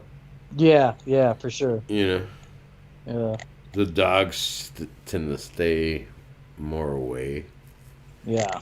So Well, and dogs are no, neither one of either one of them. They've been around longer than we have. They know how to get food. well, I mean they evolve right alongside us. So They can hunt. They know how to get. matter of fact, I would say this is a good example of like I said, I think this is where humanity really evolved into its current state. You know what I mean? Or at least white people. You know what I mean? And so because actually, if you look at other places, they don't really keep pets like we do. Well, I know, like in the Arab world, they don't and stuff. Yeah, they. Yeah, and China, they eat them. You know what I Yeah. mean? They don't keep them as pets. You know what I mean? Yeah, you're right. And I don't know. I don't think India they really keep No, them they as don't. pets either. Yeah. No. So Native Americans. See, and that's why I was saying I think Native Americans are a little closer to white people because they did keep dogs and they trained dogs to hunt with them and shit. You know what I mean? There is an exception in Asia, though, and that's of course the civilized Japanese. Yeah. They just have problems with pets in the sense that And the states. Chinese actually, because Pekingese, that was the dogs that the Chinese emperor they used to carry them around. and Right, shit. or Shar-Peis. Shar-Pei. Well, yeah, no, those were bred for food. That's why they have such loose skin, so that they were easy to skin. No, Yeah, it's I terrible. hate to tell you that, but Oh no. I hate to tell you that, but that's the truth. They were bred to have loose skin, so they were easier to skin. Yep. But yeah, they are a Chinese dog. They were bred for food purposes. And yeah, like India, I don't think they really keep pets like that. Yeah. But Yeah, here, I think they eat them too. yeah, here everybody has a cat and a dog and probably multiples, and you know.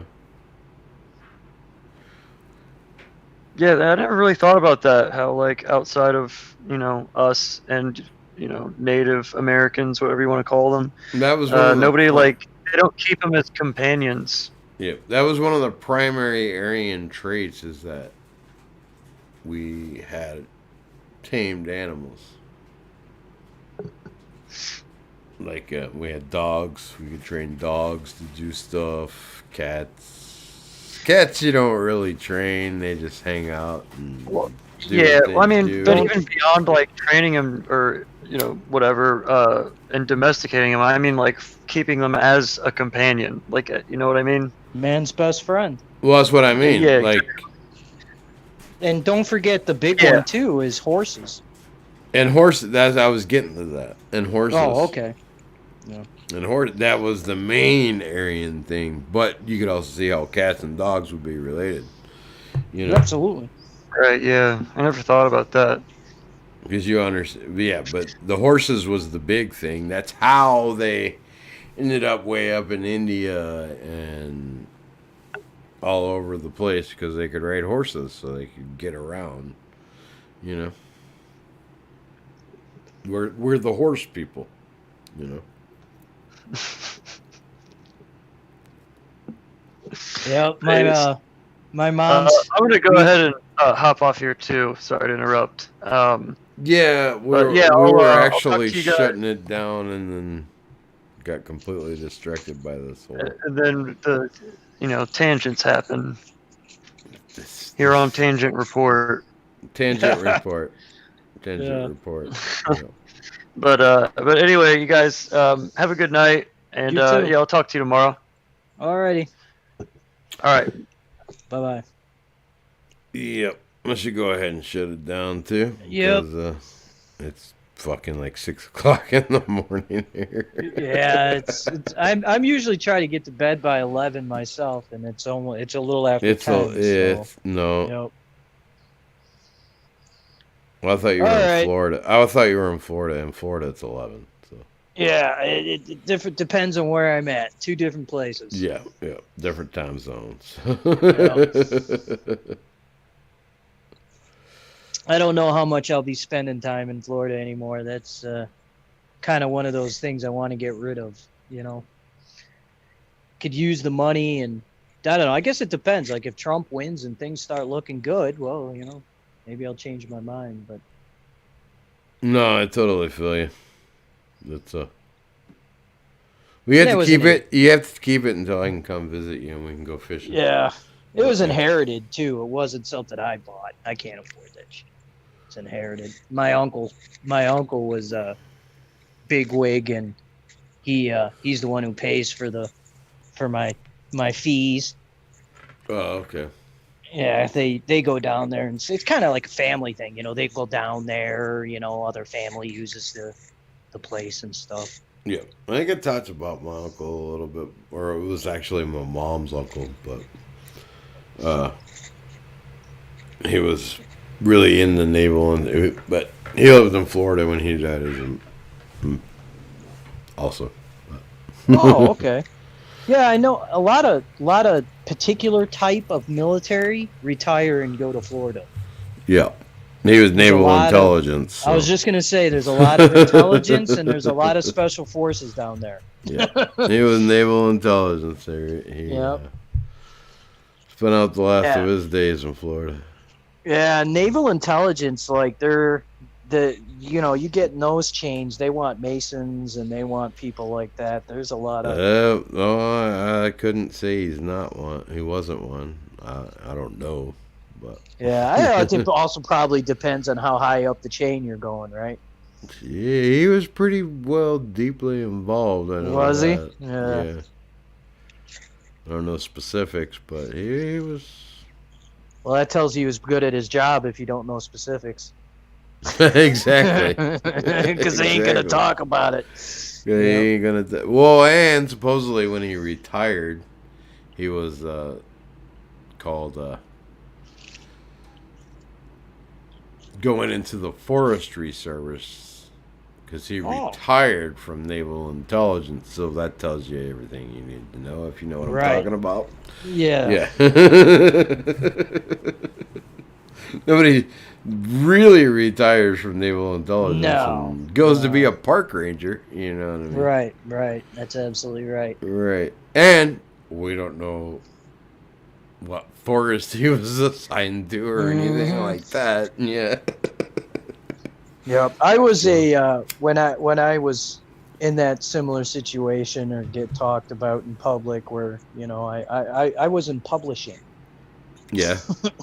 Yeah, that's my so how do you know so much about various things? Oh, we published some books on it.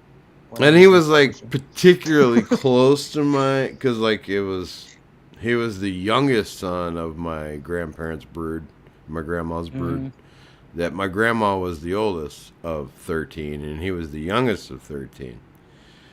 So she was like 15 when he was born. She pretty much raised him. You know? Oh, okay. So he was a very, very close member of the family, sort of. Right. Yeah.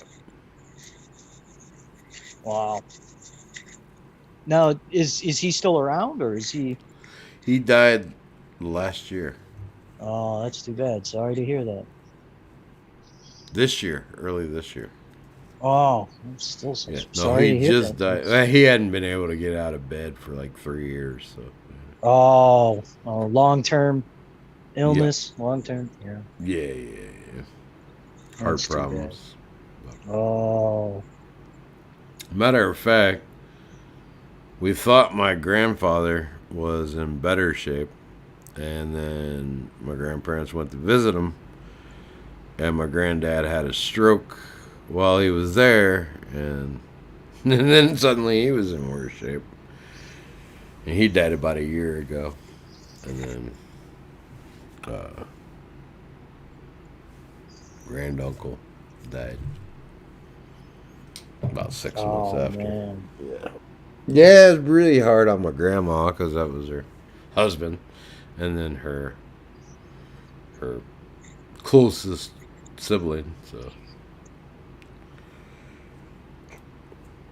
Wow. Yeah. Sounds like you had a pretty big family. To a degree, I guess. Look at all my grandparents. Well, no, my dad's mom was just her and her sister as far as siblings. But every other one, there was like 13 of them. But then my dad was just him and his brother. My mom was just her and her sister. So, not. There was until my parents' generation. Wow. Yeah. Seems so weird. You look at that, man. Families have just gotten smaller and smaller, People having less kids. They made it impossible to be able to afford to have a family anymore, Well, like my grandparents today, you needed a bunch of kids. Yeah, some maybe would make it and some wouldn't, and you had work to do, and you had work to do, you had. That's how my grandparents were the farmers, going back, they were, and a lot of cattle and various things, but stuff that required hands, it required work. Yeah, well, so my dad's dad, he was he worked in the oil fields, roughneck in the oil fields. Oh. So, But That's how it worked. his dad was a civil, like,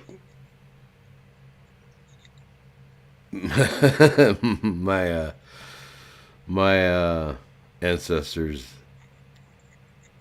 the men didn't get married until later in life. Oh, okay. And then Yeah. they married women that were significantly younger than them. Yeah. Well, that's kind of what I'm hoping for. You know, if I could get a 25-year-old or something, I wouldn't complain. That's yeah, I mean, they were about 40 and married 25, Yeah. 20 or 20-year-olds probably, something like that. You know, Yeah. I think around that was more common in the time periods too, you know, because it's a little different time, you know. Yeah. And the So women, because of that, like I said, my granddad's dad on my dad's side was a Civil War orphan.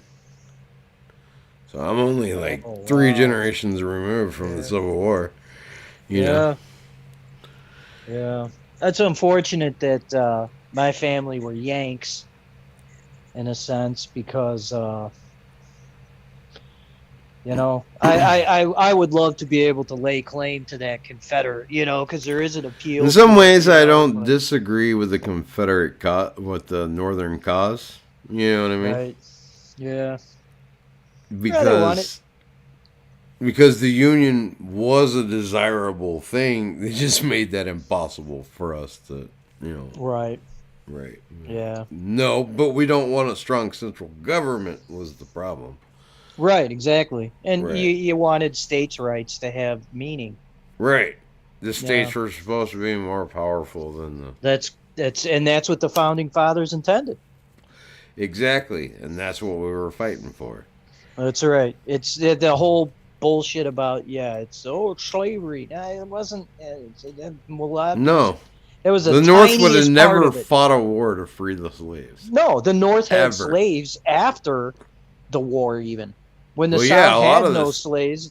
The North And the still did. Emancipation Proclamation only freed slaves in the Confederate States. That's It didn't correct. Free That's correct. slaves in like Maryland and Nope. Illinois and That's Ohio. right.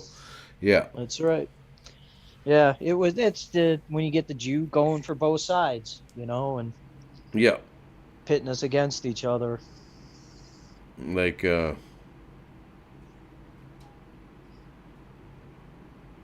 the South actually would have preferred to keep the Union, but we wanted it to be the way it was supposed to be. Right. You know? Yeah. And you know, deciding to leave wasn't a decision taken lightly. You know? No, of course not. Of course not. But it was an oppressive federal government that was the problem. And we lost that war, and look where we're at today. Yeah. You know? Yeah. Well, you know, you didn't lose it in any sense of fairness, though. It was. Oh, no, definitely not. There was a lot of BS. And Lee But, preferred the idea of the Union, but he was a Virginian first, and when Virginia That's left, right. you know, so there's a lot of questions about some of his actions. Yeah. Yeah. And was it Grant or was it Lee that was, you know, arresting Jews? Like he was going after. I think that was Lee, wasn't it? I think that was Grant, actually. Grant, he was going after and arresting the ones and deporting them, and then they put the kibosh on it. They're like, "What are you doing? Leave!" You know, like he was like the rich ones, you know, that were own plantations and stuff. He's like, Well, no, that was probably Lee then. That was like, yeah, he was very, very anti-slavery, you know, but he was about the states' rights. You know, he wasn't, but he And, knew the like, problem. The majority of the white population of the South hated slavery. Yeah, that's what I was just saying. They didn't like it. They didn't. Yeah. They didn't knew it like was it. the They Jews didn't want it. We just didn't want them to just leave them in our backyard like they did. That's right. That's right. And they knew it was the Jews that had them. I mean, everybody knew it at the time. They just didn't want all of a sudden a whole bunch of They needed it. I mean, you can't can you educate them? To a Right. degree, but like they had no way of taking care of themselves. They had no, it was what do we do with them was the problem. Right. We didn't You know even what I want mean? them here in the first place, and here they are, and now you want us to just let them go? Yeah. It's To like, what? right, To do you what? know? That was the Just- whole. That was the issue. It was like we Yeah. want to get rid of them. We want to get rid of them though. We don't just Yeah. want to like let Well, them. that was the repatriation, right? They Yeah. wanted to. We had Liberia that. That we were none gonna of s- them wanted to go to. Right. Yeah. And I tell people about that, with Liberia and stuff, and they've never heard this. And it's Yeah. like, dude, did you ever look at the capital of Liberia? It's Jefferson City. Dude, Liberia has the most slaves of anywhere in the world right now. Right. Yeah. Like, Well, maybe China. I don't know. That might, because I don't okay, even. yeah. And we don't even know how many. That's the thing with China, right? It's so closed off. We just don't know. Percentage-wise of the population, not Yeah. numbers, but Right. Per capita. per capita, Liberia for sure. Like, For sure. Yeah. Yeah. And, it's. And now, even if you could get some of them to want to go, and some of the rich ones have, they last like a month or two and they come back. Yep. That's the big thing is that there have been a few times that like big groups of them were like, "Oh, we're going back to Africa," and then Right. they come back within a few months usually. Yeah. They Yeah, don't even it's- make it a year. They're like, "Okay, we're coming back to America," Yeah. and then That's they want to true. be like this whole thing with the. We're gonna grant black people farmland because it was stolen from them. Like bullshit. It wouldn't even know what to do with it. Just like Unless it we just- told you what to do, you wouldn't know what to do. And sure, you're gonna give it to them, and they're not gonna be able to fucking do it because they don't know what they're doing. All right, let me. Yeah. Alrighty. Are people still around? Should I do this chest? I haven't even looked how many people are in there. It says 10. It's been like 10 all night, so. Well, we got up over 20 for a while there. Yeah, for a bit. Yeah, it's been a slow night, though, for sure. Yeah. Which, whatever, I don't care. But.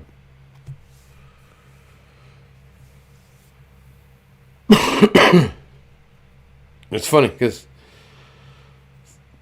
certain other people, like, get really jealous of us because we're more popular than they are, but. Do they really? Yes.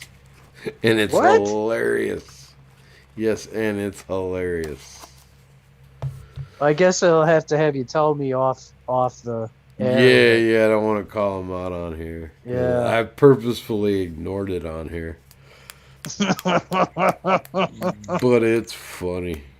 You're really salty because they've been trying to build an audience for a long time.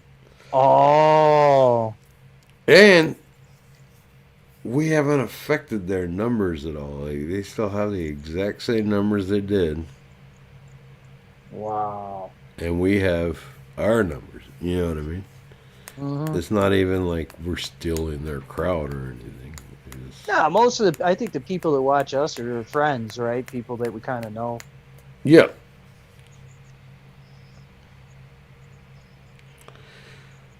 For the most part. Yeah. As far as I know, I don't think anybody that we don't know has actually watched us. Yeah. Or if they do, we just, they're not talking or something, right? They're not. Yeah. And if they do, they quickly become one of us anyway. Yep. Just welcome them right into the fold. We're an Yeah. inclusive group. That's right. That's the thing about it. You know what I mean? So, all right. Well, nobody answered, so I guess I'll just leave the chest until tomorrow. That works. Yeah, I think that's better. Well, suddenly I got 18 people watching. You mentioned the chest, and everybody's like, "Whoa, wait a minute, lemons." Woohoo! Hey, let's show up. But they ain't saying nothing, so. Yeah.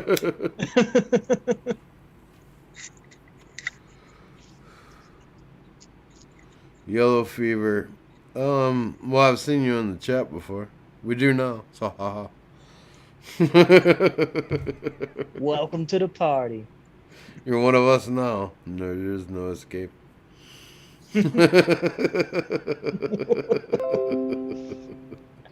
That's right.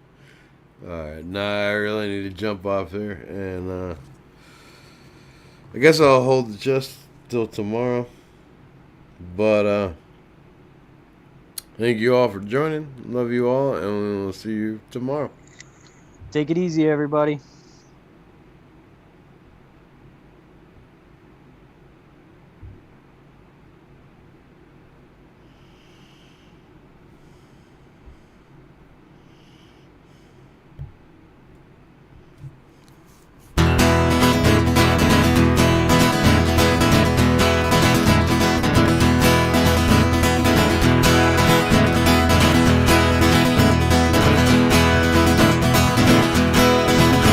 Well, I wake up early in the morning, you see. Lord knows it feels like somebody kicked on me, yes it does.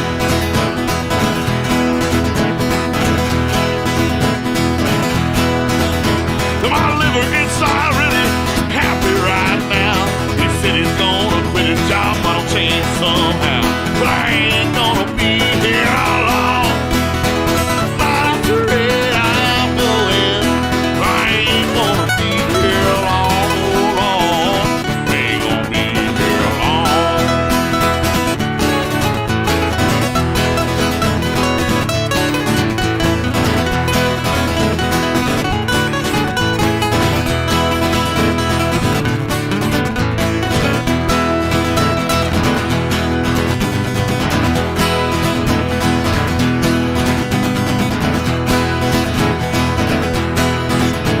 My lungs are all filled with smoking THC. So every time I get to laughing, I start to cough and wheeze. Yes, I do.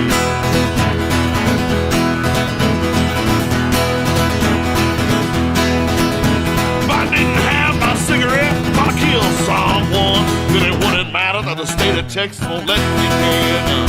I ain't gonna be here long. Not after it, I'm going. I ain't gonna be here long, long. Ain't gonna be here long.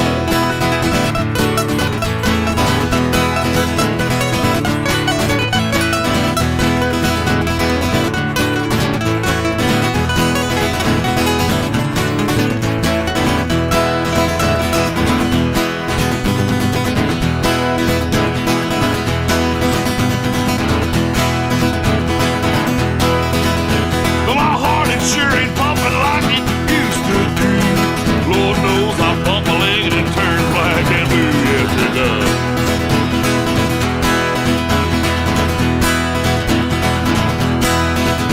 Now they say that it's unhealthy the way that I live.